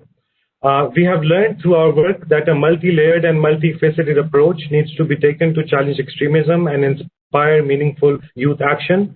Besides training youth actors in order to build their capacity to resist VE messages and recruitment, we have mounted an ideological response to the attraction of violent extremism by research-backed campaigning and counter-narrative initiatives. We have trained over 10,000 youth across the country and reached out to 10 million in the course of the last 12 years. Even after doing so much, we feel that we have done so less and so much needs to be done. And therefore, we have been pushing boundaries of what CVE or PVE campaigning should look like. We have introduced innovative technologies. Our recent project involves using holographic technology to recreate the founder of Pakistan as a credible messenger against extremism in the country. Our work in mainstreaming minority youth leadership is especially important as extremists wish to enforce a unilateral identity on the masses. Our recent work on intersectional marginalization that minority communities in Pakistan face is especially important from this sense, as extremism, finds a breeding ground on the intersections of the society, intersection of the issues that the society faces. Last but not the least, we have been trying to build an international movement against different kinds of extremism through our initiative Extremely Together, which was founded by Kofi Annan. Extremely Together gathers young leaders with a track record of inspirational work in their communities and transforms them from a ground campaigner to a force to reckon with internationally. This initiative has presence in many countries of the world now, and we are successfully building chapters across the world. Last but not the least, I would also urge the UN system to keep supporting and promoting work against extremism, because humanity needs this now more than ever before. The small battles against extremism have been won in different parts of the world, but the bigger war continues. Especially with the rise of populism and supremacist ideologies across the world, we need to keep our eyes and hearts open and invest in communities to make them more resilient to violent extremism. Thank you very much. Thank you very much, Mr. C. Ali Abbas. Let me say that when I met you first, I was impressed by your curricula. How aeronautical engineer working for military industrial complex decide to quit and to go for these new endeavors. So that really shows how much personally and I think integrally you are involved in this issue. So thank you very much. I think Pakistan is going for a very complex situation. You've been very active, and we really express our support and our help. I also to say that Extremely Together project launched by Kofi Annan Foundation, of course, is one of the important projects, and you can count to cooperate and complement together with the UNAOC and the Extremely Together project of Kofi Annan Foundation. So finally, we have Mrs. Alen Nasraoui from Tunisia. You have the floor. Hello, everyone. So my name is Ahlam from Tunisia, and I'm the founder of the Young Leaders Entrepreneurs Organization here in Tunisia after the 2011 revolution. So actually what we are trying to do in order to counter the violent extremism, and especially the appeal and the lure of radicalization, is by speaking the language of youth. Because young people somehow, and especially the beneficiaries that we have worked with inside Tunisia and also in nearby countries, they are really into thinking out of the box, thinking out of curriculum that's being delivered into closed rooms. So what we did with the different projects that we have created is thinking out of the box by combining, for example, IT, hackathons, startups mentality, and mobility. For example, we would take beneficiaries in a ride inside the bus with other coaches to speak about entrepreneurship and how to create business plans while they are traveling to other cities and also talking to other people. And we have discovered how similar projects not only inspired them, but also made them rethink about the choice of joining, for example, a violent extremist groups, as they have encountered other young people who have walked in the same shoes, who have encountered the same conditions like poverty, for example, or lack of fair opportunities, but yet they didn't opt for that choice. They decided to shift the paradigm and create their own success stories.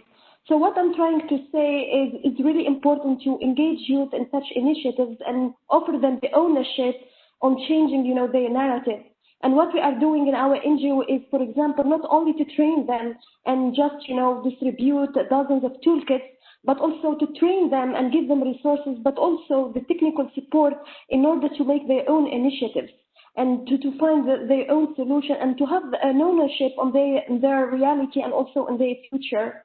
And this is something that proved to be really working, as these young people, they have received that kind of trust in their talents and their energy, and also that they felt, that impact was sustainable. And this is how they learn to find, solution within their communities and to become leaders themselves, not only like consumers of ideas that we were delivering.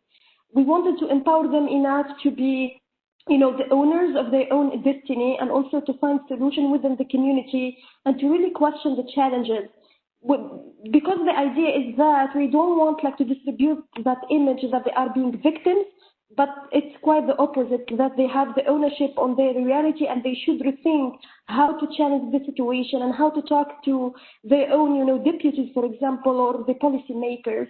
And from for the sake of time, what I'm trying to advocate for is to treat young people as partners when it comes to countering violent extremism and building and keeping peace within communities. It's not only about giving them whether technical or financial support, but to truly implicate them within that process. And by that, also one idea is, to have education within the process and access. By, for example, having advocating for educating young people about peace within the official or formal education in our countries. Thank you.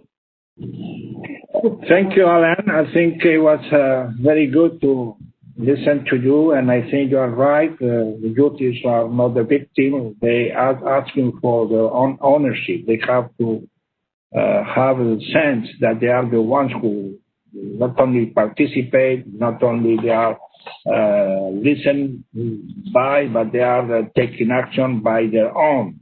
So they are the ones who really move forward because they decide to do so. So that's, I think, is very important, a strong message. So I will ask now Mrs. Steve Hay also sent to us a question to our friend and the Secretary Vladimir Voronkov, and then we will try at the end to have the floor again to our friend Siva from Sri Lanka, if she can really finally connect with us. So, Siv, you have the floor to ask a question to Vladimir Voronkov.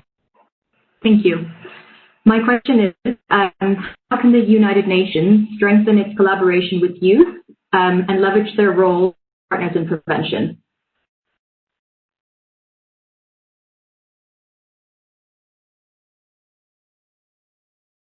Thank you very much for this question, and thank you very much for your work.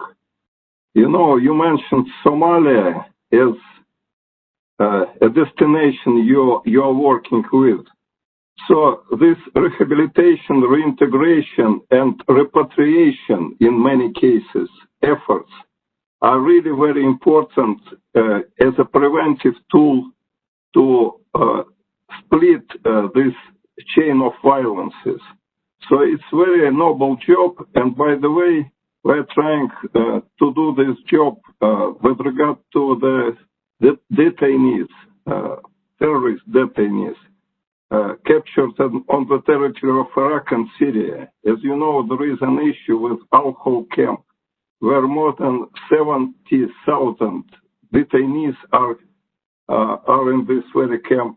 And we're pushing member states to take these people back. And your experience in the radicalization of these people with different military or, terrorist backgrounds is very important in order to have a successful story in this regard. In other case, it will be a big challenge for the whole humankind,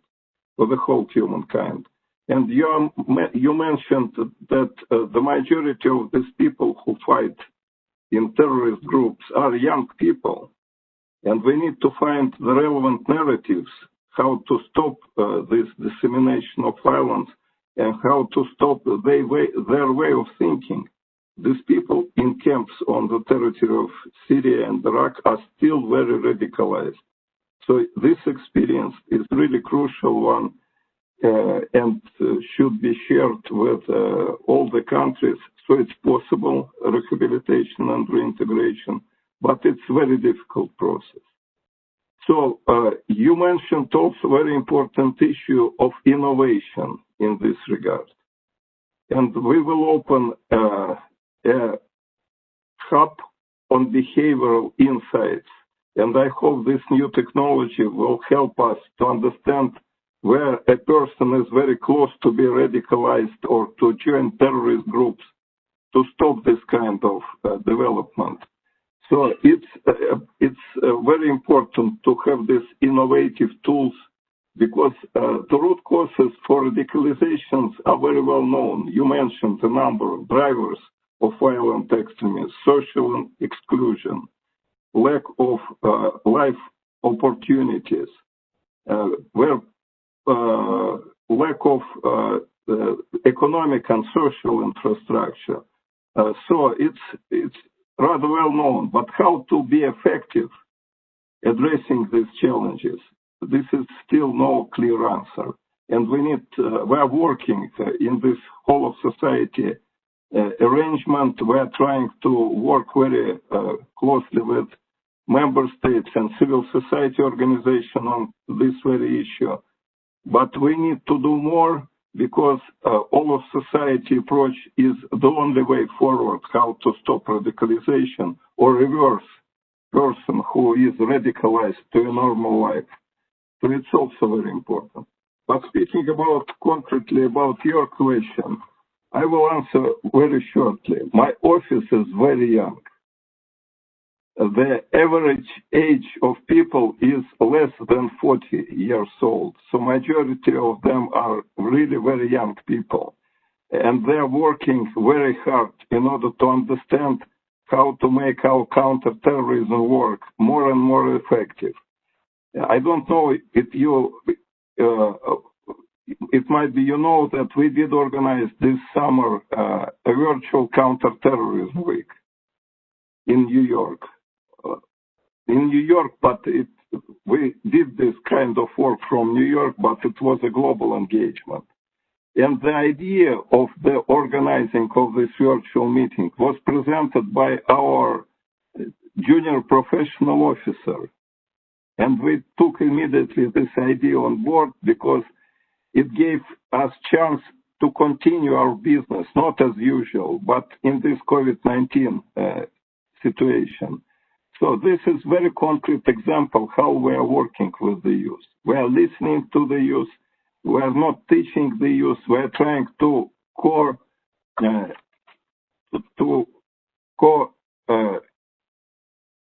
act together with the young generation, both in our programmatic activities and inside the work of our office. So I think this is the main recipe for future. I fully agree that youth should be engaged in all the engagement of any government, of any civil society organization, of any political force. This is the only way forward because the number of young people is growing every year. And if there is no engagement of youth in political life, in counterterrorism activities, or in social life, or in civil society life, it means that it will be a conflict between generations. And we need to prevent this, working very closely, but granting the youth with more and more engagement, granting the youth with more and more power. And I think this is the only and the healthiest way forward. And this is the development of humankind. Only by this philosophy we could be successful for future. I'm very grateful to my friend Miguel Moratinos because I think he has the same feeling as I have. We discussed these issues when the same situation was 60 years ago, 50 years ago. We are discussing how to live better in peaceful environment, how to use our capacities for the better of the humankind, how to be engaged, how to create new economies, how to eradicate poverty, and so on and so forth. We are progressing, we could state, but we are not doing enough. This is for sure. And because of that, we count on your engagement, on the engagement of youth in our activities. And fortunately, the Secretary General is very supportive for the youth engagement. And I think it's a very promising signal for the United Nations and for the young generation how to work together in future. Thank you very much again for your question. Thank you very much, Vladimir, and thank you for the panelists for this cluster. I think my friend Vladimir is summing up very well in the last part of his intervention and answer to your question. I think we've been working together for many years. We have shared the same spirits and values. And now we are seeing that we are in a transition phase, and I know Secretary General is very much committed, has been very much involved. He is now ready to move forward. And I think this new movement for hope is going to be done to thank and with the help and support and participation of you. So before making my concluding remarks and thanking all of you, let's try for the first time to have the opportunity to hear our friend from Sri Lanka, Mrs. Suvarsini Savedran. I hope this time is going to work. I ask you to try to be brief in comment as short as you can. What are your opinions? So, Siva, the floor. Thank you. Can you hear me? Can you hear me? Okay, thank you. Your Excellencies and friends, I'm privileged and honored to be part of this interactive youth webinar. I'm Sivadarshini from Karitivu, a small village in the eastern province of Sri Lanka, where I happen to live since we displaced in 1997 due to the internal war and conflict. I still remember the last night before we left my native place, Modur. I heard a lot of gunshots and it made me feel like it was shot onto the roof of our hut. I was terrified and feeling unsafe even though I was there with my parents. Then the next morning before dawn, we were gone out of that place forever, and I started to carry and sense the attachment I had with the place ever since. I could not find the new home welcoming, rather I heard people repeatedly calling me Ayalurakal in Tamil, and it means outsiders. That was the first label imposed on me.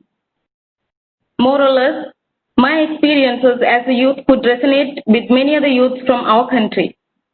In the light of my experiences, here I am to highlight some of the challenges that the Center for Communication Training have experienced due to the pandemic in addressing hate speech, racism, Islamophobia, etc. Recently, we experienced an Easter Sunday attack which caused more than 200 lives last year and contributed to a surge in Islamophobia and nationalist rhetoric which focuses on national security to defend the majority community from so-called extremist forces. What is extremism? The blurred definition in these securitized times makes it possible to label anyone who questions and resists the autocrat government or institutions. It makes youth more vulnerable, in my opinion. Currently, we are experiencing a great threat, that is the global pandemic. The surge in stigma, racism, and xenophobia severely affected the mobilization of youth from diverse communities. My own identity as someone who belonged to an ethnic minority also posed certain challenges to our Theatre for Peace project funded by Youth Solidarity Fund, United Nations Alliance of Civilization. During the lockdown, certain communities were blamed for spreading the virus, and it contributed to exacerbate the already existing stigma attached to those communities. Parents were hesitant to leave the youth out for programs of diverse nature. Visiting to certain areas of the country was seen as something forbidden, and one of the target districts was considered as red zone. Recent debates on the issue of burial or cremation of dead bodies of COVID-19 patients on media, social media, and digital platforms were mostly rooted upon the racist and ethno-religious hegemonic nationalistic ideas. Center for Communication Training as a peace-building organization was concerned of the well-being of our participants, which enabled us to prioritize connection and empathy. We try to strengthen the rifted relationships and build trust. For that, we decided to have family visits and small gatherings. We tried our best to keep in touch with all our youth participants during the lockdown and offered personal calls regularly to the youth participants to make sure that they are not alone. We created a common digital platform to share their feelings and emotions with others from different communities. The more we were able to build trust, the more they committed to learn and unlearn. We can't make changes overnight, but I'm sure that our youth participants were able to question their stereotypes and understand other communities better. I would like to conclude my speech with few kind requests to UNAOC. I request UNAOC to become a stronger ally for the inclusion of youth in the decision-making processes at different levels and address the prevailing discriminations, including age-based discrimination that keeps youth away from all major decision-making processes. I would like to request UNAOC to be more sensitive and inclusive in terms of using gender-related terminologies, considering the fact that language politics plays a major role in exclusion and discrimination.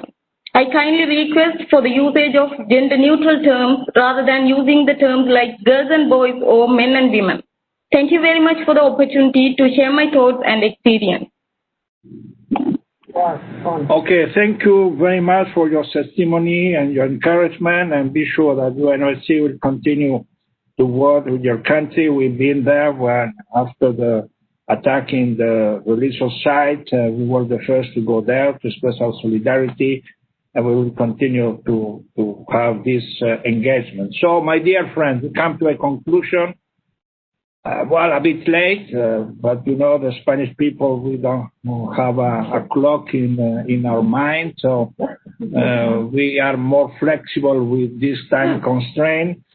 And I'm expressed, I think, on behalf of all my team and all the people I think take part in this webinar, that apart of the technical difficulties we had, it has been extremely, at least for us, extremely rich, extremely enlightening. Let me conclude very shortly. And I think if we have something similar, the senior with the younger, that we like to speak too much. So we've been too long. And so, I don't know, I will not recommend you to speak less, because if you speak less, it would be tweeting.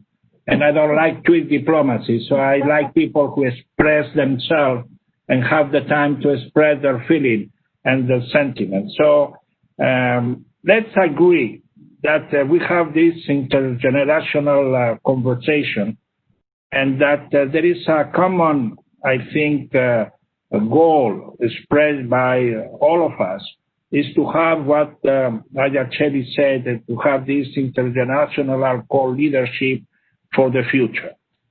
I think some of you mentioned that we need the youth to be ready to have the ownership of the next step they are going to adapt, they are going to express to all of us. I think also Corinne was very clear and very bright to us, and also Luis, that we have to really have a kind of permanent participation in the decision-making process of the youth. I think that is a new idea that we should develop in the future. I think whatever is going to be proposed as Secretary General for in the future, we have to introduce that youth should be sitting in the, in the headquarters of any agency. So they have not to just have a special youth meeting, as you say, but they have to be present in all the decision-making processes. So then we have this question about how we coordinate. And I think coordination is fundamental. Capacity building is also fundamental. And now resources. I mean, we need resources. There are a lot of resources in the world, but we don't know how to use them. So the first temptation is to ask the multimillionaires to give part of their wealth. They are not going to do so. Well, they are going to give some part here and there. We are trying to have, some compact in the UN system. But let's be more imaginative. Let the youth take some decision by yourself. So imagine, 15 years ago, one brilliant diplomat, one brilliant foreign minister of Canada, Lester person, have this idea of proposing to have 0.7% of the general, the national growth product to official development aid. Well, we didn't reach the goal. It was a voluntary basis. It's going here and there, but not with great success. So what we are going to do? Of course, Mr. Voronkov and myself as UNOCT, UNOAC will help you. We'll give some resources, but if that is not going to be enough. So why do not organize yourself? Can you imagine how many youth are in the world today? I don't know. We are 7 billion people around the world today. So how many young people are around the world? Can you imagine instead of eating one hamburger in McDonald's, you decide to put this $2 for the implementation SDG? Can you imagine instead of, of having, your preference, favorite film or video to be rented to put in a kind of fund for implementation of the goals of the development? So there is some ideas that have to be, put into place.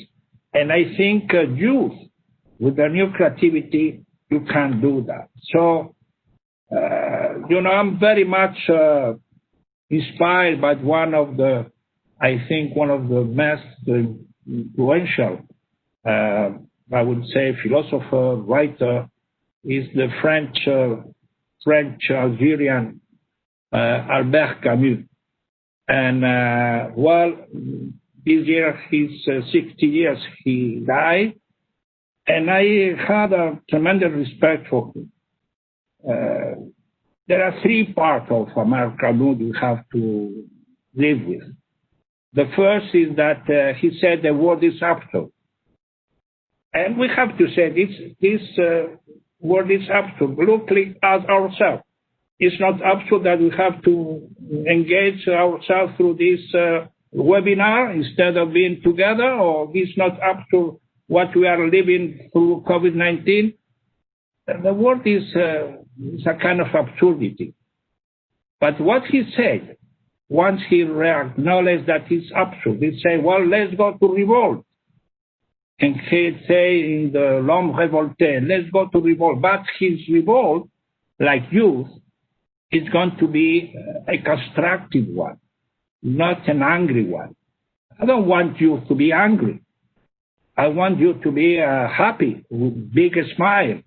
As Chebi have said, we have to be, asking the seniors what you are doing, what you are failing, but in a positive, in a constructive way. And so I think you have to be revolting, but in a happy attitude. And the third is the solidarity and love that have to be achieved. And I think that is what, in order to create that, we need this youth participation in any kind of attempt for the future. So thank you very much. I think it was extremely useful for us, and I think that's the beginning of what I think is a tendency, as our friends have said, there is a tendency in the UN system that the youth are much more important, much more involved, but the battle is going to be hard.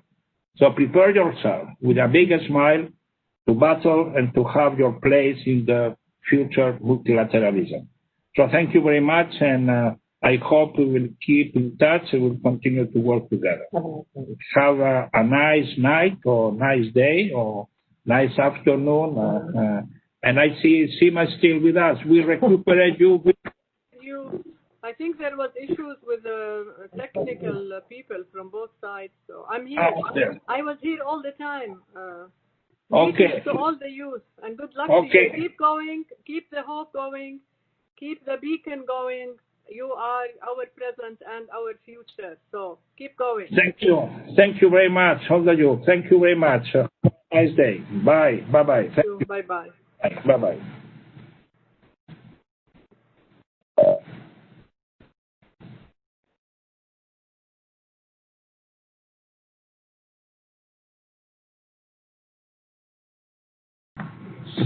So, good afternoon to all of you, and welcome to this webinar.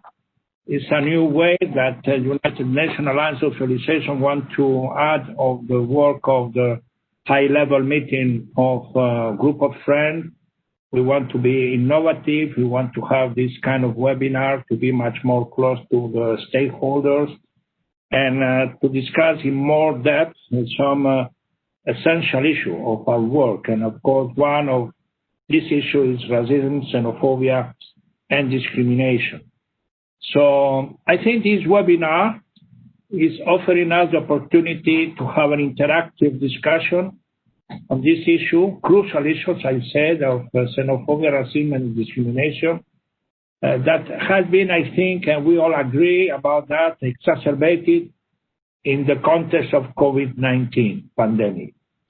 So we are gathered here this afternoon in New York, virtually, to explore how we can address the fragmentation of our society in the face of fear and uncertainty about the future, to identify the main challenges, to forge a whole of society approach, and to explore action and responses that can strengthen respect, trust, and mutual understanding.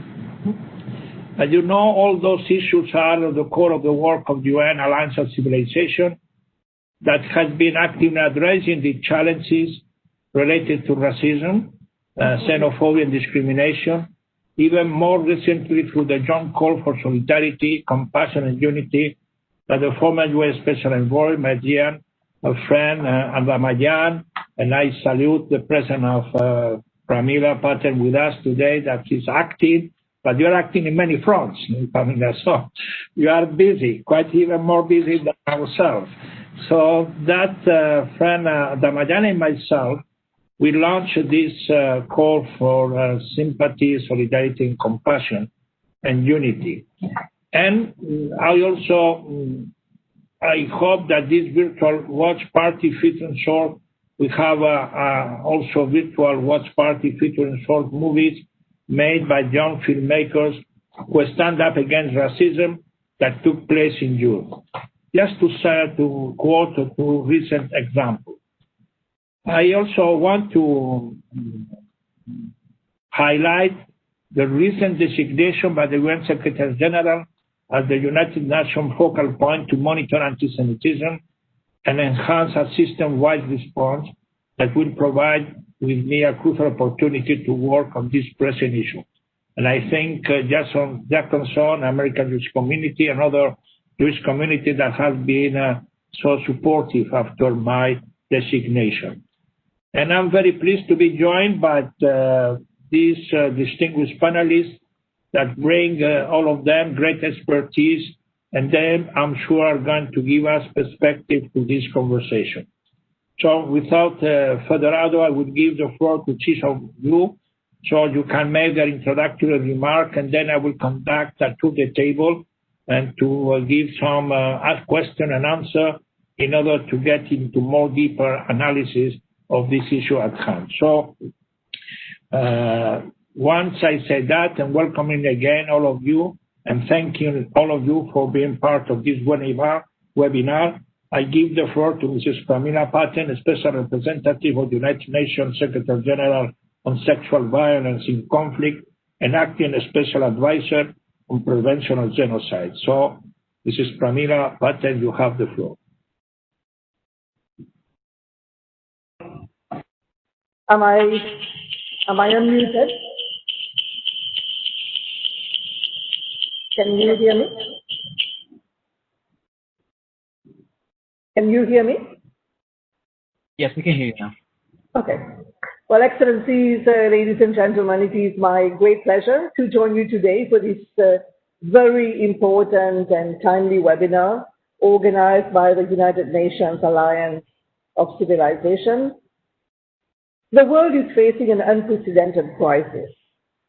We know that at its core is a global public health emergency on a scale not seen for a century, requiring a global response with far-reaching consequences for our economic, social, and political lives. But through a human rights lens, it is evident how the pandemic is affecting people on the ground, particularly the most vulnerable. The public health crisis is fast becoming an economic and social crisis, and a protection and human rights crisis rolled into one. We know that outbreaks create fear, and unfortunately, fear is a key ingredient for racism and xenophobia to thrive. Stress, fear, and anxiety often fuel stigma and discrimination, such as xenophobia and racism, towards a particular group of people, whether done consciously or not. All regions have seen incidents of discrimination, xenophobia, racism, and attacks against people, scapegoated for spreading the virus with racial and ethnic minorities, including people of African descent being disproportionately impacted.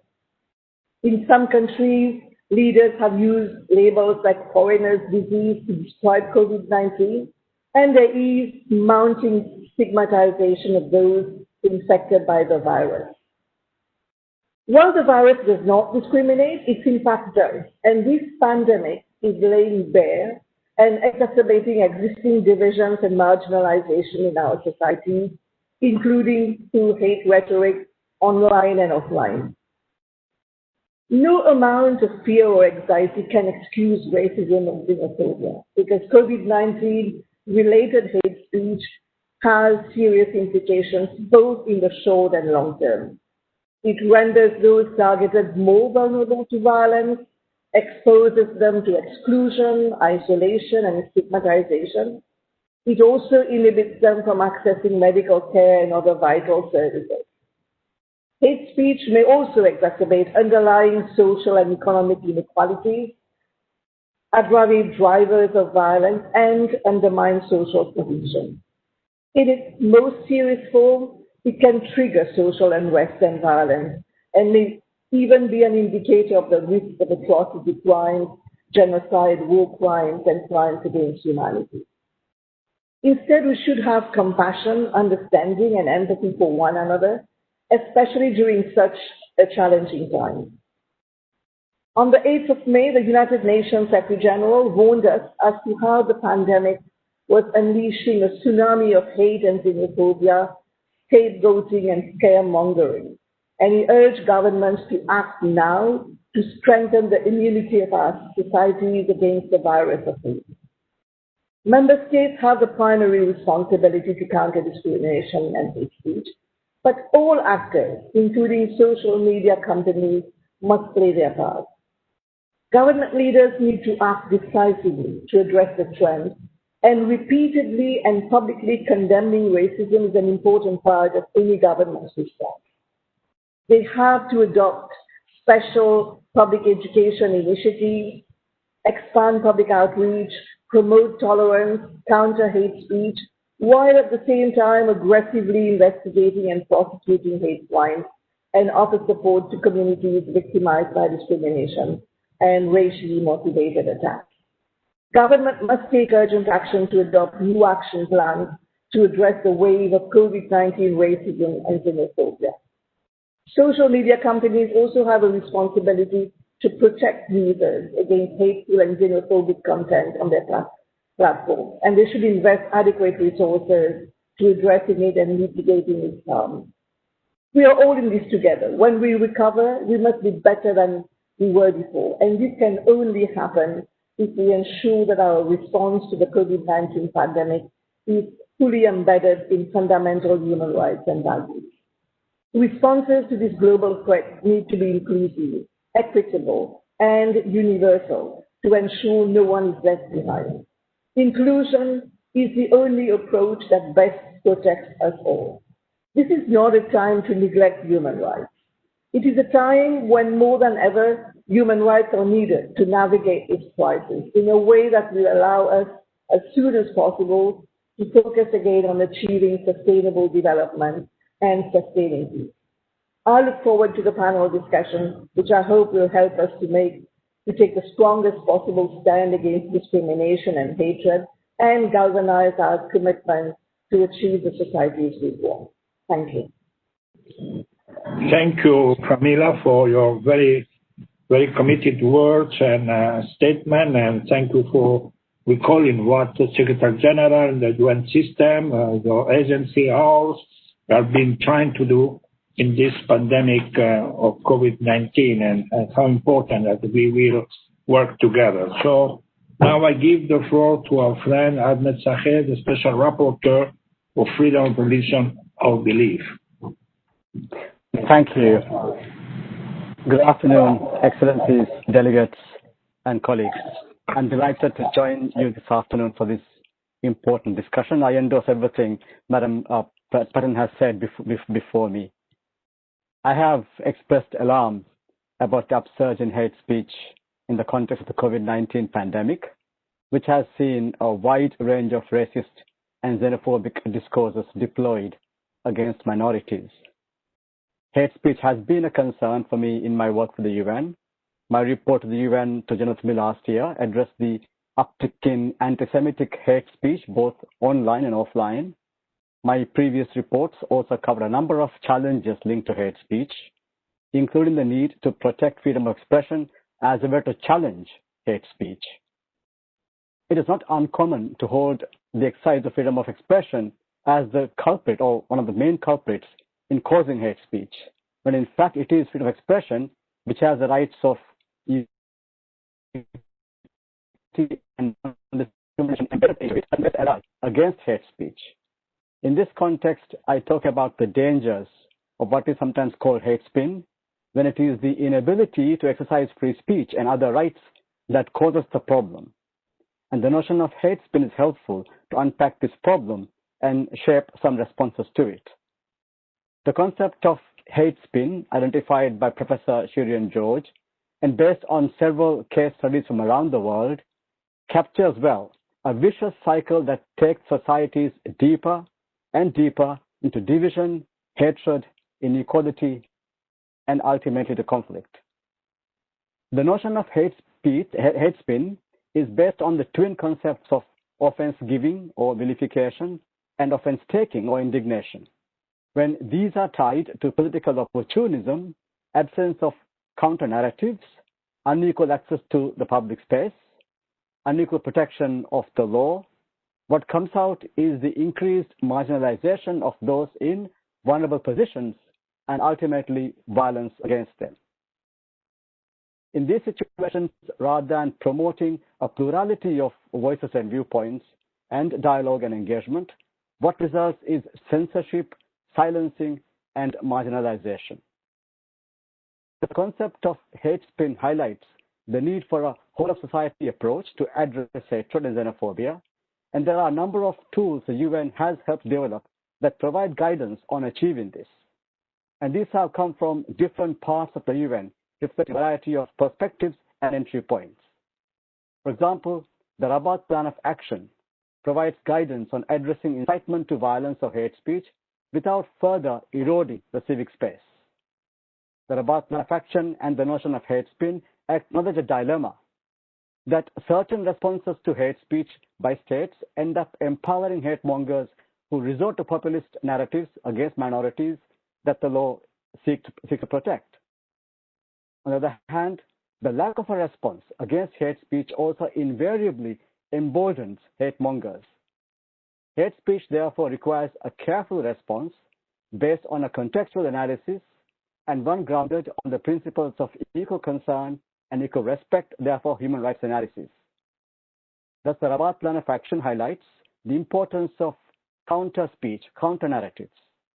The related UN Human Rights Council Resolution 1618 and its action plan seeks seek to build societal cohesion and social capital as a way to respond to hate speech.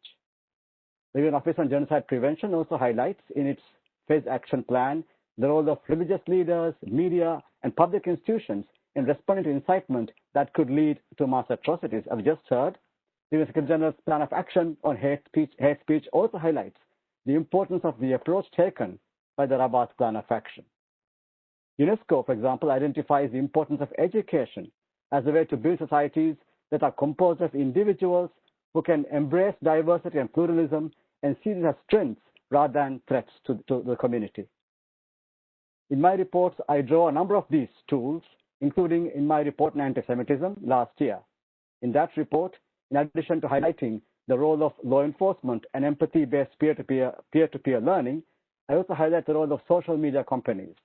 I call on them to enforce their terms of service and community standards, to create more accessible forms of registering concern and be more transparent and accountable on how they address these complaints. My report to the UN General Assembly just in a few weeks' time draws on the commitment of the SDGs to leaving no one behind as a pathway to address intolerance and marginalization. In all this, I stress that freedom of expression is not the problem, but the lack of an appreciation of the importance of non-discrimination and equality is the prime problem. So the latter effectively undermines the pluralism upon which our diverse societies can survive and thrive. I will end here and look forward to a very engaging discussion from my fellow panelists and from the floor as well. Thank you. Thank you, Ahmed, for, as always, very clear presentation, and I really appreciate the way you address the need for reviving Rabat Plan of Action and how to create new counter-narrative and counter-speech. And of course, your own report of last year was extremely on anti-Semitism, was extremely opportune and very timely and very, very inspired for the work of all of us. So I think we will have time to go deeper in our discussion. And I'm sure that Pramila Patel, she will have some answer of how the UN and our friend Adam Ayan and the people work on this new strategy of hate speech. So I think there are a lot of answers that I can give you some, but I will give to Pramila the opportunity because it's under her authority and responsibility. So now we move to our friend Mr. Jason Isaacson, Chief Policy and Political Affairs Officer of American Jewish Committee. Please, Jason, you have the floor. Thank you. First, allow me to recognize the foresight and leadership of you, High Representative Martínez, for convening this timely discussion. I've had the privilege of knowing and periodically conferring with the esteemed High Representative in his various high-level positions for more than 2 decades, and I'm an ardent admirer of his dedication to promoting interfaith and international understanding, peace, and cooperation. I also must convey in this setting, as my American Jewish Committee colleague Felice Guerre did in a webinar we hosted last week with Dr. Shahid, my organization's profound respect and appreciation for the landmark report on anti-Semitism that he presented last September and just described. It's an honor to be included with Dr. Shahid, Mrs. Patton, and my other distinguished co-panelists in today's session. This discussion is not only timely, it is urgent. As the draft note from the Alliance of Civilizations Secretariat stated in framing this dialogue, COVID-19 is attacking societies at their core. Just this morning, the New York Times carried a story datelined London that captured the mood of the moment under the headline, "Conspiracy Theories. As cases rise in Europe, so do paranoid reactions." I was particularly struck by one quote in that report from Daniel Jolly, a psychology lecturer at Northumbria University, who observed, quote, "People are drawn to conspiracy theories in times of crisis. When there is something happening, a virus outbreak, rapid political change, the death of a celebrity, a terrorist attack, it breeds conspiracy theories." HAC has been particularly attentive to the alarming incidents of anti-Semitic conspiracy theories spawned by the current pandemic, theories that have numerous antecedents, from the Black Death in 14th century Europe to government accusations that Jews were carriers of tuberculosis and typhus in America and in Europe in the late 19th and early 20th centuries, to charges in the 1980s that Israel had participated in concocting the AIDS virus. My colleague Alyssa Weiner cataloged some of the most common and outrageous anti-Semitic conspiracy theories in the first months of the coronavirus pandemic. Summarizing her findings, drawn from online and other sources around the world, she wrote, and I quote, "Anti-Semitism presents itself in old and new guises.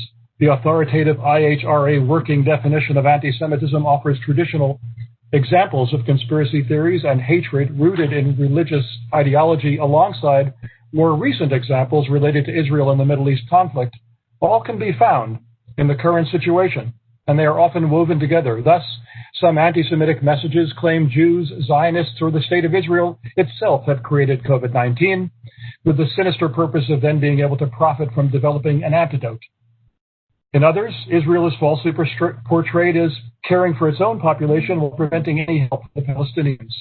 A third set of examples claims that Jews themselves are infected and spreading the deadly virus via their own communities, much as they were accused of spreading the plague in medieval times. These charges may be contradictory, but that matters little to the anti-Semites who promote them. Much of the conspiratorial content related to COVID-19 is found on sites that have well-established records of anti-Semitism, not to mention flagrant views of other minorities as well.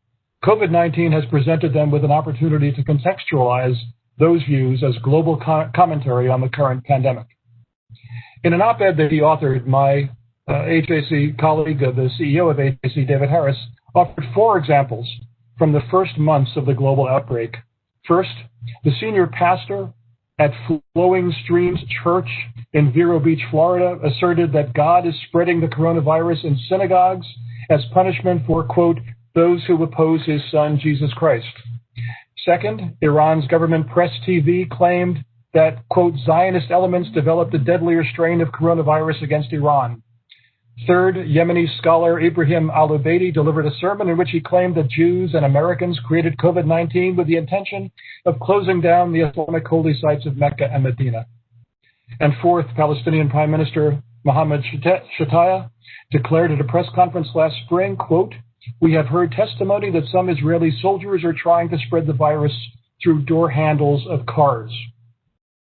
These poisonous assertions are out there, infecting anxious minds, garnering views and undoubtedly adherence on social media and posing long-term dangers to societies worldwide. Because the kind of toxic, even murderous scapegoating toward this or another vulnerable community that Dr. Joly identified seems such a predictable human response to crises, successful countermeasures are as hard to formulate as they are desperately needed.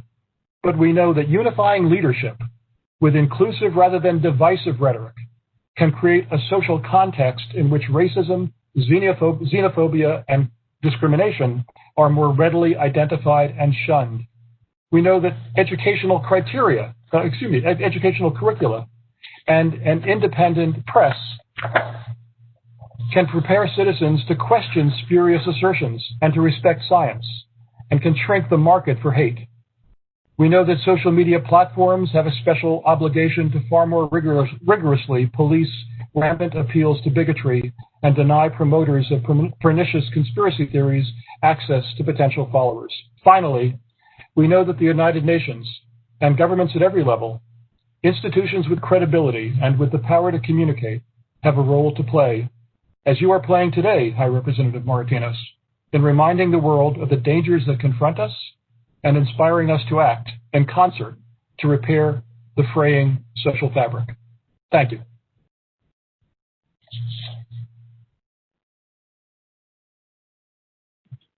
Thank you, Jason, for your intervention, and I think you really underline what we have defined in many occasions recently, this new wave of anti-Semitism, this new form of anti-Semitism. And of course, COVID-19 have developed in a very perverse manner these conspiracy theories that goes for not only attacking Israel, but so other many actors in understanding why the COVID-19 started. So I think you denounce fake news and the way they have been sometime proposed and announced the effect and the consideration and consequences of COVID-19. And we have to fight about that. So thank you very much for your first remarks, and we will come back to you later on. I have to say that unfortunately for technical problems, we have another panelist, Mrs. Nayeli Chavez-Geller, who was New York correspondent of Univision, and unfortunately she cannot get into this webinar. That's technical difficulties, so we are not going to have her present in this webinar. So for that reason, I move now directly to Mrs. Alex Walden, Global Head of Human Rights Google. I think you have been already some mention about the social media, and so where I think you have a lot of things to share with us, how you are contemplating and acting in this new environment. So thank you very much, Alexandria, for being with us, and so the floor is yours. And thank you for the opportunity to join this important conversation today. My name is Alexandria Walden. I serve as the Global Policy Lead for Human Rights and Free Expression at Google. In my work, I advise the company on how we preserve our deep commitment to human rights and our commitment to free expression and access to information in a complicated global operating environment. Broadly, the internet has been a force for creativity and learning and access to information. And at Google, supporting this free flow of ideas is core to our mission to organize the world's information and make it universally accessible and useful. This openness has democratized how stories are told and whose stories get told. And it's created a place where communities can tell their own stories.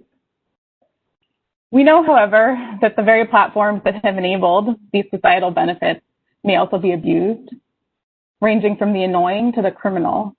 And this is why, in addition to being guided by local law, we have community guidelines for our users to follow that set the rules of the road. And I want to state clearly that every Google product that hosts user content prohibits incitement to violence and hate speech against individuals based on their specified attributes, which include race, gender, religion, across various categories. We view both as grave social ills, so our policies go well beyond what is required by law in some countries. With respect to the specific COVID-19 context, I just wanted to share that we've partnered closely with global and local health authorities to ensure that our policy definitions and our enforcement is effective in removing violative content where there's a serious risk to egregious harm. And this work has really evolved over the course of a month while we, along with the rest of the world, have grappled to understand what the implications are. And so it's evolved for us into a comprehensive COVID-19 medical misinformation policy, which prohibits, for example, content that denies the existence of the coronavirus or content that encourages the use of home remedies and special medical treatments. And the type of content one of my colleagues on the panel had already mentioned, anything with respect to tying coronavirus to a specific person or people based on one of their protected attributes is something that would already be covered under our hate speech policy. And so I want to dive a little bit more into kind of the 4 levers that we rely on to support what we call information quality and how we moderate content across our various products and services. So the first we call these the 4 R's. The first is remove. We set responsible rules for each of our products and services and take action against content and behavior that infringe on them. So we also comply with legal obligations as well that require us to remove content. But it's not just about removal, and I think this is what the Special Rapporteur noted earlier. Removal is but one way we have to address this content. The second way that we address this information integrity and this type of content in particular is to raise content. So we elevate high quality content and authoritative sources where it matters most. Third is reduce. We reduce the spread of potentially harmful information where we feature or recommend content. And last, the fourth is reward. We set a high standard for quality and reliability for publishers and content creators who want to monetize or advertise their content. These levers allow us to be consistent in our methodology across products while also tailoring the implementation to fit uses and needs for each. I'll also note that, which someone had raised before, I'll also note that we've been leaders in transparency, and this is something that has been important to us, to be transparent about our approach to COVID-19 content in particular, because it impacted the way that we were able to staff our content moderation. So transparency has been an important kind of aspect of looking at how the company has managed these content-related issues in the context of COVID-19, and I look forward to talking more about that. So I'll close by saying we're, of course, deeply troubled by the discrimination and hate and violence in the world, and we take these issues seriously, and we want to be part of the solution alongside civil society and government. So I'll close there, and I look forward to the rest of the discussion. Thank you very much, Alexandra. Thank you for reinforcing what Pramila said, the importance of human rights and their work and everybody can agree with me. I think you will agree that it is true that there was a lot of, before COVID-19 and other, let's say, events, there was some criticism, but we have to acknowledge that we have seen a very positive tendency, and I think, as always in life, you have done a lot, but still there is you can do better. So we take note of what Google, and I think we really salute the measure you have taken on discriminatory speech from your side. So now let's start the conversation. And you are free. You want to ask to your colleague any question, but in order to launch the debate, allow me to put some questions to all of you. I have one question from each of you, so I think I will start with my friend Ahmed Zahid in general, because he's been working for this issue for many years. And I think from your point of view, Ahmed, you mentioned the whole of society approach in your intervention. You need this whole society approach in order to end hate speech and racism. So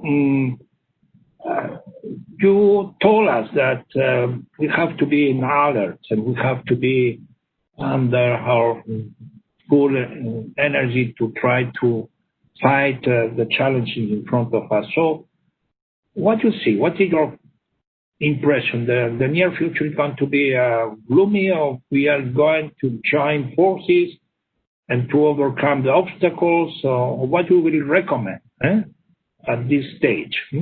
So what will be your recommendation, to move forward in a positive manner? I was dreading the question, what do you think, what do I think will happen? Because I'm really not good at forecasting what could happen. But I think, I share the concerns many have about the direction things are going, in the sense of the rising trends in hate speech, hatred, and so on. But I also notice, like you said, distinguished chair, that there have been positive developments everywhere. People have been trying to grapple with this problem and try to address that. And what I find encouraging is the amount of investment now being made to address the issue. And also the important insight now widely accepted that this is no longer a problem for a particular part of the society or community. We no longer say it's a problem for law enforcement, because there is a part for law enforcement. That's never enough. We never say it's enough for education. That's important, but we need to do more. Same with tech companies. Yes, there's a role they have to play, but it's never enough. I do know the huge challenges here, but I'm also aware that there are some governments which pressure tech companies to abide by their own very restrictive measures. At the same time, I'm also aware that more can be done with regard to what tech companies are doing. So for me, I think we now have a lot of templates, and I refer here to the Secretary General's Plan of Action Hate Speech and Adam Diang-led Face Plan of Action, the Rabat on Action. We have a lot of tools, including work done by Jewish communities for decades on addressing anti-Semitism through education, through other means. So we have a broad range of tools to our hand. Now the key is, how do we begin to implement these? And what is now required is, like you say, all of society approach, but also at the UN level, something that brings in synergies, that combines work in New York, work in Geneva, work in Vienna, elsewhere, together. So we have a holistic approach to the problem that will ensure we look at everything. So ultimately, I think rather than simply rely on the law, which we must, of course, it's vitally important that we all stand up in solidarity with others. That's crucial. The whole point about scapegoating, the whole point about conspiracy theories is to mark some people out. It's the exclusion. If we reject that exclusion, and all of us can do it, all of us must do that, then we defeat a lot of what's there as hatred. If you want to go and censor people, we can do a bit of it, but we'll never be successful. We know, for example, on say, online platforms, we can remove people, they come back in other forms. Of course, we should remove people who are openly inciting violence. But we also require plurality of approaches to see how we can deal with this. So for me, there's no one lever. It's all of us working together and understand there are interconnections here. So for me, what I call a human rights approach is crucial. That we protect those who are most vulnerable, we protect everybody's rights, but we have equal concern, equal respect for everybody, and to understand we must protect from expression, but also bring to that commitment a commitment to equality and non-discrimination. Empower people to be able to speak out. Thank you. Thank you very much, Adman. I think you are right, and I think that gives me a question maybe for Jason that he can elaborate a little more. I mean, you said it is true. We need to work together. We have a lot of tools that we are using, but sometimes we use in a separate manner, not in an integrated approach, a comprehensive approach, and so the results are not so well perceived by the whole society. Well, unfortunately, I mean, Jewish community and fight against anti-Semitism is a very long story. No, you have been suffering for many centuries, many years, and you have a tremendous background, very, really unacceptable background. And so you have a lot of experience, you know. So how, of course, maintaining our engagement against anti-Semitism and trying to identify the new wave of anti-Semitism, how you can also extract some common grounds with other threats like any kind of racism. I mean, I have with your colleague over there trying to fight Islamophobia, what they are anti, Black Lives Matter. So how you can share your experience and give some common guidance for joining efforts, as Ahmed Sahib was telling us, that we have really to be together in order to combat this kind of discrimination and xenophobia that still is so predominant in our society. So Jason, what is your point of view on that? That's a huge question, as you know, Miguel. So I'll just try to break it down to a few points. Thank you for presenting this to me. As you know, my organization, HAC, has created institutional connections with different communities, different organizations. We created, now it's 4 years ago, the Muslim Jewish Advisory Council, which exists at a national level and also in our regions across the United States. We have forged relationship with the National Urban League to combat black bigotry and also anti-Jewish bigotry. We have created a variety of other institutions with discrete communities within the United States to push back against hate directed at all communities, at all vulnerable communities. So that's one level. That's the kind of the grassroots level.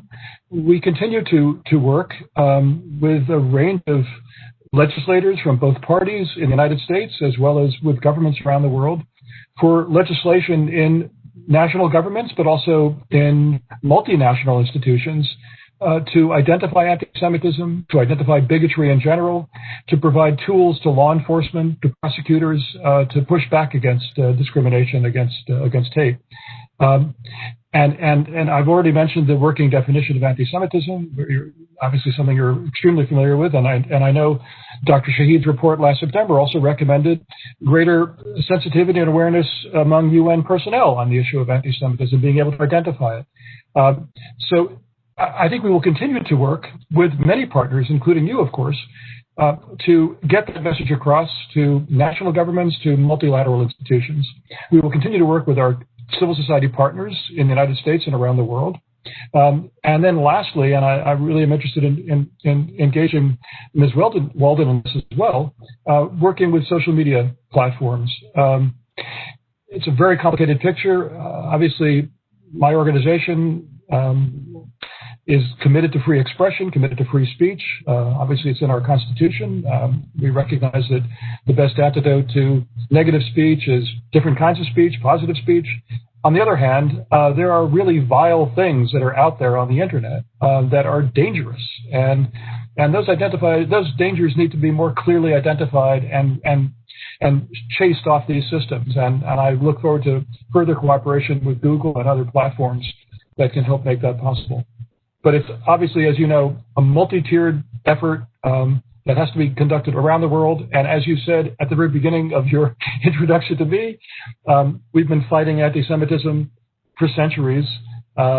It's a pernicious, endemic problem. We will continue to work this problem with you and with other partners, and I hope we'll make some progress. We will continue to do so. Thank you, Jabson. You're absolutely right. We will continue to work together and trying to, of course, and I'm sure we will improve the situation. But you refer again to the social media service providers.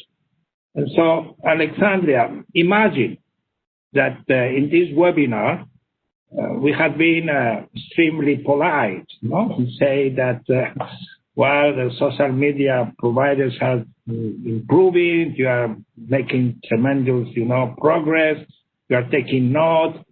But I've been participating in other webinars where there is a tremendous criticism on these social media providers. And so we have been radical against you today. You will come to your boss and say, well, my dear boss, we have to do something because the people are not satisfied of what we have been achieved. So in your point of view, how you could improve to remove racist and xenophobic content without violating international human rights law? I think there is still room for some progress and some improvement. So what is your personal thing? You have some new ideas to share with us so that we can help you, we can cooperate with you in order that we all have a better understanding of each of us. So what is your response to that, Alexandria? Huge question. I think I have a few things, Tori, many that touch, or several that might touch on the points that my colleagues on the panel have raised, but let me just start with my list. So I think when I look across Google platforms, and I'll call out YouTube in particular because they have done a significant amount of work over the years to really build up the muscle for doing content enforcement across hate and violent extremism and terrorism. We believe we've developed a responsible approach to addressing the evolving and complex nature of these issues as they manifest on our platform. that's something all platforms in our industry should be working toward. And certainly, while we've come a long way, we absolutely recognize that there is room for improvement, and we have experts inside of the company and around the world who are helping us improve on that daily. So one other thing I think is that we want to be sure that the work that we're doing is grounded in human rights principles. I know that that came up on the panel, but for Google in particular, as a company that is committed to the Global Network Initiative and to the UDHR and its implementing treaties, it is important for us to ensure that the way we are addressing all of these types of content is grounded in a human rights-based approach. And so ensuring that those who have human rights expertise are participating in conversations about how companies do content moderation is an important thing that we do often, and I think is important that we're doing today and should continue to happen elsewhere. Another thing that we can do uniquely as tech companies is to invest in our own technology to help us identify content and remove it more quickly. This relates sort of to my next point, which is about transparency, because it's important for all of the companies that are engaging in these content moderation approaches to be transparent about the way that we're moving content and sort of provide some metrics around that. It's important for those things to be related because we often see when we share our numbers, we share information about content that is identified by our algorithms and content that's identified manually.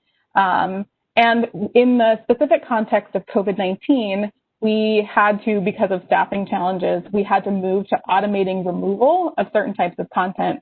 And what we saw there was sort of the cautionary tale that we had feared, that we were not in a place yet where we could automate removal because that results in significant free expression challenges and over removal of content. You can see in our transparency report that actually automating removal resulted in a significant uptick in appeals and, in fact, reinstatements of content because we had removed content in error.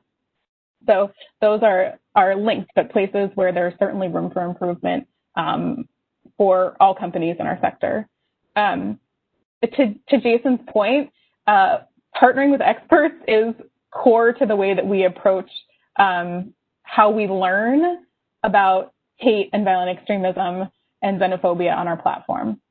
We do this already through things like our Trusted Flagger program, but also it is incumbent upon us to be ensuring that we are engaging meaningfully with those who can help us understand the evolving nature of these memes and content that are manifesting on our platform. And last, I think, to the point about the importance of counter-speech, we continue to believe that counter-speech is an important way to push back against these issues. So while we want to remove on one end, we also want to ensure that we have good content to put up on the other side. And so we invest in that, but also that's one of the areas that civil society, the foundation world, and even governments are able to invest in ways that are meaningful. So I'll stop there. That was a long answer to your question. Yes, I think you are very right and very good to answer and to give us a lot of hope for the near future. I think it is true now that you have used your responsibility approach not to really, especially on YouTube, and then, well, I think transparency, I mean, you mentioned a key word, and as much as we are transparent, as much as we advance. And it is true that sometimes we want things to be done in 24 minutes or 24 hours. And the relationship between, companies and, let's say, in our case, UN entities and other organizations is very young. Now we are starting to have this kind of partnership and engagement. So I agree with you. We have to invest in your technology to give our advice, to give our sense, to be our concern. And I think it's very important. The human factor, is absolutely essential to maintain and to defend, kind of situation. So thank you very much. We will have still some time to come back at the end of this webinar. So now I move to our friend, my colleague, Pramila Patten, not to really have an answer, I think, for what has been not only Ahmed Sahir, but other about hate speech and how UN Secretary General decided at the beginning of 2019 to launch this global strategy against hate speech, so UN strategy. So, Pamela, how you will report to our friends and to see that in the UN we work also quite intensively, and we try to really coordinate our work and give answer to the concern of our people. So please, Pamela, you have the floor. Fully endorse some of the comments made by Dr. Shahid with regard to the tools that we have. But at the same time, this year, as we commemorate the 75th anniversary of the UN, I think we must never forget that the UN was actually born out of the horrors of the Second World War. And as we look at the achievements made since then, we must also acknowledge that much more needs to be done to tackle racism, xenophobia, discrimination, and hate in our society. As previous speakers have actually mentioned, the UN Human Rights Agenda does provide a solid framework for action based on dignity, inclusion, and equality. But at the same time, what COVID-19 pandemic is highlighting are the shortcomings in respect for human rights. The cause of human rights is currently facing major challenges, and no country is immune. We see how disregard for human rights is widespread, and people are being left behind.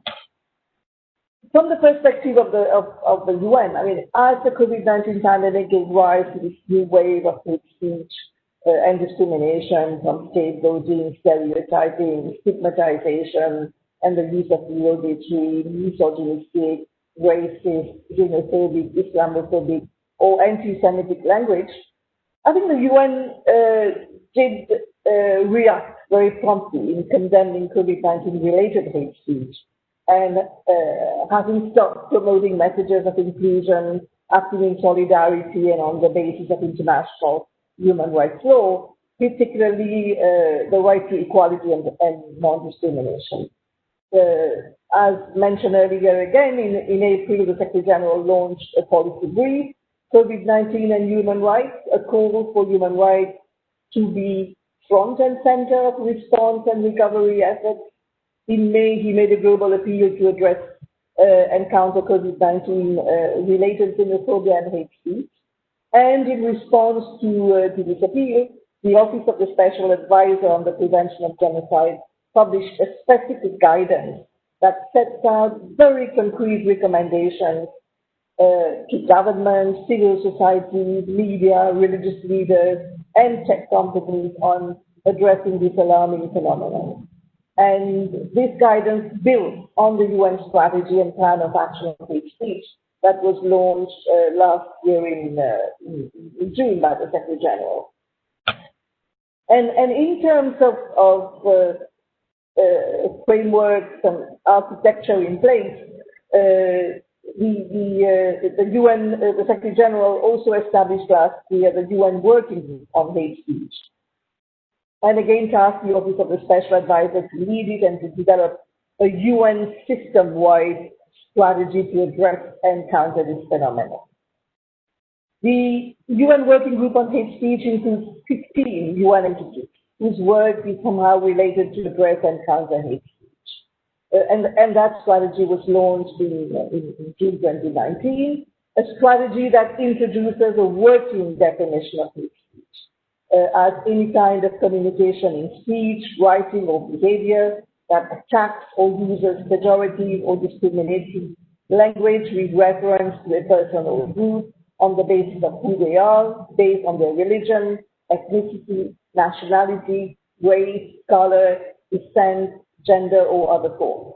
Although this is not a legal definition, it really aims to facilitate policy and programming in and outside the United Nations. The UN Strategy and Plan of Action on Hate Speech, which represents the commitment of the UN to address and counter hate speech globally, includes 13 specific commitments for the UN to address and counter hate speech in a holistic way, including by tackling the root causes, which may include intolerance and hatred along identity lines, keeping hate speech from escalating online and offline into incitement to discrimination, hostility, and violence, protecting the victims, enhancing partnerships with relevant actors, and in line with international human rights standards, in particular with freedom of opinion and expression. As focal point for the implementation of the strategy, the Office of the Special Advisor provides support to UN entities that are part of the working group on the development of their entity-specific hate speech strategy. The Office of the Special Advisor also provides support to UN field entities to develop context-specific hate speech strategies, and to date, the Office has supported several countries. As Acting Special Advisor on Genocide Prevention, I would like to take this opportunity to pay tribute to the excellent work done by my predecessor, my friend Adama Dieng, in combating identity-based hatred. And we all know that Adama has worked tirelessly to advance the work of the UN in this regard, including by engaging religious leaders and actors through the Global Call for Action in collaboration with the Alliance of Civilization and the Office of the High Commissioner for Human Rights. And I'm happy to say that these three officers will very soon launch a series of webinars with safe actors on addressing and countering hate speech within and beyond COVID-19 context. But of course, I must say in all honesty that these existing frameworks are not without challenges. Despite countering and addressing hate speech being a priority for the SG, the implementation of the strategy lacks funding, both at HQ and field level. So in this context, it is essential to continue advocating for more funds to be allocated to the Office of the Special Advisor in its capacity as focal point for the implementation of the UN strategy. But it is also important to continue to push for better coordination among the UN entities that are part of the working group on hate speech, so that we really have to ensure that the UN system acts as one UN when it comes to addressing and countering hate speech. But I think, Miguel, moving forward, I would really like to stress that in the long term, if we are serious about building societies that are peaceful and inclusive, we need to address the root causes of hate that exist within our societies and that was amplified during this pandemic. We really must promote societies that are based on inclusion, respect for human rights and the rule of law, and where diversity is seen as a strength and not a weakness. But in spite of the challenges we are facing today, we also live in a world of unprecedented opportunity. We have an agreed framework of action for the way forward in the form of the 2030 Agenda for Sustainable Development. I think the lessons from this human crisis can lead to more peaceful, just, inclusive, and resilient societies, and deliver on the promise of the 2030 Agenda to be executed. Because how we respond today presents a unique opportunity to course correct and begin to tackle long-standing practices that have been harmful for people and their human rights. I think when this crisis is over and the coronavirus is behind us, the international community will really need to redouble its efforts to tackle the widespread inequalities and discrimination that has made some people more vulnerable. I think we will need to build back better and maintain the momentum of international cooperation, again with human rights at the center. Thank you.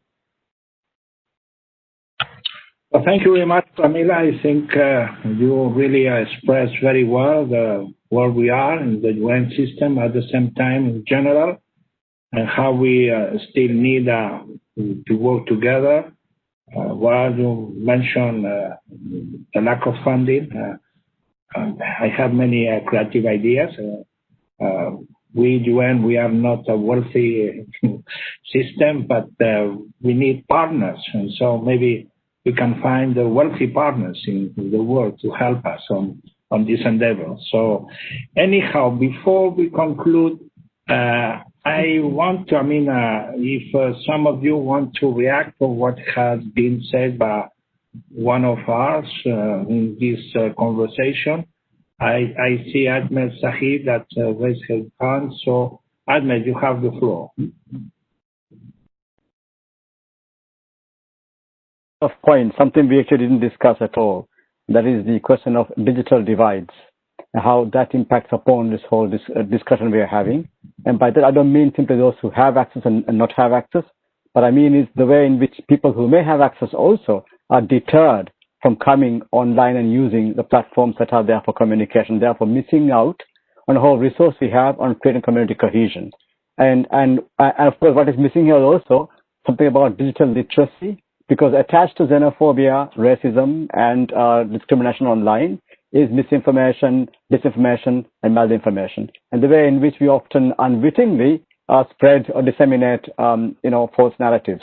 So this is something I think we need to focus on. And finally, I want to say that I think we also need to put our minds to how we operationalize the top-level ideas we have now. I think we have a lot of blueprints out there. And how do we do this? Of course, funding is important, and that is, I think, the key. But in addition to funding, I also think we need to get to the micro level. I've seen in my country visits, an example here is Sri Lanka, after the Easter bombings of the churches.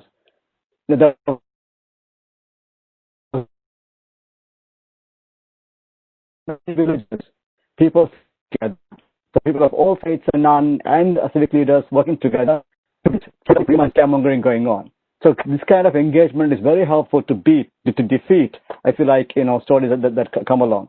So I thought, the UN has this manual of indicators developed by the OHCHR, which looks at how we go from principle to action.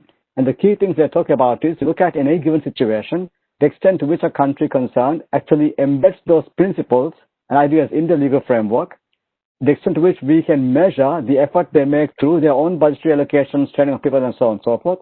And finally, stakeholder participation to see whether they have the results they have. So in case of hate speech, I think we have to make an effort to engage those who are targeted by hate speech to see from their perspective what works best.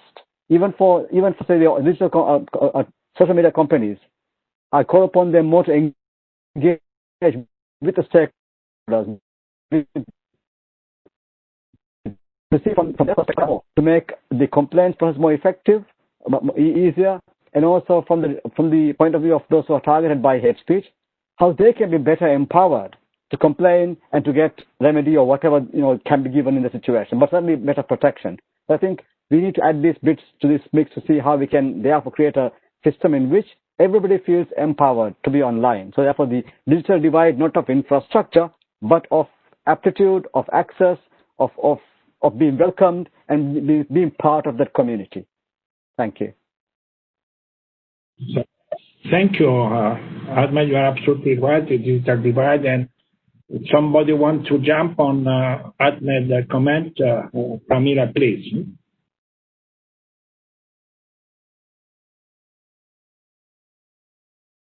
No. We cannot hear. All the member states have the primary responsibility for tackling COVID-19 related speech. And on the other hand, the United Nations has a critical role in supporting states.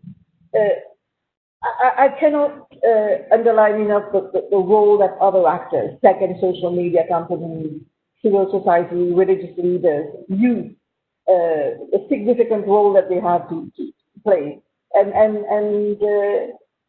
as the Secretary General stated when we launched the policy brief on COVID-19 and human rights, we are all in this together. So really, an all-out effort is needed to end hate speech globally and then eradicate it.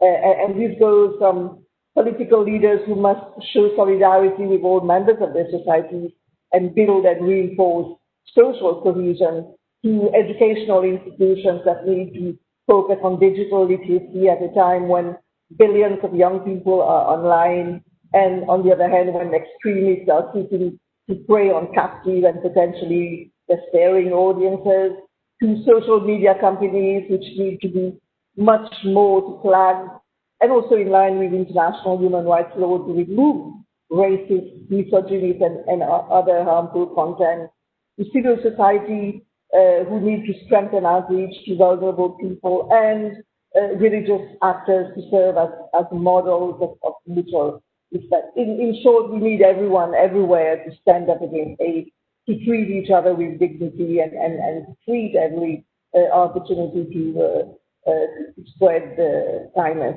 I know that we are not quite there, but at such a critical juncture, I think our shared human condition and values must be a source of unity and not division, and we must give people hope and a vision of what the future can hold. Thank you. So, thank you, Pramila, for your comments. Very opportune, very timely, very good. I see. Yes, Jason, you have the floor. Thank you again, Miguel. Just two quick points. Obviously, welcoming very much the comments that were just made, but I'm concerned about two things. One, the fact that the recession caused by this pandemic will make it harder for national governments, and I believe also for multilateral institutions, to address some of the problems that we're focusing on. And I'm very concerned about that. Billions of dollars that are not going to be provided to treasuries, and the billions that need to be spent, or trillions that need to be spent to recover from the pandemic, will make it even more difficult, I think, to address some of the societal issues that we're talking about that underlie some of the problems. But secondly, I was encouraged to see news today of the creation of an interparliamentary task force, bipartisan members of the United States Congress working with legislators in 4 other countries to focus increased attention on online anti-Semitism. And I believe that that, along with so many of the other initiatives that we've been discussing over the last hour plus, provides at least some hope that there is increased awareness and increased willingness to tackle this very difficult problem, created not just by the pandemic, but given extra fuel by the pandemic. Yes, absolutely, Jason. I think we are all concerned about the economic and financial situation after COVID-19, post-COVID-19 already. We are suffering because the restriction, the constraint, the limitation, no? So the whole economic possibilities, and those that I understand the need, as Pramila said, about funding, how we are going to fund them.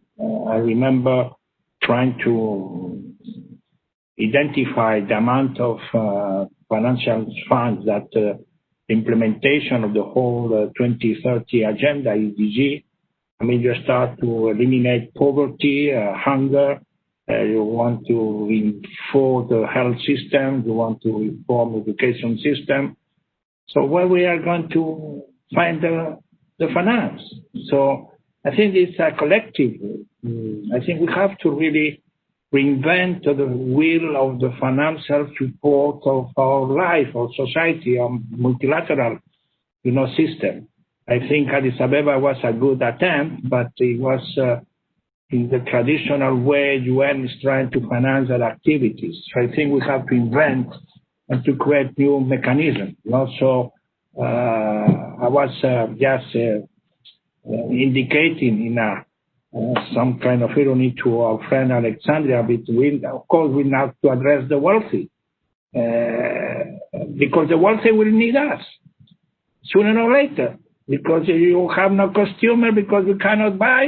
So it's a common goal.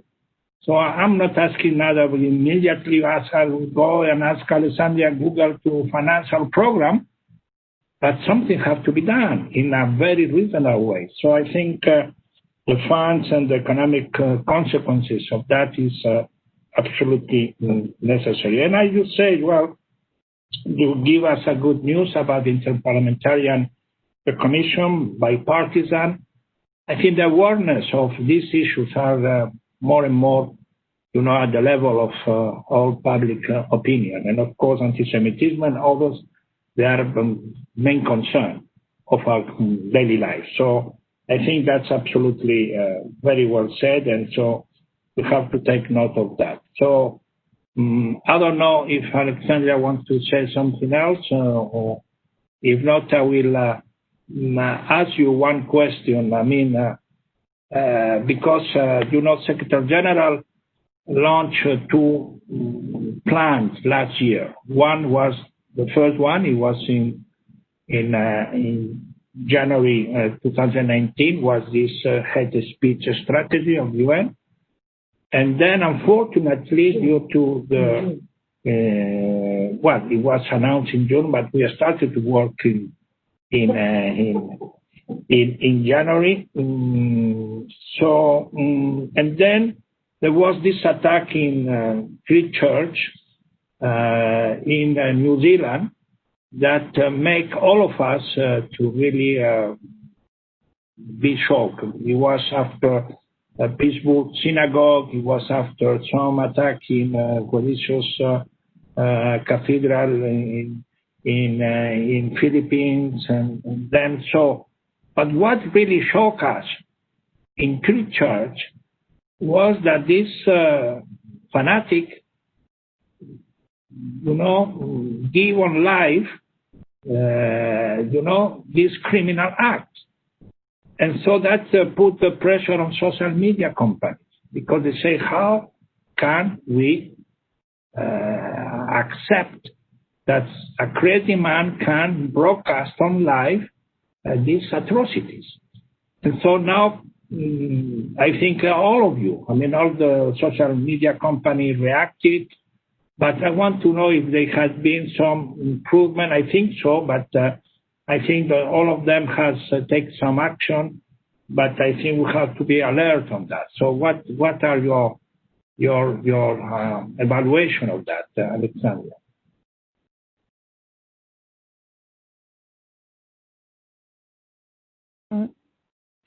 So one of the immediate things that the companies did in reaction to the, can you hear me?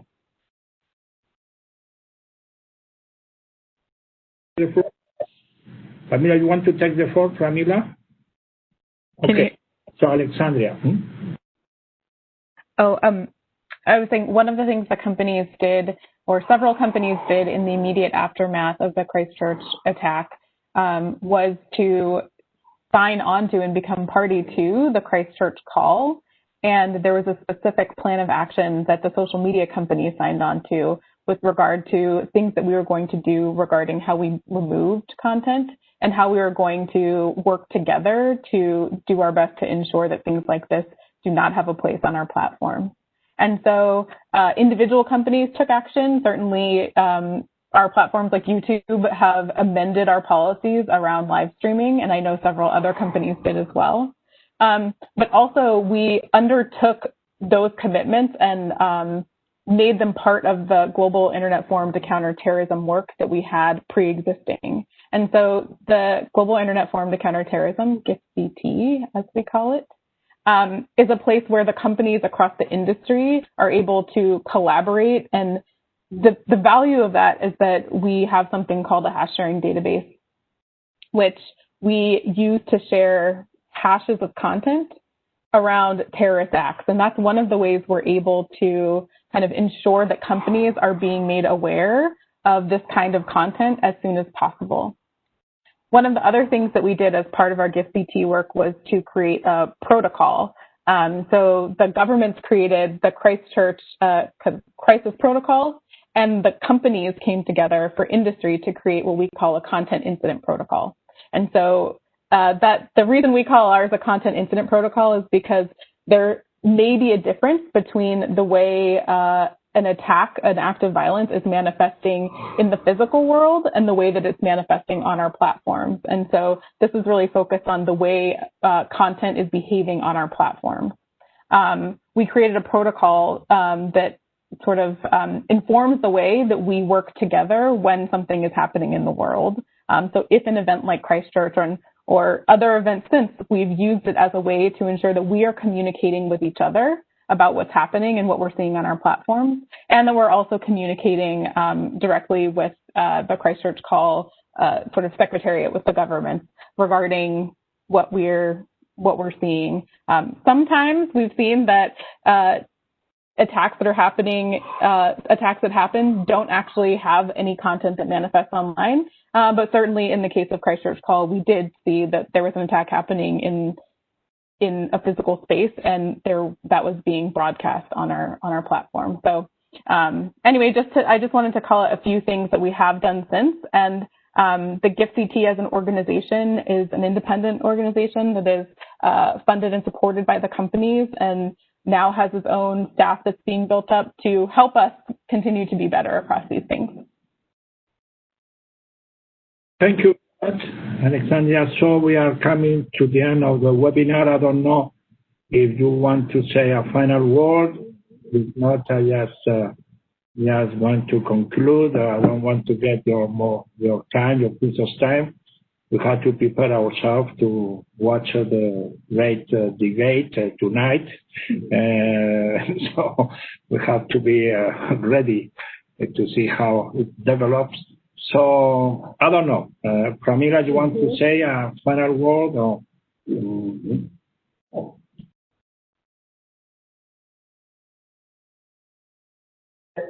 The work of the Office of the Special Advisor on the Prevention of Genocide, we face process and the plan of action for religious leaders and actors to prevent incitement to violence, and how the Office has intensified its work, because the plan of action is a pioneering document, because it is the first to engage with religious actors and religious leaders to develop very context-specific strategies, and implementation of the plan of action remains very critical in contributing to the prevention of such crimes, especially in areas affected by religious and sectarian tension and violence. And it has been mainstreamed in the implementation of the prevention of genocide mandate, and actually figures into all programmatic activities implemented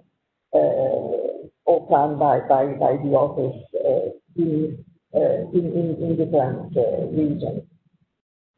Just wanted to start with. We have a good news.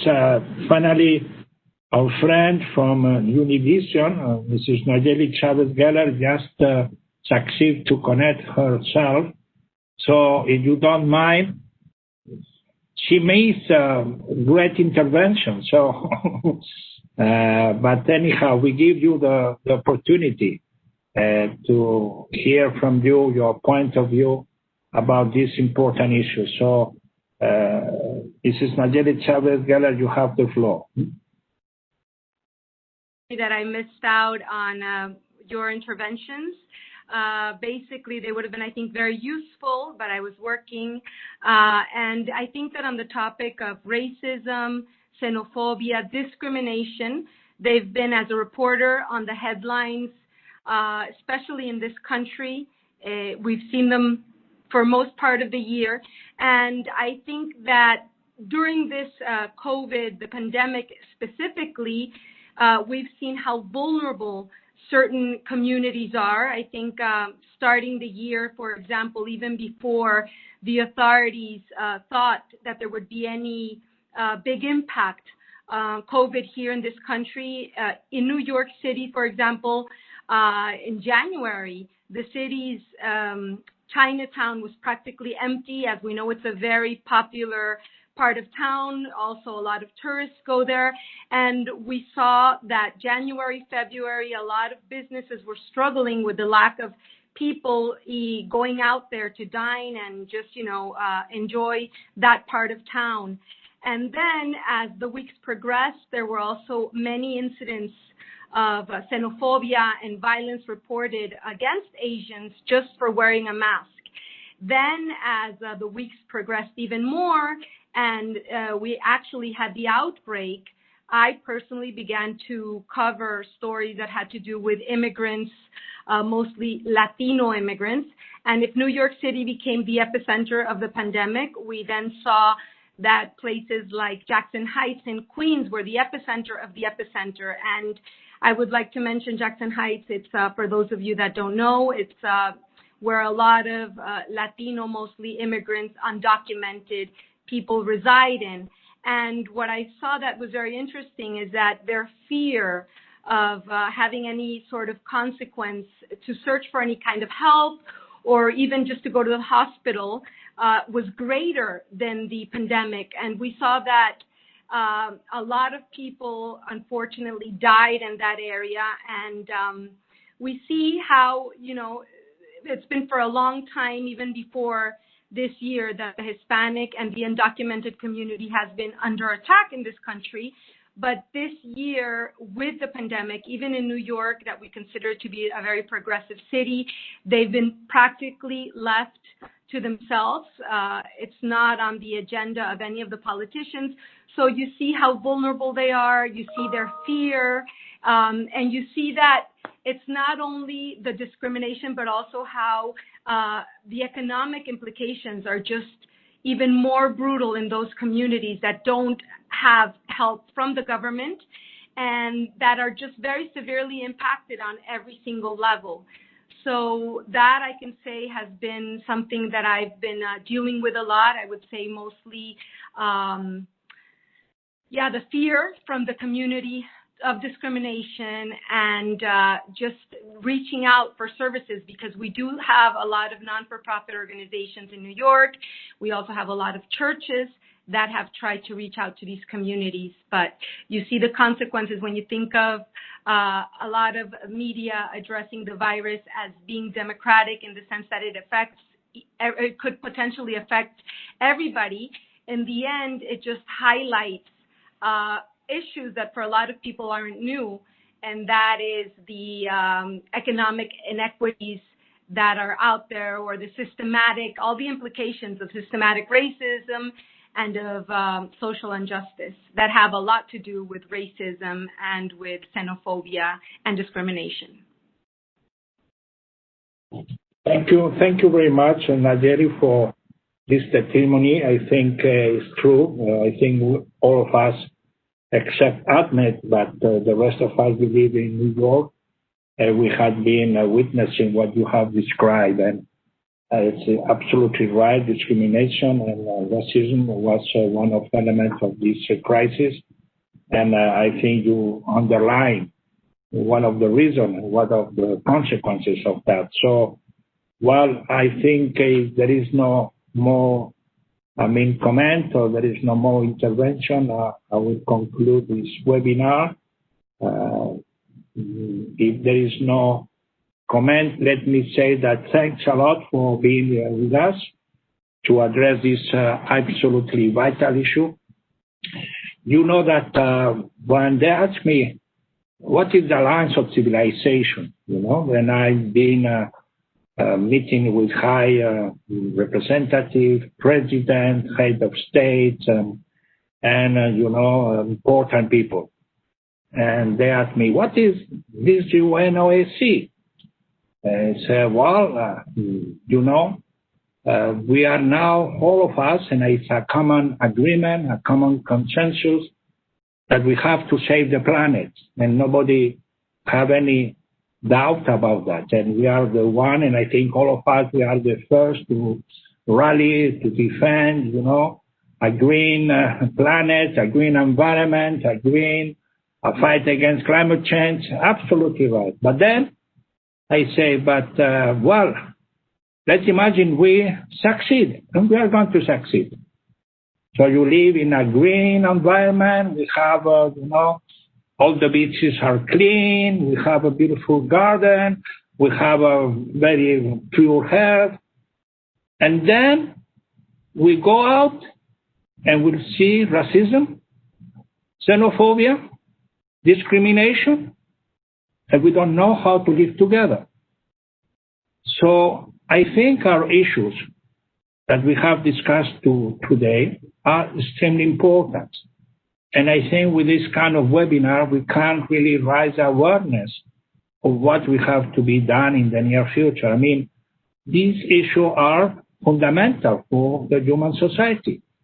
And we have to, let's say, join forces, all of us, as Ahmed Sahid said, in this one society approach to work together and have a common engagement to really fight racism, xenophobia, and discrimination. So thank you very much for joining us, and thank you very much that to continue. We will knock at your website, Alexandria, to get you much more involved, even more than today. And of course, I'm sure that Ramiro and myself, we will welcome all of you in the UN and trying to give you certain answer to this concern we all have. So thank you, Nayeli Chavez, to join us, and Jason, well, we will continue our bilateral fight against anti-Semitism. So that will be, of course, one of my priorities. So thank you very much, and I think I mentioned everybody. Yeah? Yes, I mentioned Ahmed Sahid. Yes, yes. So people are telling me I forgot you, Ahmed. No, I didn't forget you. So, okay, so all the best, and please be in touch. Thank you very much. It was a great pleasure. Thank you. Bye.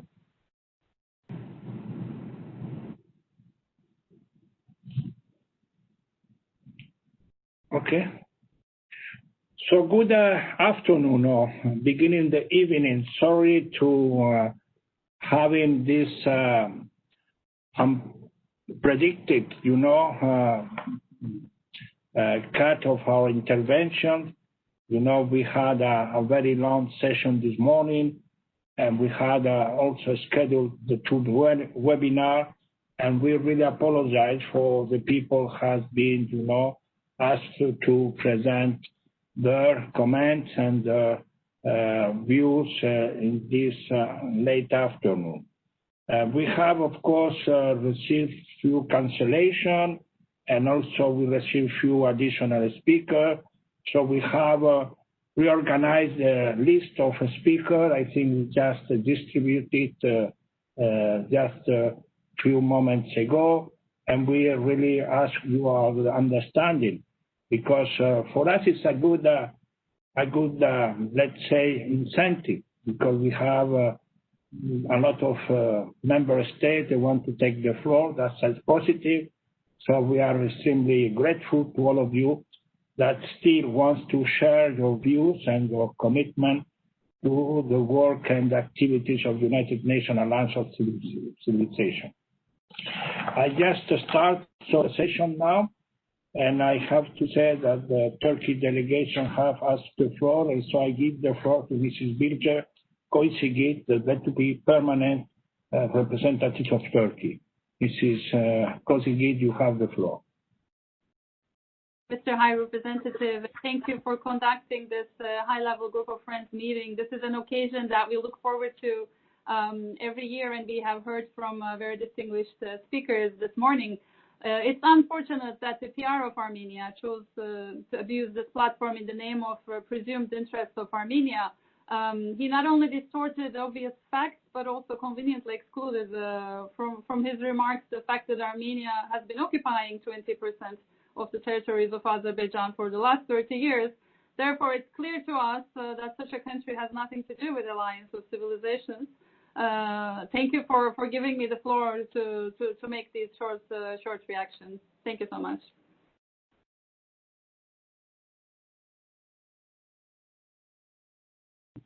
Thank you very much. Now we continue to proceed with the Ambassador Permanent Representative of Argentina. This is Maria del Carmen Square. Ambassador, you have the floor.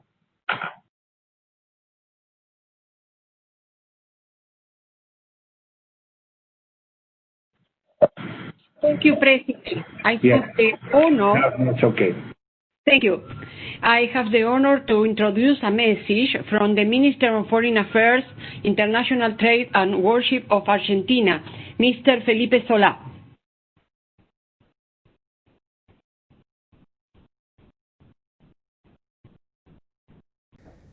Queridos amigos de la Alianza de las Civilizaciones, El COVID-19 refuerza la incertidumbre de los seres humanos respecto del futuro y a la vez aumenta la responsabilidad de los líderes políticos.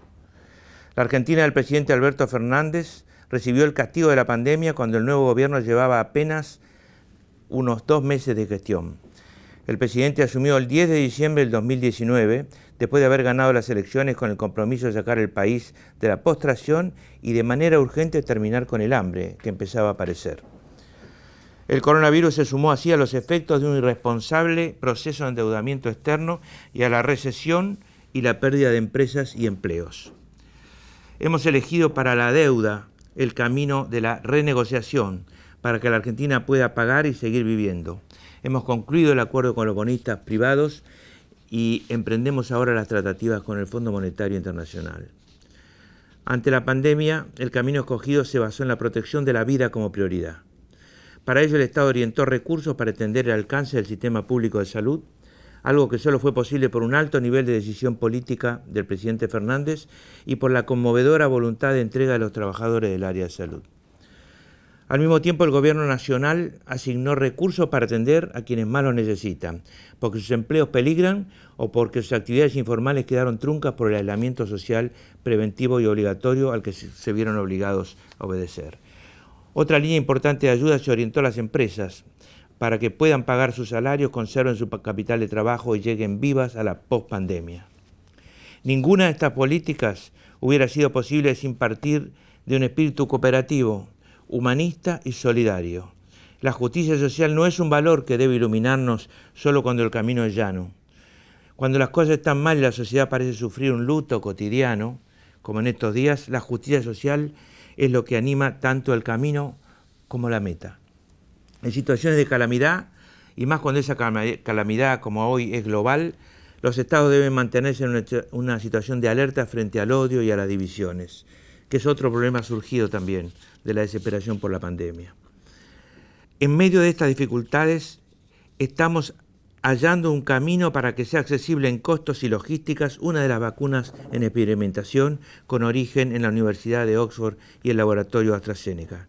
Lo hacemos con México y queremos producir 210 millones de vacunas a disposición de América Latina y el Caribe a un precio no mayor a $4 la dosis. Recordemos aquí al Papa Francisco, cuando dice nadie se salva solo. Eso quiere decir que cualquier producción de vacuna tiene que ser un bien público accesible a los demás. Es lo que pretendemos hacer con nuestros países amigos. La Argentina vive el periodo democrático más largo de la historia moderna. Va a cumplir 37 años ininterrumpidos el próximo 10 de diciembre, Día de los Derechos Humanos. Conocimos dictaduras y proscripciones antes que eso. Vivimos uno de los periodos más oscuros del siglo XX, a tal punto que la palabra desaparecido está en Argentina como difícil de traducir a otros idiomas. Por eso, nuestro pueblo sabe que la promoción de los derechos humanos es un compromiso diario. Y también son compromisos cotidianos, el respeto a los migrantes, el combate contra la discriminación de todo tipo, ya sea social, racial, religiosa o de género. Ese es nuestro compromiso. Muchas gracias. Muchas gracias, mi querido amigo, Canciller Felipe Carlos Sola, Foreign Minister of Argentina, and thank you for your participation. And welcome Argentina bringing back her support to the line. So thank you, Ambassador Maria del Carmen, for your engagement, and we will cooperate together. So now I give the floor to my dear friend, Ambassador Permanent Representative of Azerbaijan, His Excellency Mr. Yashar Alayi. Distinguished High Representative, Senor Miguel Moratinos, Excellencies, ladies and gentlemen, today's meeting is taking place as we commemorate the 15th anniversary of UNAOC, which was established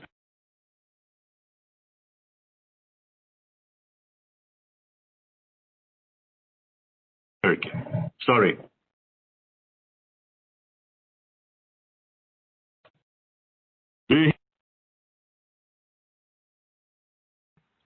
Okay. Shall I start? Yes.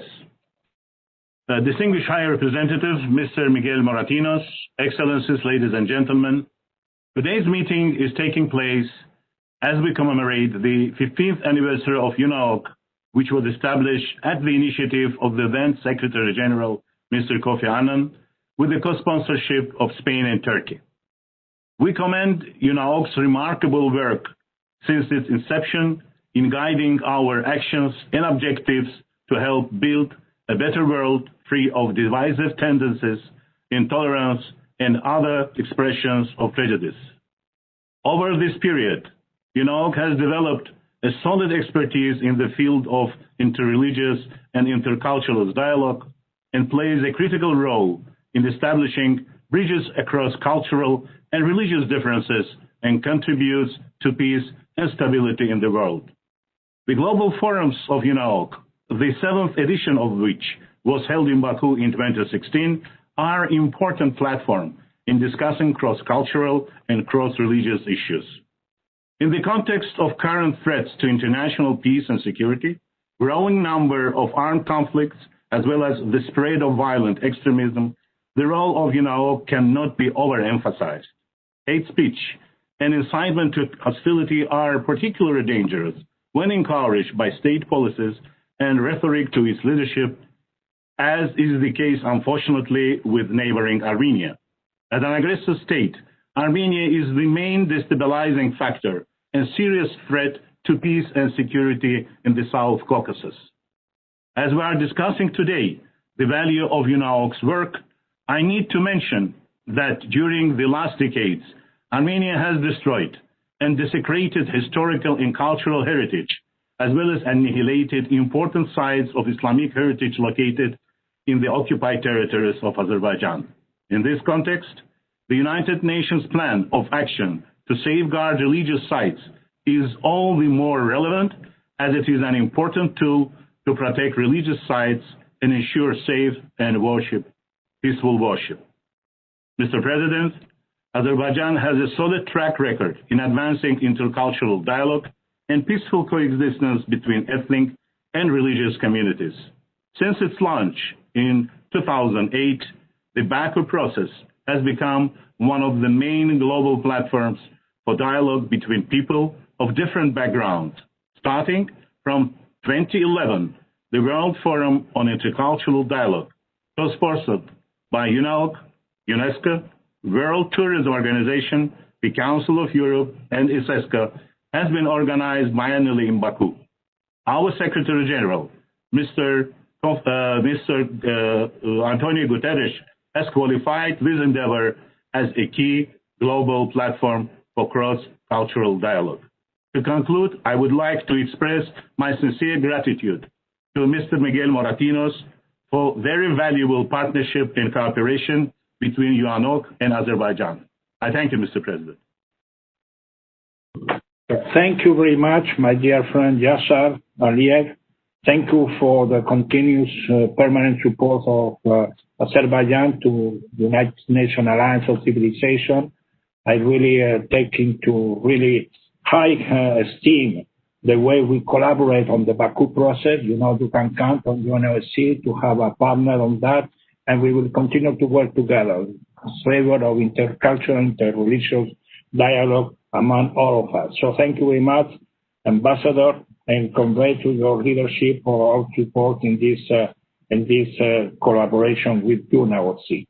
So now I will give the floor to Director General, Mr. Khalid Eren of IRCIRCA, the Research Center for Islamic History, Art and Culture. Mr. IRCIRCA, you have the floor. Excellency Mr. Moratinos, Excellencies, ladies and gentlemen. At the outset, I express my deep condolences to the people and government of Kuwait and the passing away of His Highness Sheikh Sabah Al-Ahmed Al-Jabir Al-Sabah. IRCIRCA, as a cultural subsidiary of the OIC, promotes cultural dialogue and academic collaboration among its members and beyond. Our cooperation with the UNAOC has been continuing since its inception. We organized special sessions, panels, jointly with the UNAOC over the years. Our joint activities were mainly aimed at fostering international cooperation towards intercultural dialogue, enhancing inclusiveness, and combating extremism. International bodies such as the Council of Europe with its History Education Division were among our working partners. We conducted various international projects in order to eradicate different forms of discrimination based on the image of others in history teaching. We are well aware that the grave challenges posed by the global COVID-19 pandemic increased the value of international collaboration. Humanity needs coordinated action to deal with increasing poverty, injustice, human rights abuses, racism, Islamophobia, extremism, and xenophobia. Dialogue and cooperation among different cultures acquire added importance during the time of global crisis when unemployment and social problems arise. Health issues such as sanitation and vaccines emerge as pressing matters. We launched a series of online webinars and academic conferences during the pandemic, highlighting themes such as turning points in history and effects of epidemics, and urban history and prospects of cities in the post-pandemic era. This is no doubt that strong cooperation among different cultures and civilizations would contribute to the solution of pressing global problems. I conclude with the message that IRSICA welcomes cooperation with the UNAOC group of friends and encourages participation in joint activities. Thank you for your attention. So thank you, Mr. Khalid Eren, Director General of IRSICA, for your cooperation and your support, and we hope to strengthen this collaboration in the near future. So now I give the floor to the first Deputy Secretary General of BSEC, Organization of the Black Sea Economic Cooperation, Mr. Goldesmith. To him the floor. Thank you, Mr. High Representative, Excellencies, ladies and gentlemen. I wish to express my appreciation for the opportunity to make a brief intervention on behalf of the Organization of the Black Sea Economic Cooperation at this year's annual high-level meeting of the UNAOC Group of Friends, which also marks the 15th anniversary of the UNAOC and the 75th anniversary of the United Nations. The Organization of the Black Sea Economic Cooperation is honored to be one of the ever-increasing number of friends of the UNAOC. I wish to reiterate our commitment to the shared values and objectives of the UNAOC as outlined in the MOU concluded between BISEC and the UNAOC in April 2016. The BISEC is a reliable and active member of this circle of friends. It will continue to promote to the best of its abilities the cause and activities of the Alliance, spearheaded by its High Representative, His Excellency, Mr. Moratinos, in the pursuit of intercultural dialogue and understanding. As we commemorate the 15th anniversary of the UN Alliance of Civilizations, we take stock of the distance covered with the wide scope of important initiatives, projects, and programs that bear the UNAOC trademark. Yet with the same token, we continue to see a world divided by racism, discrimination, xenophobia, intolerance, hate crimes, extremism, violence, and terrorism. We can add to this endless list the adverse impact of the coronavirus pandemic, which also feeds on some of these vices. Regrettably, despite the intense efforts, the deeply ingrained prejudices, the deplorable mentality that segregates peoples on the basis of their religious beliefs, cultural roots, and the color of their skin continues to persist unabated. Clearly, we need to stand ever more united in solidarity as one humanity and work together with greater resolve to meet these challenges to our peace, stability, security, and prosperity. The BISEC Permanent International Secretariat is eager to explore avenues of closer cooperation with the UN Alliance of Civilizations through concrete projects, initiatives, or joint events in order to better promote respect for a culture of diversity, and religious pluralism. The wider Black Sea region is well disposed to place its assets through its organization of the Black Sea Economic Cooperation at the service of our shared goals and the common efforts to build bridges between cultures and civilizations. I wish to also add my voice to those who spoke before me to express our deep condolences to the state and people of Kuwait. Thank you very much for your kind attention.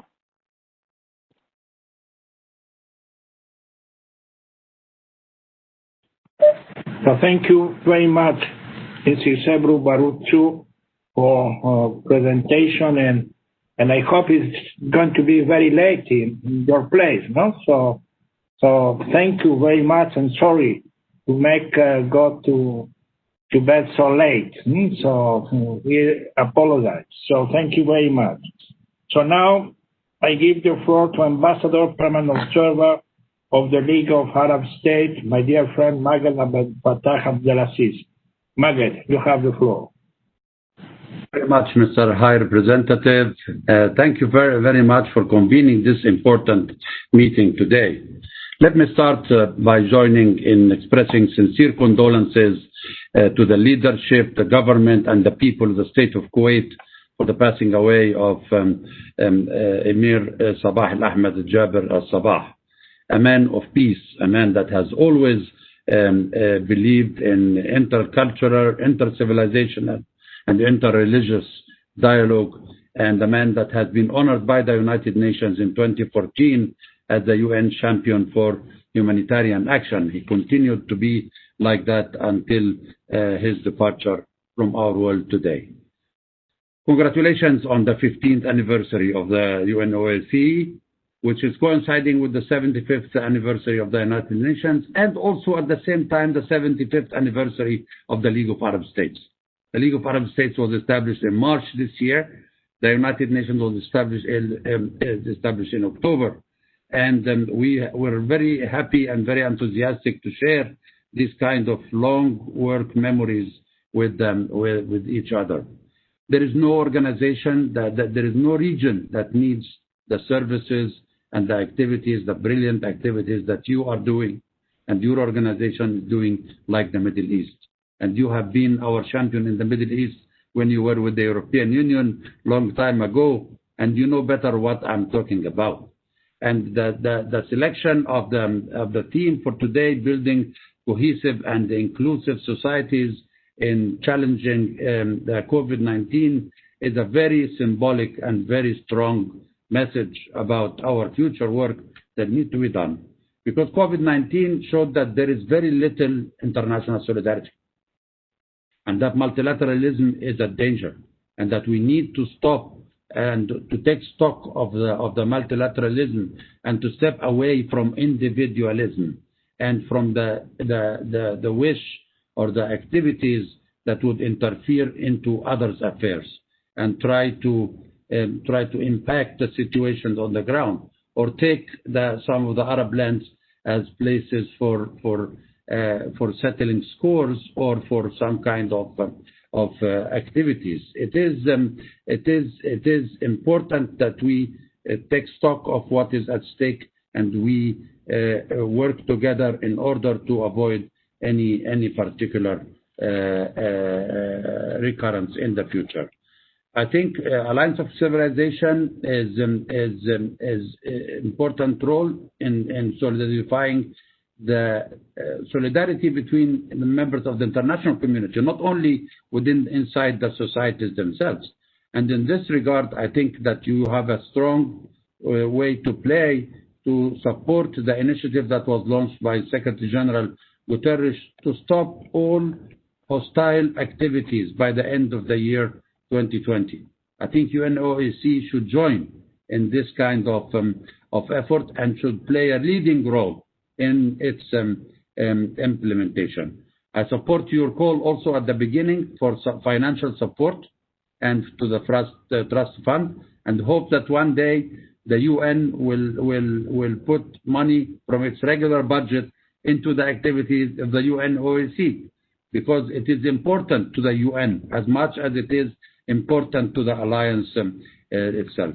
let me conclude by praising the excellent cooperation that exists between the League of Arab States and its Secretary General on one hand, and between the High Representative and his brilliant team on the other, and to wish the Alliance of Civilization all the best of continued success. Thank you. Thank you, my dear friend Maged. Thank you for your personal and warm words, and thank you for the League of Arab States not to collaborate and cooperate with the Alliance of Civilization. I really appreciate the strong support from your Secretary General, for yourself, and the announcement of kind of contribution to continue our work together. So thank you very much. And now I move to the permanent representative of Philippines, Her Excellency Mr. Enrique Austria Manalo. Thank you very much, Mr. High Representative.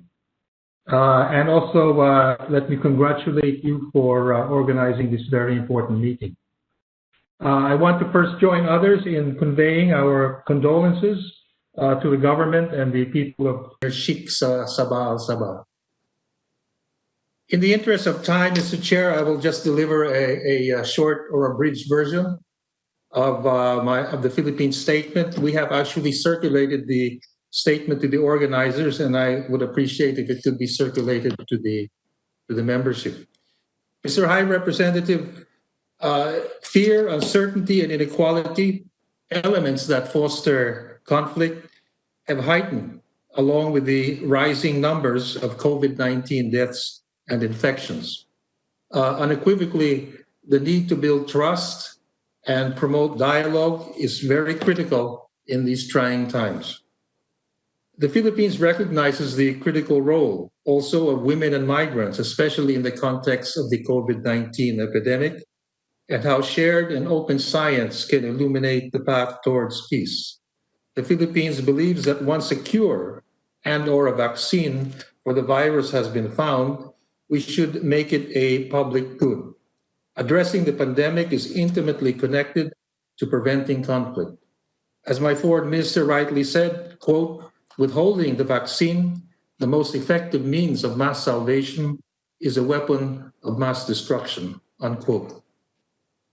Mr. High Representative, Excellencies, as the member states of the UNAOC's group of friends, we represent an ideal, an identity, and a theme that aspires for world peace through mutual respect and tolerance and moderation.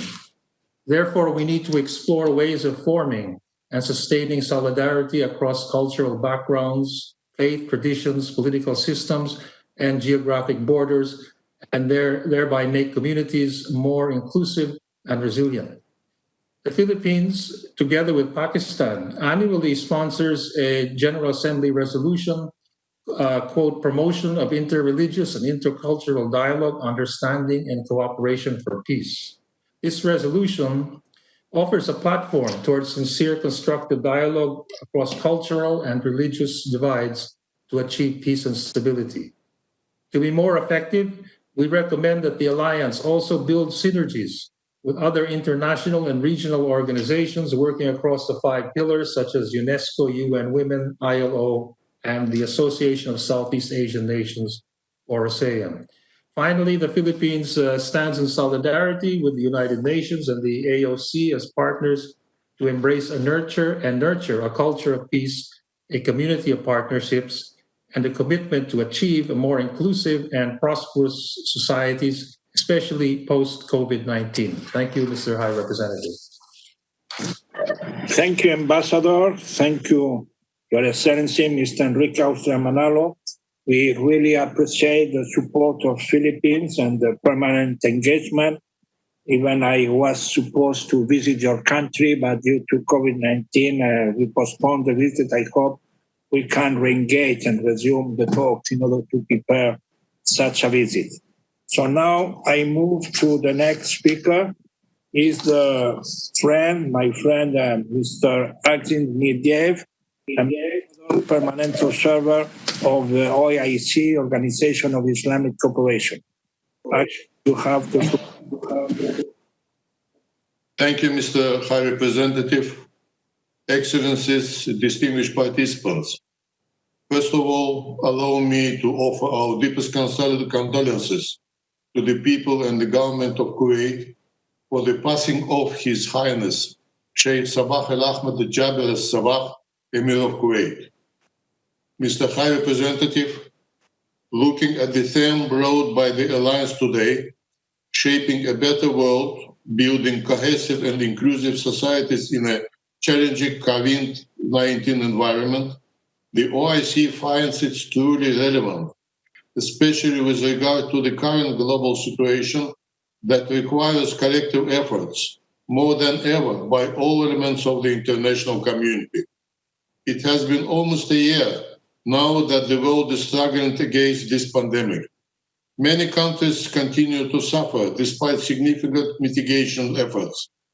If we look at the data of the World Health Organization, we could see that all the 57 member countries were impacted by COVID-19. Many of them are in a severe condition. The OIC and its organs have been working hard to help strengthening the health sector in the affected member countries, especially to the least developed countries, LSDs, which was done mostly through financial assistance and schemes for easing negative consequences caused by the pandemic. For instance, the Islamic Development Bank had launched a $2.3 billion grant to help OIC member states to minimize health, social, and economic effects of the pandemic. The Islamic Solidarity Fund has launched $1 million financial assistance to upgrade response capacities of the OIC LDC's health ministries. The OIC has also coordinated efforts by individual member states to help the most affected countries, to have them equipped with necessary medical protection and prevention devices. COVID-19 has brought about destructive impacts on almost every aspect of human life, from which we all should learn a very important lesson, that each of us needs to cooperate, that we must embrace each other, regardless of our religious, cultural, or civilization backgrounds.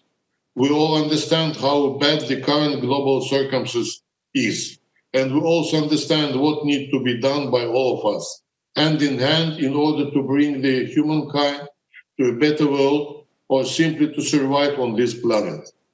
The OIC sees the Alliance as not only an important partner on this quest, but also as major global platform in the area of dialogue among civilizations. Therefore, OIC wishes to reiterate its readiness to strengthen the existing partnership and cooperation with the United Nations Alliance of Civilizations, we're committed to work together with the Alliance on all areas of common interest. In closing, I would like to extend the warm greetings of the OIC Secretary General, Dr. Al Utaimin, to your excellencies and distinguished participants. I thank you all. Thank you, my Ambassador Medvedev, for the good cooperation between OIC and the United Nations Alliance of Civilization. And you convey my regard also to the Secretary General. We will continue to discuss bilaterally the two organizations. So now I move to the permanent observer, Mrs. Patricia Antorni of the Interparliamentary Union. So you have the floor. Thank you very much, Mr. Moritanos, and dear friends. The COVID-19 pandemic has been a real test of unity in the world. The crisis has revealed the cracks in alliances at the local, national, and international levels, and highlighted the need for deeper intercommunity dialogue. Like you, the IPU believes interfaith and intercultural dialogue are fundamental to building inclusive and cohesive societies. In partnership with UNAOC, UNESCO, and the Parliament of the Russian Federation, we're organizing the Leaders' Conference on Interfaith and Intercultural Dialogue for Peace and Humanity in St. Petersburg in 2022. This conference will allow political and religious leaders to celebrate diversity, combat intolerance, and reaffirm their common values and principles of peace, humanism, solidarity, and cooperation between religions and nations. The IPU is building a strong relationship with the Alliance of Civilizations and helping parliaments support its principles and institutionalize them through legislation. Parliamentarians will be crucial in shaping a cohesive and inclusive post-COVID-19 world by focusing their work on justice and sustainability. And parliamentary institutions are extremely important to securing inclusive and cohesive societies, which form the bedrock of democracy. The IPU congratulates the UNAOC for this meeting and the second part of the meeting, and on its 15 years of important work. As we celebrate the 75th anniversary of the UN in this really difficult year, we recall the fundamental principles of peace and democracy, which guide its work, and we reaffirm IPU's commitment to continue our joint efforts to build more inclusive societies everywhere for the people. Thank you so much.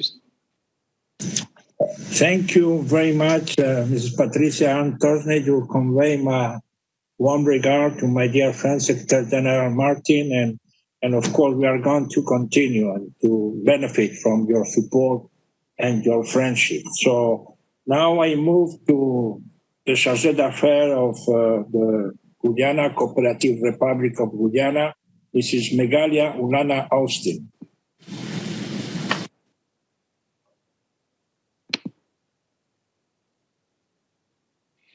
I thank you, Mr. Chair. And at the outset, I would like to join my distinguished colleagues in expressing sincere condolences to the people of Kuwait on the passing of the Emir. Excellencies, distinguished delegates, ladies and gentlemen, it is an honor for Guyana to participate in this important meeting today.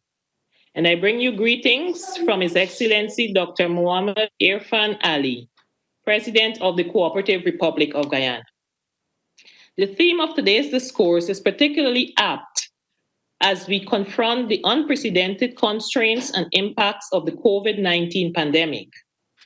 The COVID crisis has magnified the prejudices and animosity fueling the divisions among people and compels us to intensify our efforts to achieve more cohesive and inclusive societies and a more united world. The pervasive use of social media has laid bare the severity of this reality and underscores the urgency of finding solutions to defeat the scourge of hate. Should this group of friends be faithful to its mandate, we must proffer workable solutions. These solutions must target every level, beginning with the individual. And we must facilitate the sharing of best practices and lessons learned across the world so that good examples can be replicated. Excellency, Guyana is committed to doing its part to achieve a world of greater tolerance and understanding. Our experience as a diverse society has taught us the importance of cohesiveness, mutual understanding, and respect. Our Constitution guarantees basic freedoms and proscribes discrimination of any sort. While we have managed to achieve a high level of religious, social, and cultural tolerance and inclusion, we are deeply conscious that these gains require continuous nurturing, lest they are reversed. The government of Guyana is committed to expanding and consolidating national unity and the rights and freedoms of all Guyanese. Global events of recent times, including widespread protests, even amidst the pandemic, have demonstrated that bigotry is not the preserve of the rich or poor, but can wreak havoc on any nation. As a global community, therefore, the onus is on us to rid our world of the heinous practices that place countries, communities, and individuals at variance with each other on account of their differences. As the United Nations celebrates the 75th anniversary of its founding and the Alliance of Civilization its 15th anniversary, Let us recommit to fashioning a better world. Let us uphold the inherent dignity and equality of all human beings everywhere. Excellency, realizing Goal 16 of the SDGs is especially relevant now when the world is grappling with COVID-19, and vulnerable groups and societies are at higher risk of being affected. Now more than ever, cooperation and commitment are critical. Guyana commends the work of the Alliance of Civilization in promoting the ideals of the United Nations. Guyana will continue to work to ensure that these contributions are enhanced nationally and at the global level. I thank you very much, Mr. Chair. Thank you very much, Mrs. Megalia Ulana Austin, for your presentation and your commitment and desire to cooperate and to strengthen the collaboration with UNOSC. So thank you very much. You convey to your president our warm regard. And now I give to the Deputy Permanent Representative of Indonesia, Mohamed Kurniadi Koba.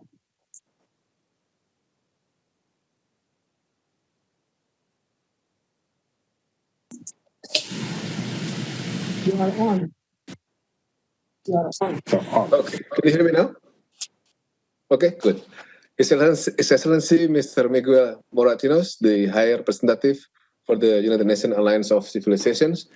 First of all, I would like to join others in expressing our deepest condolences on the passing away of the Emir of the State of Kuwait, His Highness Sheikh Sabah Al-Ahmad Al-Jaber Al-Sabah.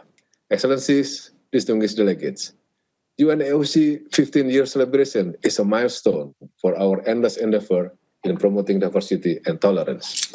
Indonesia is one of the first and remain to be a strong supporter of the UNAOC, is keeping its strong commitments to protect the people, communities, and those most vulnerable from discrimination and violence arising from racial discrimination, Islamophobia, Xenophobia, ethnic hatred, and intolerance. In this regard, let us raise two main points.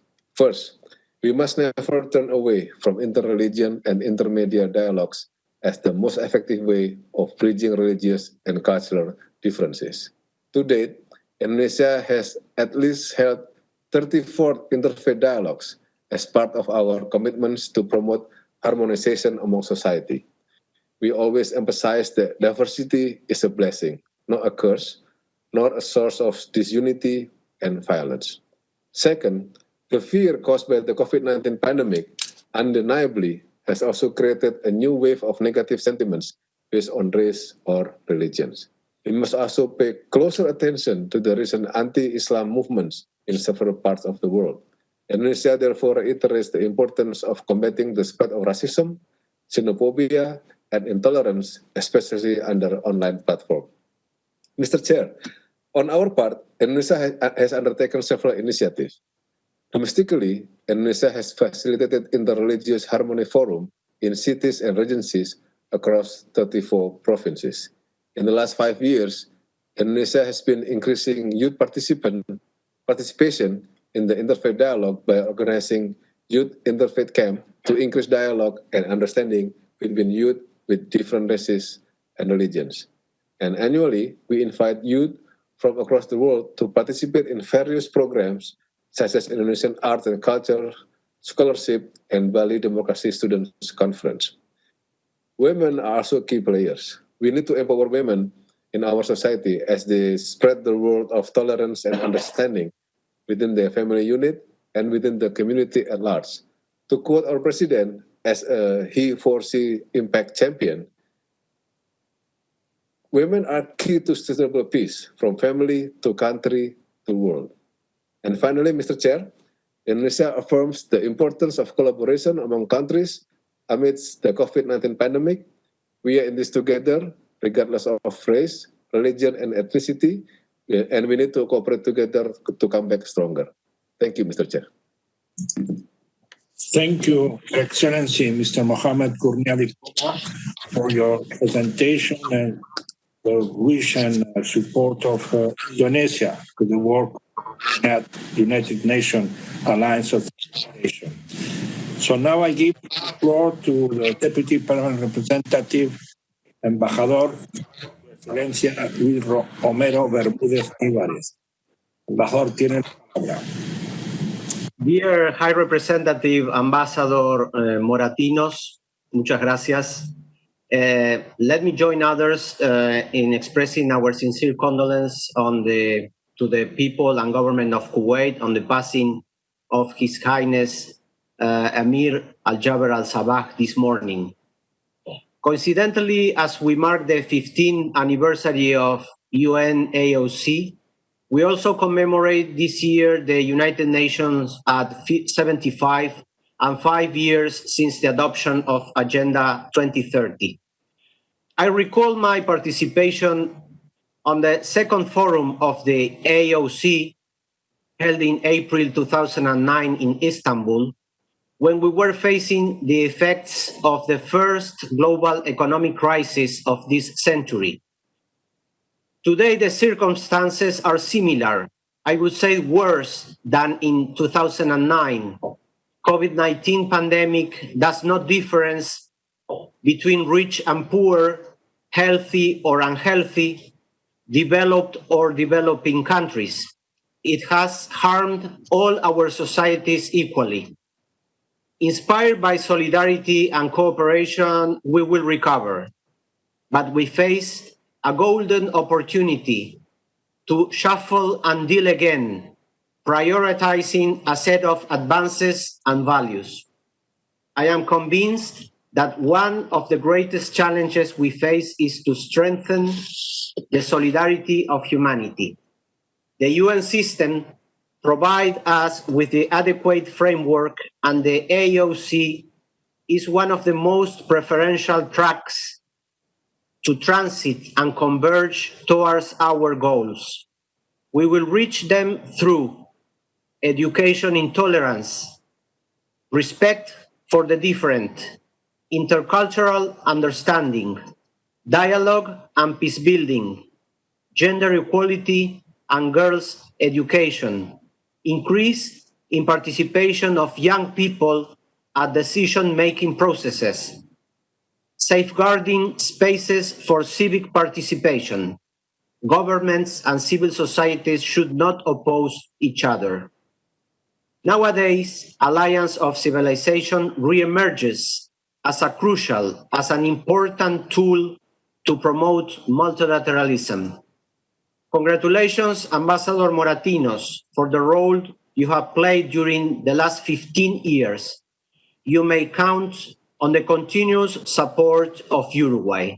I wishing all the success you and Alliance of Civilization deserves. Thank you very much. Un fuerte abrazo. Thank you very much, Ambassador Luis Romero Bermúdez Álvarez.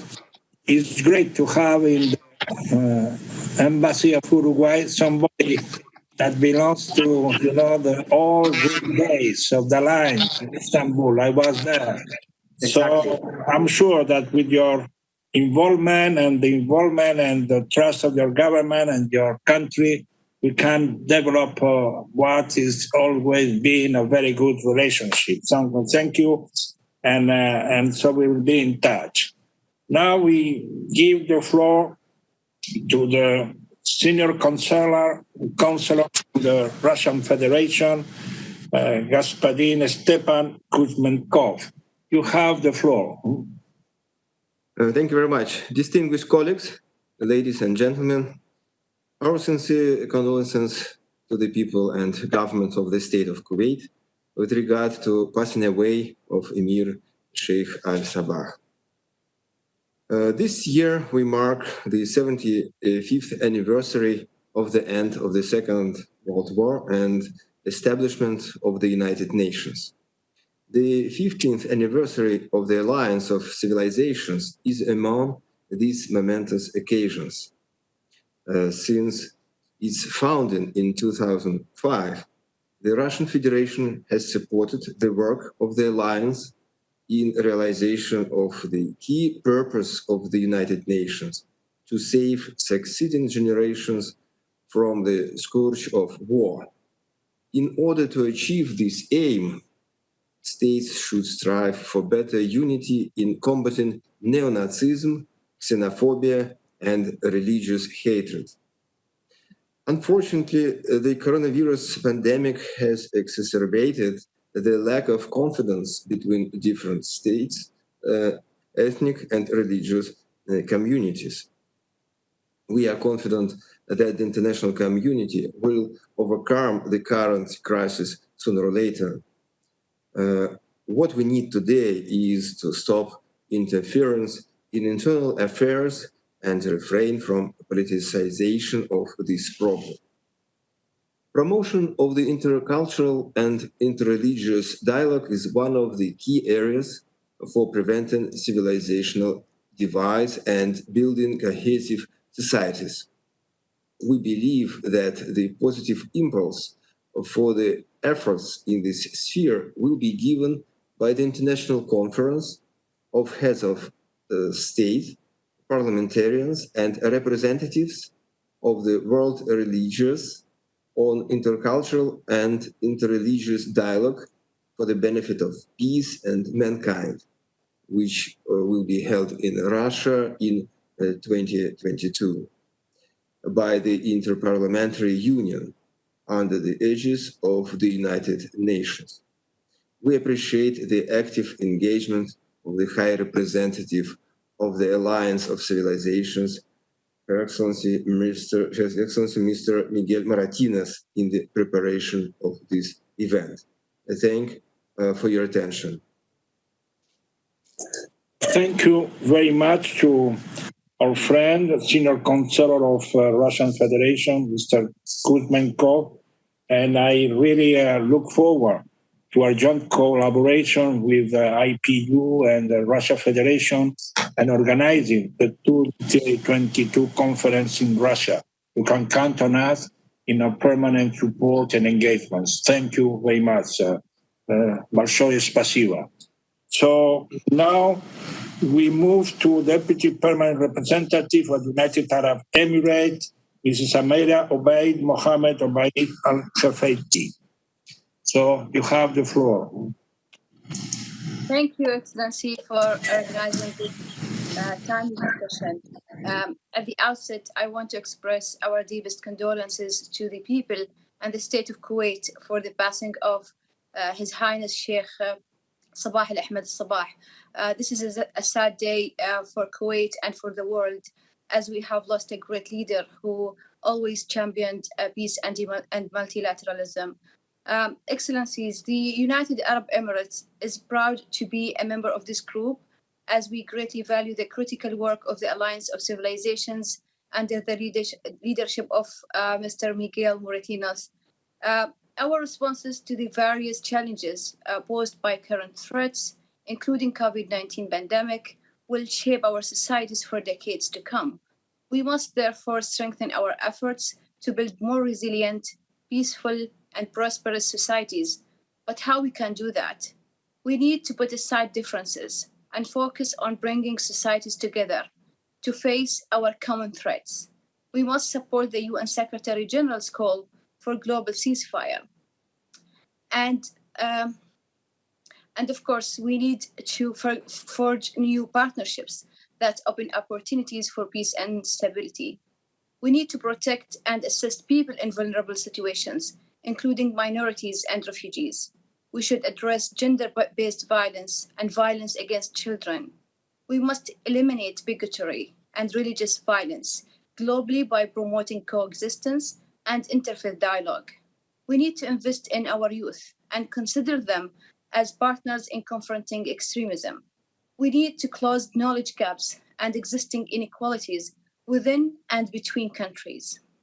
Excellencies, the Alliance represents a unique global platform that promotes intercultural dialogue and cooperation between communities.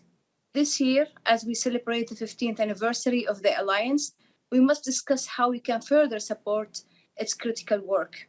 One way is to continue providing resources and expertise to the Alliance. We can also advocate its various initiatives within our communities. Building partnerships between the Alliance and our institutions is another critical form of support. Finally, we should explore options to ensure adequate and sustainable funding for the Alliance of Civilizations.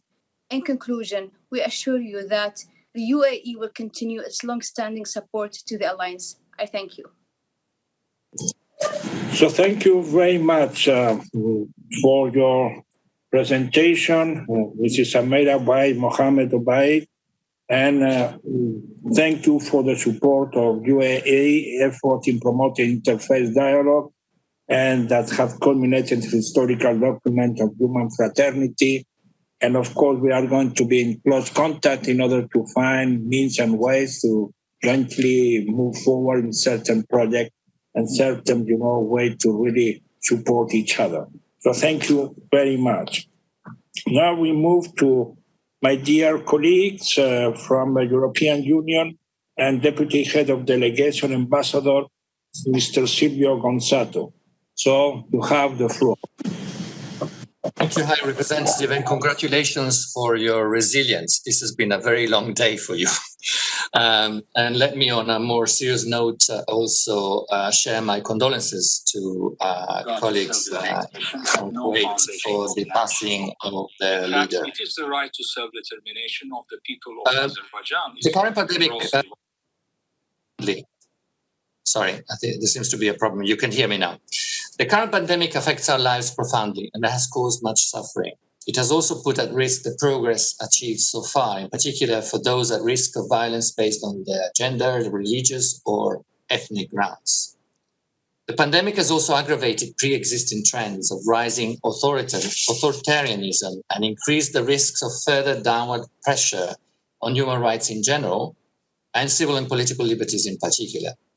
In some places, exclusionary identity politics have led to a flare-up of intolerance, incitement to hatred, and the scapegoating of religious communities. For the EU and its member states, global cooperation and solidarity, and the partnership with the UN, including the Alliance of Civilization, but also with others, is more important than ever to deliver results for the people who need them most. For the EU, protecting and promoting human rights is part of our founding principles, but is also the expression of our wish to see a stable world based on human dignity.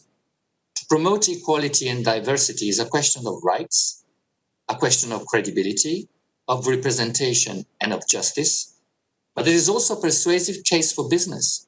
Research shows that decisions made by a diverse and gender-balanced team are better and more sustainable, and that the productivity increases.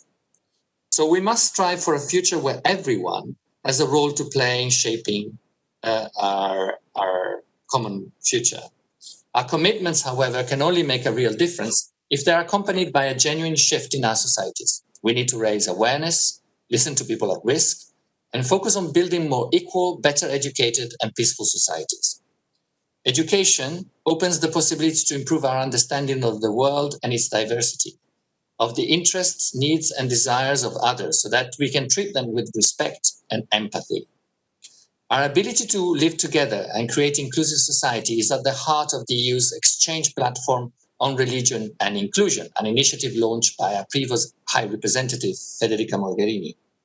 The overall objective of the platform is to connect civil society actors inside and outside Europe, and to enable a sustained exchange about how we can live together in a globalized world of highly diverse societies. It wants to give voice and visibility to the contribution by civil society actors, believers or non-believers, to practical questions such as how to promote cultural diversity and a stronger sense of belonging. The exchange will take place in 6 different global venues, as well as through a series of virtual meetups and preparatory discussions. The platform's activities will focus on broad topics such as promoting active, participatory, and inclusive citizenship, promoting inclusive and democratic societies, tackling the rise of exclusionary politics, conflict resolution and reconciliation, and fostering social inclusion through education. Let me also refer to another important initiative. On 18th of September, the EU adopted a new action plan to combat racism that sets out a series of concrete measures for the next 5 years. Amongst other commitments, the Commission will ensure that Member States fully implement relevant EU law and further strengthen the legal framework if needed. And the action plan brings together actors at all levels to fight racism in Europe more effectively, including through adoption of national action plans against racism. Finally, on the 15th anniversary of the United Nations Alliance of Civilization, let me reassure you that the EU and its member states stand by your efforts to promote tolerance and respect for cultural diversity and religious pluralism. Thank you very much. The representative of the European Union, and thank you for your strong message. I think religious pluralism, cultural diversity, creating peaceful and inclusive combating racism are very important to the EU and to the United Nations Alliance of Civilization. So it's a lot of ground that we can develop and we can increase our cooperation. So I hope that my dear friend, José Borrell, will understand the important role of the UNOSC, and I'm eager to go to Brussels to meet him and to develop our cooperation. Thank you very much. So now I will give the floor to the representative of the United States of America, Mr. Mark Pekala, Principal Deputy Assistant Secretary of Bureau of International Organization Affairs of the United States Department of State. Mr. Pekala, you have the floor. Thank you. Mr. High Representative, Excellencies, distinguished delegates, dear friends, good evening. First, let me, like many others, offer my deep condolences to the government and the people of Kuwait for their great loss today. The United States welcomes the theme of this year's high-level meeting of the UNAOC Group of Friends, Shaping a Better World, Building Cohesive and Inclusive Societies in a Challenging COVID-19 Environment. High Representative Moratinos, we deeply appreciate the efforts of you and your team to provide the group of friends with the forum to discuss and express views on the type of future we want for our societies, how we can get there, and what the group of friends can do to support the UNAOC. Distinguished officials, the United States is one of the most diverse societies in history. While our diversity is one of our greatest strengths, xenophobia, anti-Semitism, racism, and discrimination remain challenges. The COVID-19 pandemic has made addressing these challenges even more difficult. Countering violent extremism and promoting human rights, including religious freedom, such as by combating anti-Semitism everywhere it exists, remain U.S. foreign policy priorities. The UNAOC is a coalition to advance mutual respect for cultures, traditions, and religious beliefs, a platform to help overcome divisions. Just last week, during the UN General Assembly High-Level Week, the United States hosted a virtual event focused on a rededication to the Universal Declaration of Human Rights, the UDHR, which included a panel discussion with guests representing different beliefs, traditions, and philosophies from around the world. Despite being unable to hold a normal high-level week, we were still able to host a rich discussion, allowing the panelists representing different traditions to answer questions on how their belief systems are consistent with the principles of the UDHR. Also last week, the United States hosted a virtual event on achievements in advancing international religious freedom over the past year, and we appreciated the participation of UNAOC in that discussion. If we want to overcome prejudices, misconceptions, and polarization, these types of discussions need to become more commonplace. We commend the efforts of the UN Alliance of Civilizations, which is celebrating its 15th anniversary, and its new initiatives launched in recent months in support of the UN strategies and responses to COVID-19. High Representative Moratinos, distinguished officials, we thank you for your efforts in promoting inclusive dialogue and collective action, and for your dedication to advancing the rights outlined in the UDHR and toward building a better world. Thank you. Thank you very much. I thank the distinguished delegate of the United States for his supportive words. I really mean that. I look forward to continuing to strengthen our cooperation, which started last year and progressing every year. And thank you for your participation. And we will try to even be more active, focusing on advancing the freedom of religions and beliefs. So thank you very much for your personal participation and your engagement. So thank you very much. Now, thank you. Move to the Holy See, to Apostolic Nuncio and Permanent Observer of the Holy See, Archbishop Gabriele Caccia, that I think also deserve to be resilient, because I saw you, Gabriele, since 9 in the morning. I think both of us will be in a very resistant and resilient to this webinar dictatorship. So thank you, and I give you the floor, Your Excellency.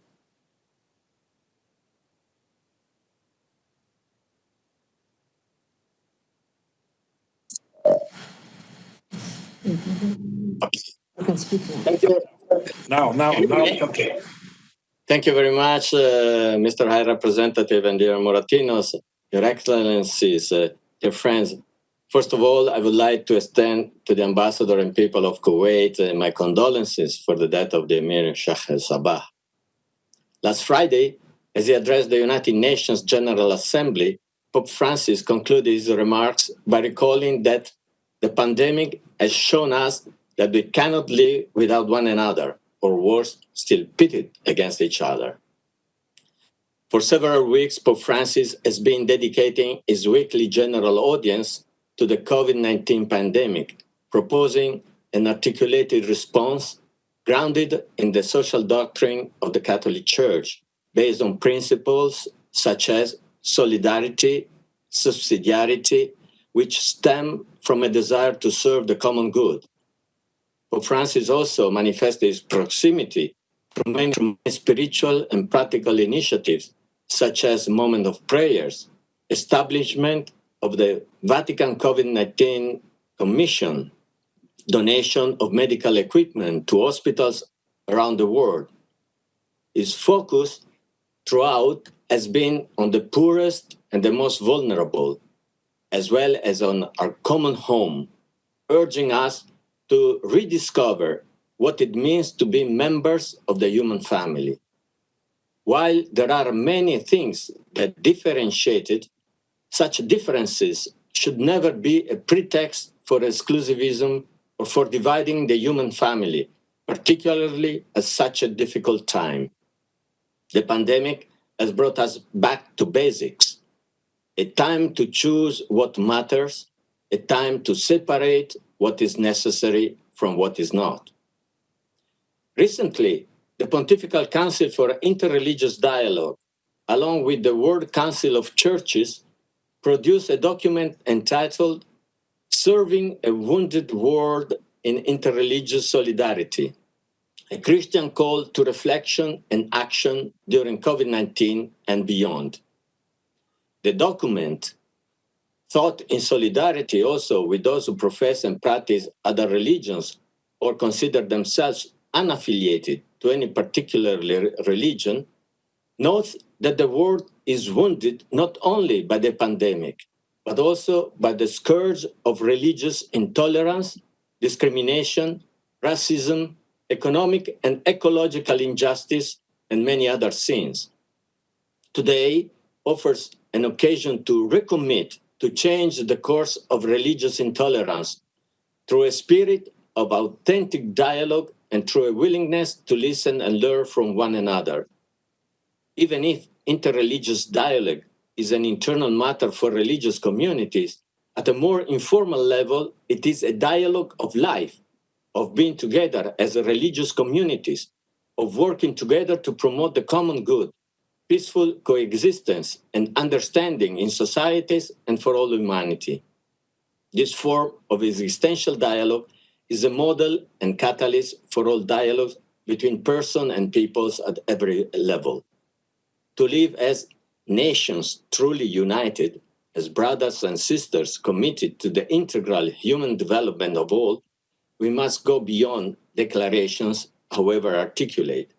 We must come together and transform the challenges that lies before us into an opportunity to build together the future we desire. And religious believers during this pandemic and beyond must help chart the path. Thank you for your kind attention. Thank you, Your Highness, for this very, very important message. You know that we had a extreme good relation with Holy See. I have the privilege and the honor to be received by His Holiness Pope Francis, something that for the UNAOC and for myself mark a really extraordinary experience for the cooperation between UNAOC and the Holy See. And as you say, we have a lot of work to be done in the future. So we'll be in close cooperation and coordination to engage together in this common endeavor. So thank you very much, Gabriele. And now I will move to the Deputy Permanent Representative Ambassador, His Excellency Mr. of the People's Republic of China. Ambassador, you have the floor.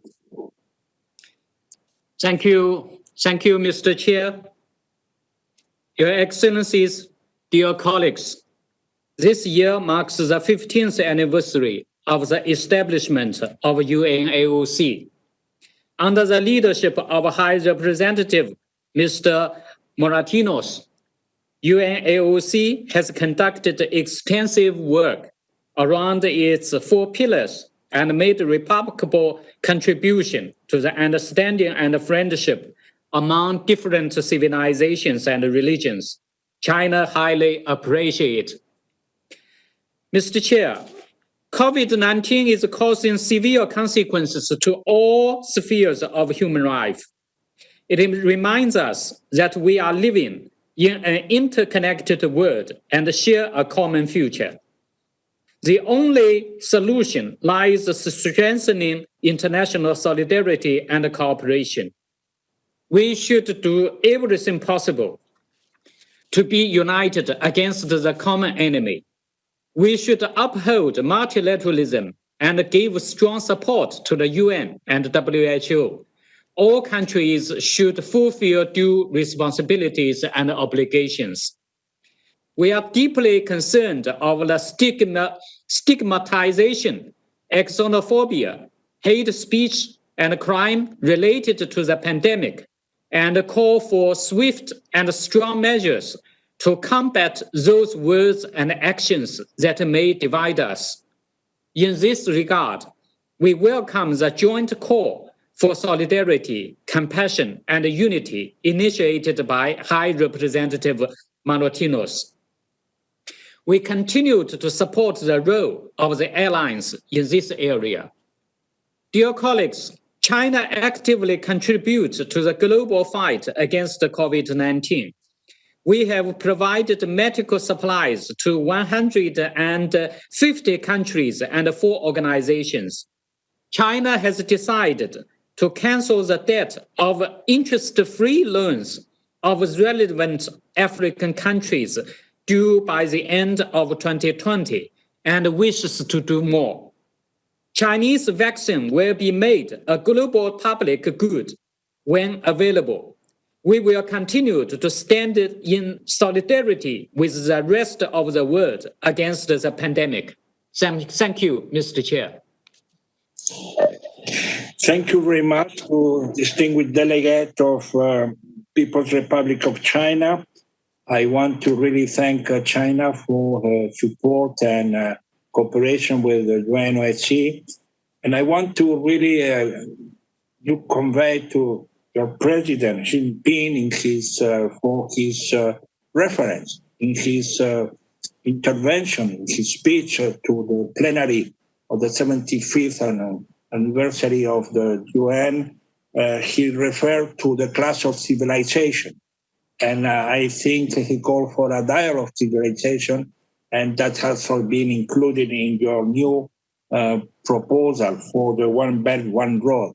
So there is a lot of room that we can develop together in the near future. So thank you very much to be present and to address this group of friends. So now we move. He wants to help you. Yes. So,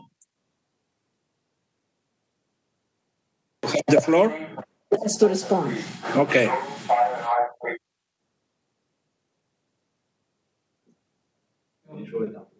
No comments. I will convey the message to my president.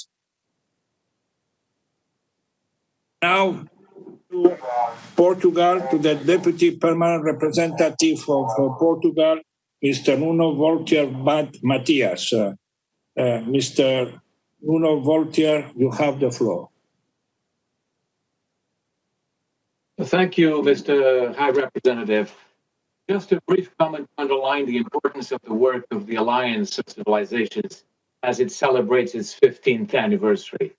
It means a lot to us, not only because of the role of our former president, Jorge Sampaio, as a former High Representative of the Alliance of Civilization, but also because of the critical role the Alliance plays in containing and combating sectarism and religious extremism.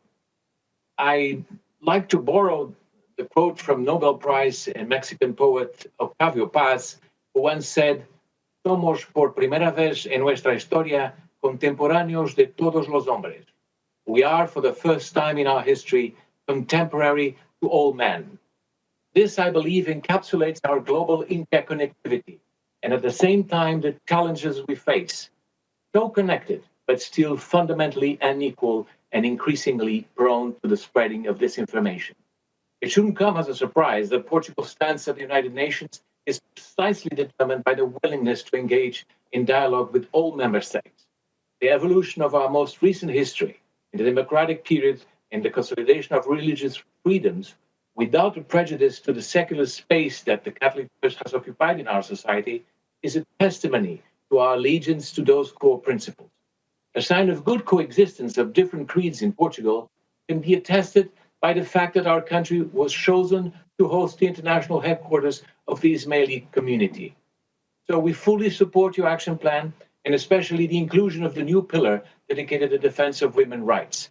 We look forward to your continued cooperation in promoting respect and understanding among all, and in building inclusive, cohesive, and peaceful societies. I thank you. Molto obrigado, my dear friend, and convey to the Foreign Minister, to the Prime Minister, to the President, my warm regard.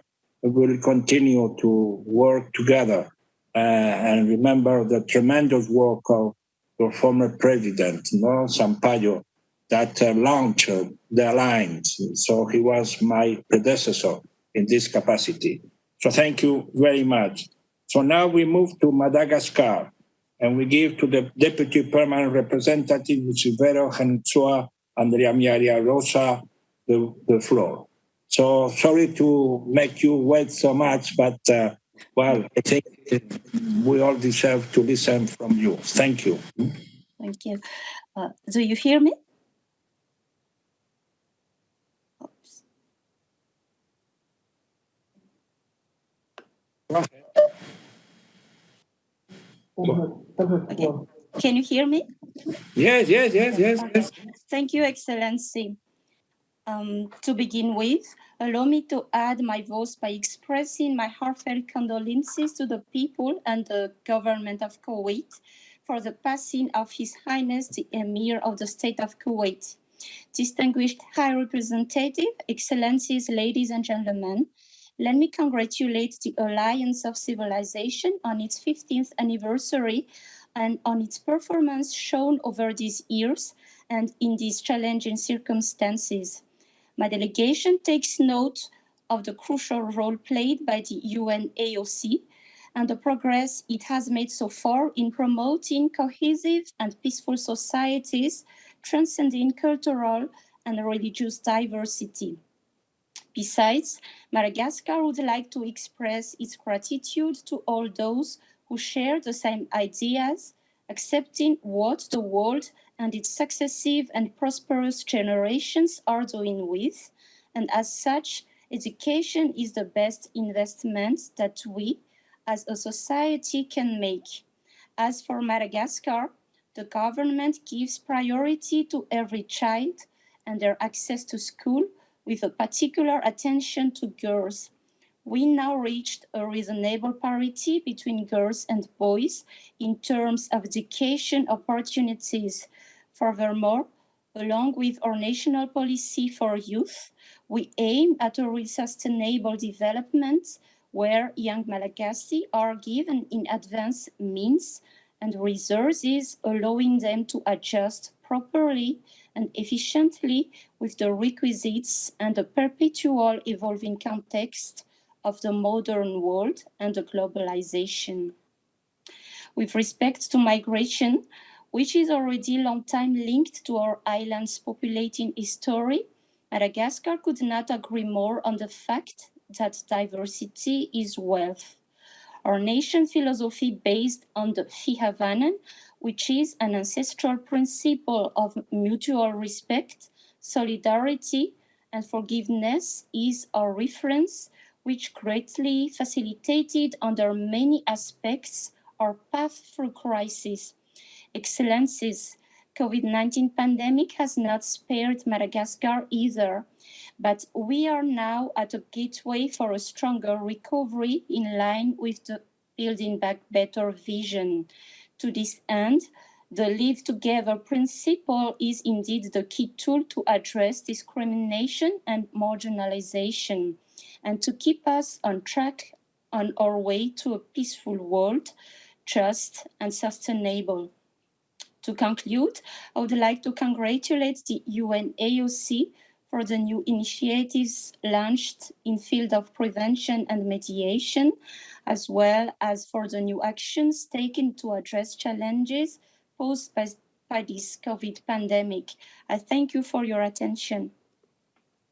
Thank you very much, Mrs. Vero Henitsoa, Deputy Permanent Representative of Madagascar, and thank you for Madagascar to be member of the group of friends and showing the interest to collaborate and develop our cooperation for the future. So now we move to the first Secretary of the Permanent Mission of India to the UN, Mrs. Sharma. Thank you, Mr. High Representative.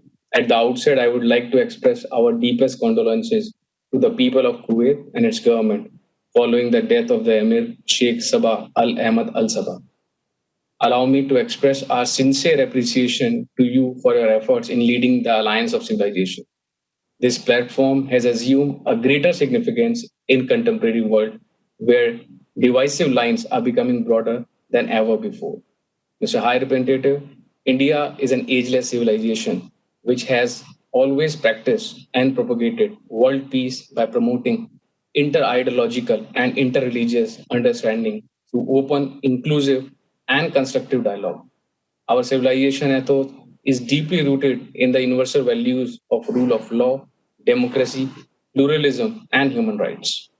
Unity in diversity is at the core of India's national philosophy, based on our basic ethos that the world is one family. Throughout history, millions who have faced persecution or being subjected to discrimination have always found refuge in India, including the Jewish communities, Zoroastrians, and many other ethnicities in our neighborhood.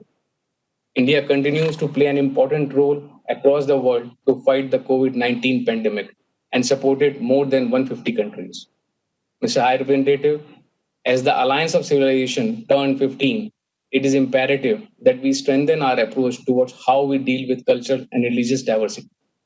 We need greater inclusivity in the dialogue process with the Alliance of Civilization promoters.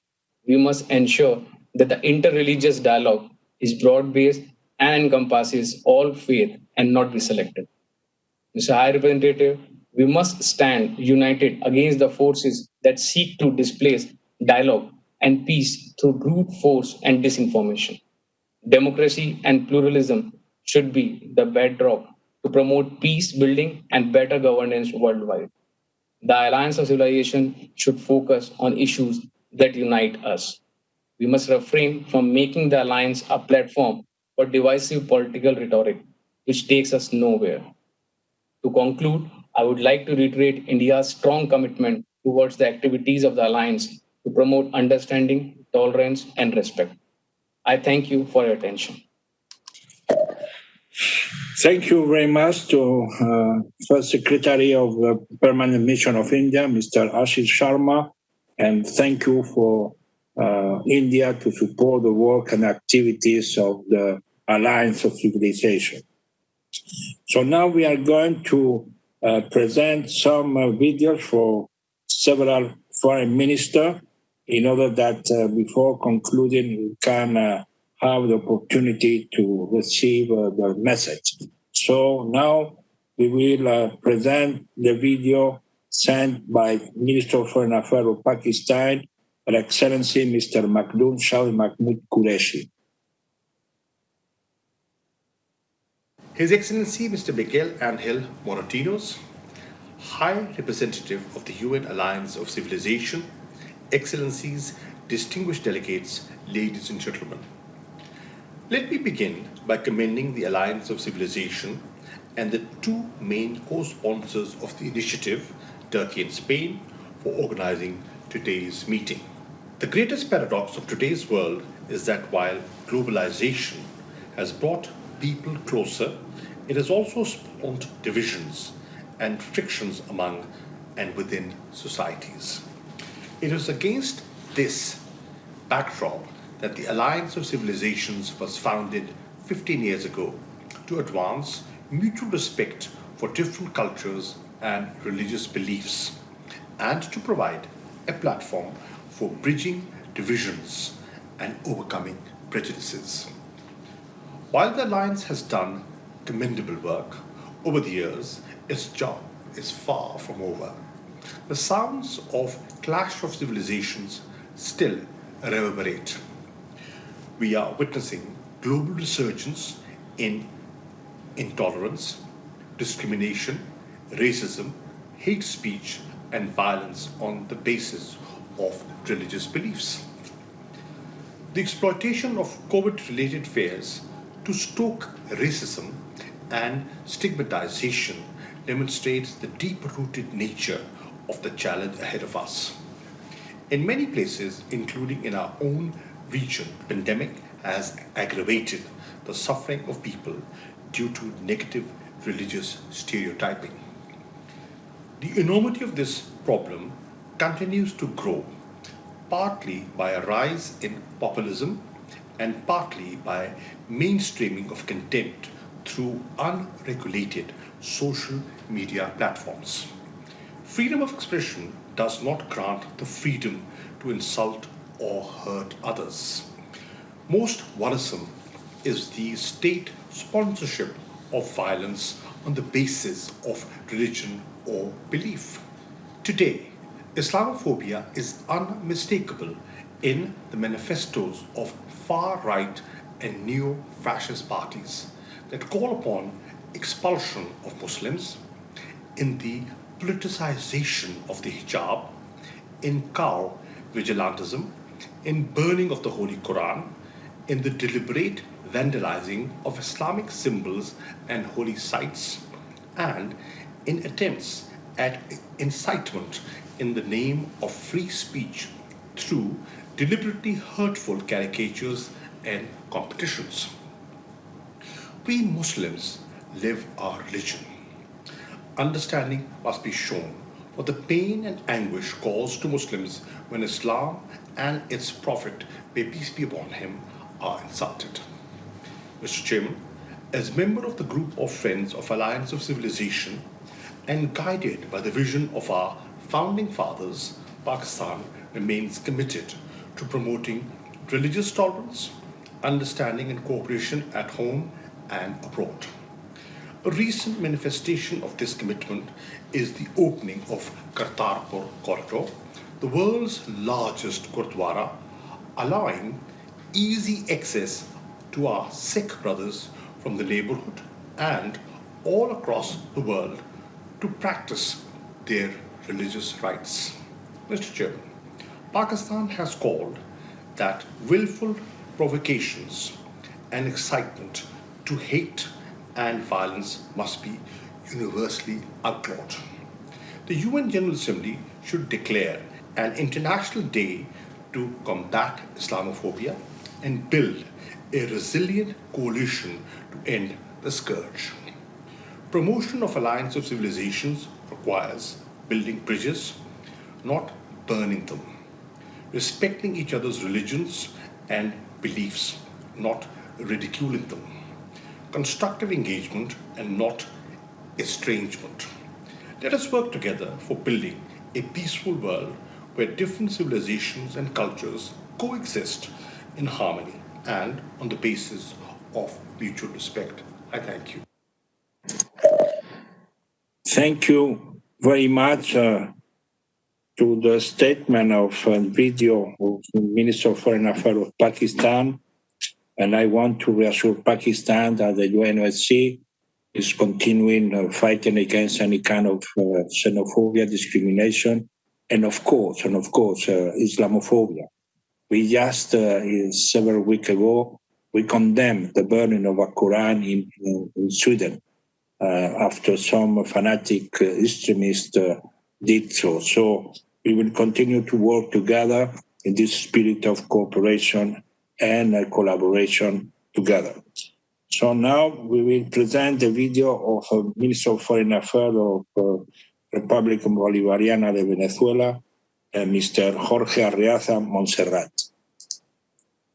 Señor Alto Representante Miguel Ángel Moratinos, amigo, Excelencias, es un honor para la República Bolivariana de Venezuela participar por primera vez en esta reunión de alto nivel del Grupo de Amigos de la Alianza de Civilizaciones, especialmente en esta ocasión que marca el 15º aniversario de su creación.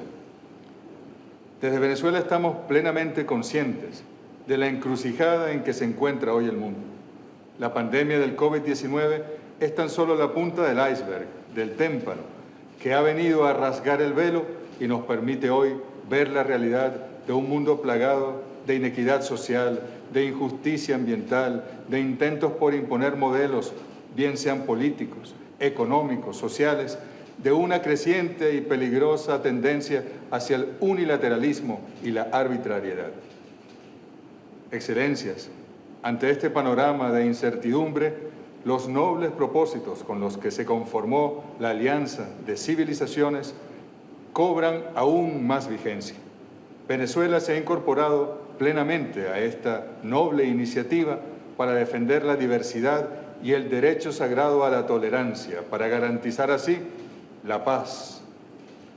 Estamos llamados a redoblar esfuerzos para atender de manera efectiva las muestras de discriminación e intolerancia que hemos observado con preocupación en el mundo de hoy, bien sea por razones económicas, de nacionalidad, de credos, razas, diferencias culturales o situación migratoria. Deben adoptarse políticas audaces de inclusión, de sensibilización y de denuncia en las que se le otorgue un rol protagónico a los sectores más vulnerables e históricamente excluidos. Son ellos los que poseen las inmensas potencialidades en las que reside la clave del desarrollo sostenible para nuestros pueblos. Por otra parte, nos enfrentamos también a la expansión de los fenómenos del extremismo violento que conducen al terrorismo basado en fundamentalismos. Pero también nos enfrentamos al odio y la intolerancia de grupos que buscan reavivar ideologías supremacistas y sacar así provecho de las divisiones, incluso hoy, cuando más unidos deberíamos estar para hacer frente al enemigo común, el COVID-19. Desde Venezuela hacemos un llamado a la tolerancia, el respeto, el fomento de la confianza y a la cooperación entre diversos actores para promover el diálogo entre civilizaciones, culturas y religiones, procurando así siempre el entendimiento, el derecho al desarrollo y a la paz de nuestros pueblos. Finalmente, en nombre del pueblo y gobierno de la República Bolivariana de Venezuela, ratificamos el compromiso de las instituciones del Estado y de la sociedad venezolana toda para contribuir de forma activa en los esfuerzos de nuestra Alianza para las Civilizaciones, con el peso moral que representa su accionar político alrededor de todo el mundo, como puente cada vez más necesario que enaltece el valor de la diversidad cultural y sin duda redunda en un mundo más justo, pacífico, próspero y equitativo. Benditas sean las diferencias, nos decía el padre católico Juan Vives Uriá. Benditas sean, bienvenidas sean, decía el padre Vives Uriá, un padre de origen español que estuvo con los pueblos pobres de nuestra América y de Venezuela. Benditas sean, pero no para dividirnos. o para enfrentarnos, sino para encontrarnos y abrazarnos a partir de la diversidad. Reciban un saludo y un abrazo del presidente Nicolás Maduro. Muchas gracias. Muchas gracias. Thank you very much for Minister Jorge Araza Montserrat. Welcome Venezuela to the group of friends. It's the first time. We are very happy to have you in the group of friends, and thank you for a very inspiring speech, and we will continue to cooperate and work together. So thank you very much. Now we have another video sent by Secretary General of Union for the Mediterranean, Her Excellency Mr. Nasser Kamel. My dear friend, Ambassador Miguel Ángel Moratinos, United Nations Alliance of Civilization High Representative, dear friends and colleagues, thank you for the opportunity to be part of the important debate regarding the multitude of challenges spawned by COVID-19 across our societies. I'm very pleased to be part of the celebration of the 15th anniversary of the United Nations Alliance of Civilization. For the past 15 years, the Alliance of Civilization has shown the relevance of its mission and the pivotal role it can play in promoting a culture of peace, tolerance, and dialogue. Faced with a global health crisis of severe economic and social repercussion, and with the present climate crisis in mind, we have to ask ourselves, will we get through this stronger and better equipped to work together, or will fragmentation and duplication of efforts grow further? Not to mention the rising tide of populism and isolationism. 2020 will be remembered as the year we were challenged, but it must be also the year we were able to tackle dialogue to new horizons and come together. The Union for the Mediterranean has a long track record of cooperation with the Alliance of Civilization. As I had the opportunity to convey already to my very dear friend and mentor, Miguel Ángel Moratinos, the Union for the Mediterranean is fully committed to the same goals and objectives defended by the Alliance. The UFM Secretariat is already working with all its partners and stakeholders on assessing the current needs and addressing them. We are doing so in three main areas. The first one is in the wake of COVID-19 pandemic, it becomes clear that the economic impact of the crisis is uneven, both at the global and the regional level. Countries that are more dependent on supply chains dominated by distant economies has taken the hardest hit. This might be the moment to reconsider the current model of economic dynamics and the viability of relocating some of the supply chains closer to home, whether through inshoring or reshoring, or as we tend to say today, this new expression, proximization. Second, the COVID-19 pandemic is turning into a job crisis, far worse than the 2008 recession. It is precisely with this in mind that we at the UFM have been engaged in promoting social economy to deliver economic, social, and environmental value, as well as unlocking resources, creating sustainable development, and generating inclusive economic growth in the region. On a third level, the heavy impact of climate and environmental change across the Mediterranean basin jeopardizes both ecosystems and human well-being alike. Decimal clocks are ticking, and we choose to be on the right side of history. We must therefore stress the importance of being united in both commitment and rely on scientifically driven solutions. Ladies and gentlemen, please allow me to end my intervention by thanking again the High Representative, my very dear friend Miguel Ángel, and to reassure him and all the member states and institutions that are part of this big family of friends of the Alliance of Civilization of our full engagement in the UFM in promoting and supporting your projects and initiatives in the Mediterranean region. Thank you very much.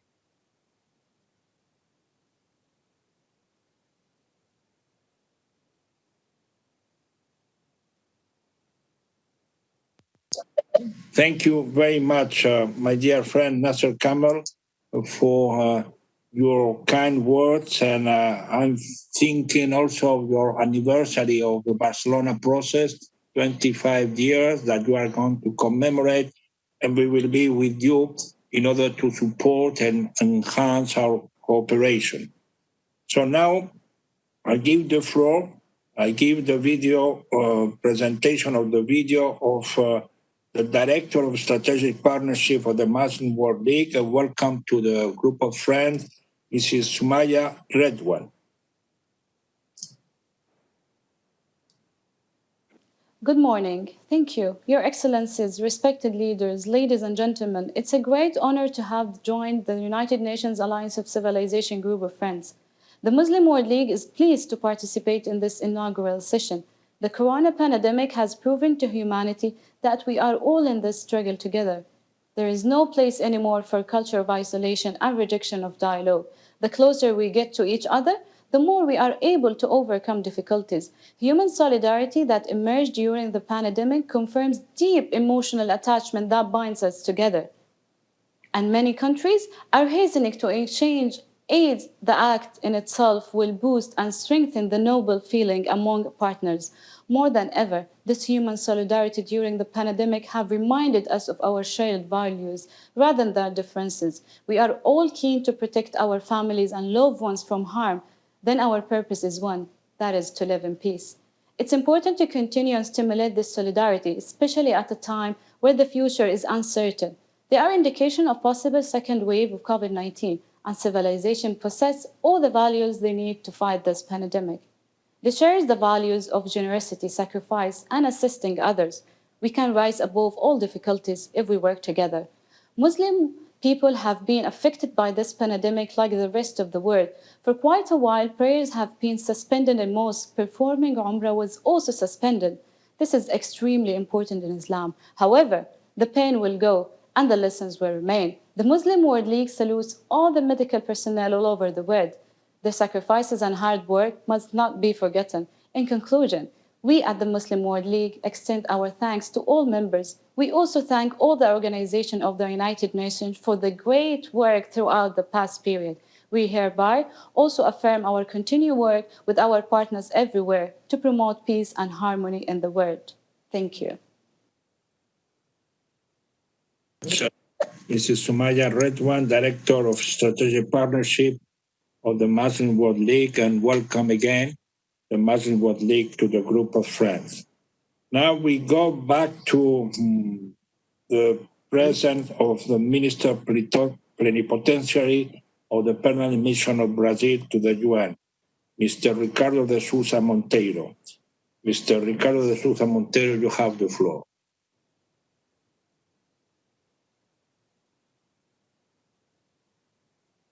The people and government of Kuwait for the passing of Emir Sabah al-Hamad al-Jabir al-Sabah, a champion of diplomacy and peace.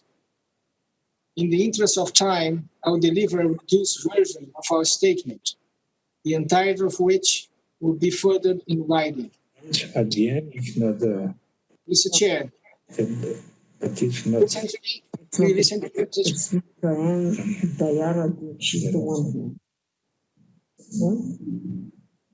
Do you listen to me?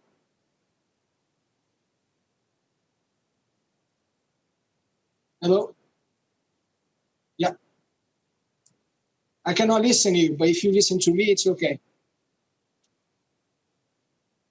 Mr. Chair, our meeting today marks the 15th anniversary of the Alliance of Civilizations, the 75th anniversary of the UN. Brazil has consistently supported the UNAOC and is proud to be part of its history. And we had the honor to host the first meeting of the Alliance in the Americas in 2010. This anniversary is an opportunity to commend all who have engaged in the Alliance's work over the last 15 years, from UNAOC staff to government officials and ordinary citizens. The Alliance has worked tirelessly over this period, promoting dialogue across cultural and religious frontiers, a task that deserves a special place within the UN system. In the midst of the COVID-19 pandemic, it is fitting that we reflect deeply on the future we want for our societies. And this future is directly linked to the concept of an alliance of civilizations. An alliance implies many things, foremost among them, trust, commitment, and mutual aid. Our commitment to actively foster and protect cultural and religious exchange might be described in rather abstract terms, but its outcomes are decidedly concrete, especially with regard to conflict prevention and resolution. The threats to this vision are equally concrete and have been exacerbated by the social pressures resulting from COVID-19. We have witnessed the rise in violent extremism, xenophobia, discrimination, and intolerance, particularly towards ethnic and religious minorities. In certain cases, restrictive measures taken in response to the pandemic have been used as a cover for discrimination and oppression. Mr. Chairman, in this context, Brazil would like to highlight the entrenched threat of religious intolerance. 2020 has been marked by renewed attacks on religious communities, ranging from communal violence to terrorist attacks, including against Christians. It is, however, heartening to see that the international community is increasingly mobilized to counter threats to freedom of religion and belief. The UNAOC is one of the main assets in this endeavor. We commend the Alliance for the launch last December of the Plan of Action to Safeguard Religious Sites, a comprehensive blueprint for action, and also for the joint call for solidarity, compassion, and unity. The UNOC's 15 years of experience and reflection in this arena can be of great benefit to other initiatives in this field, foremost among them the International Religious Freedom of Belief Alliance. These and other efforts, such as the recently revitalized Istanbul process and the International Contact Group on Freedom of Religion, are mutually reinforcing, different tracks converging to the same goal. Mr. Chairman, the post-pandemic world will certainly be a different one. It's up to us to make sure that it will be a more open and compassionate one which constitutes an alliance of civilization in its fullest sense. We count on the UNAOC to spearhead this effort, and the UNOC can count on Brazil's full support. I thank you, Mr. Chairman.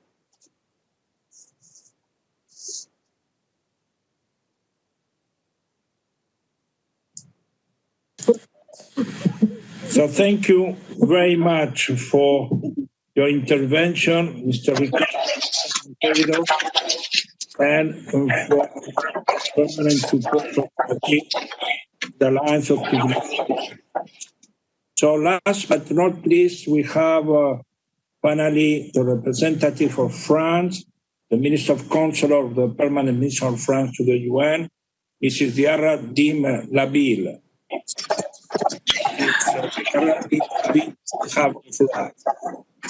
Merci beaucoup, Monsieur le Haut Représentant. Excellencies, distinguished colleagues, Mesdames et Messieurs. On behalf of my country, allow me to join previous speakers by expressing my sincere condolence to the people of Kuwait for the passing of Amir Sabah El Ahmed Jabbar Al Sabah. Monsieur le Haut Représentant, France fully aligned itself to the European Union statement.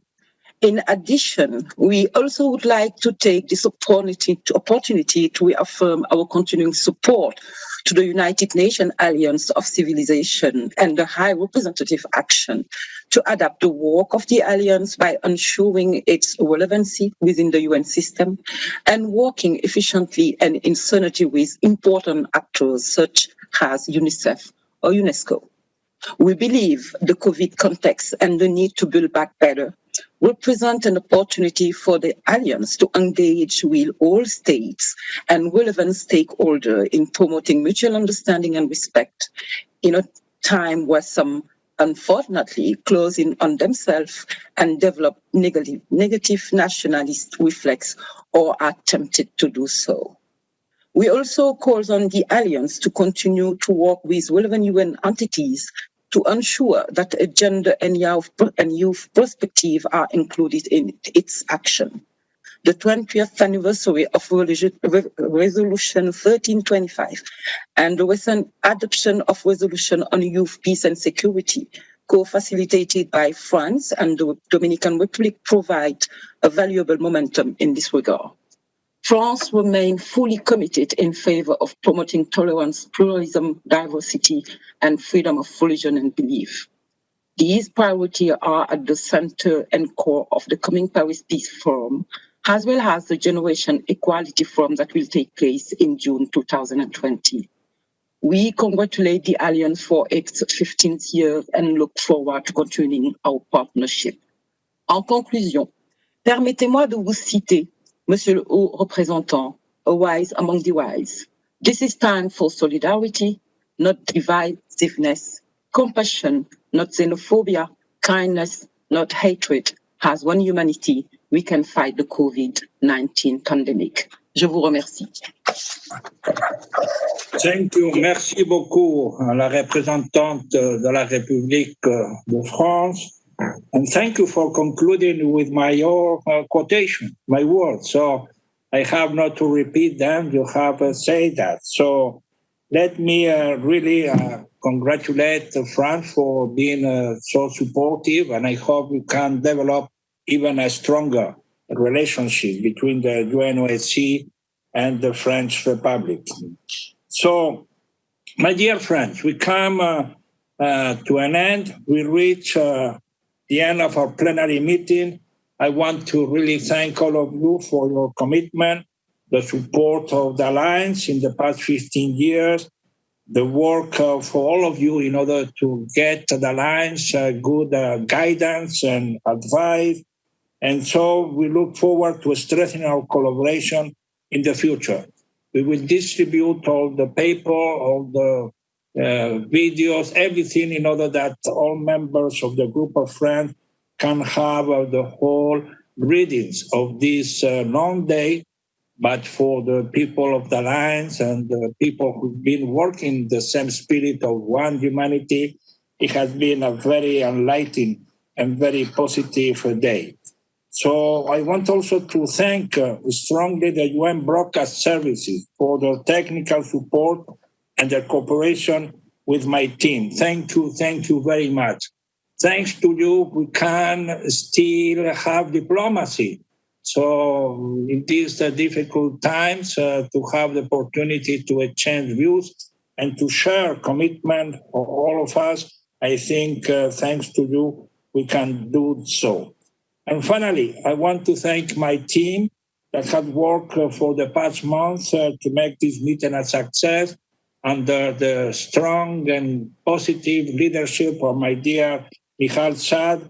I don't want to refer to all of them, but I think they have demonstrated again that when we have a common goal, a common objective, everything concludes in a positive and in a very I would say, a promising way for the future. So again, thank you very much. And we hope that next year, when we will meet in presence of all of you, we will overcome this COVID-19 crisis and we'll have the opportunity to have at least more people joining the group of friends and to have more action on the ground and to have much better results for all these common work of all of us. So thank you very much. And we hope we will be in touch and contact during next year in order that we can develop the plan of action and the many result-oriented activities of the Alliance of Civilization. So thank you very much and hope that you have really be positive with this meeting. Thank you.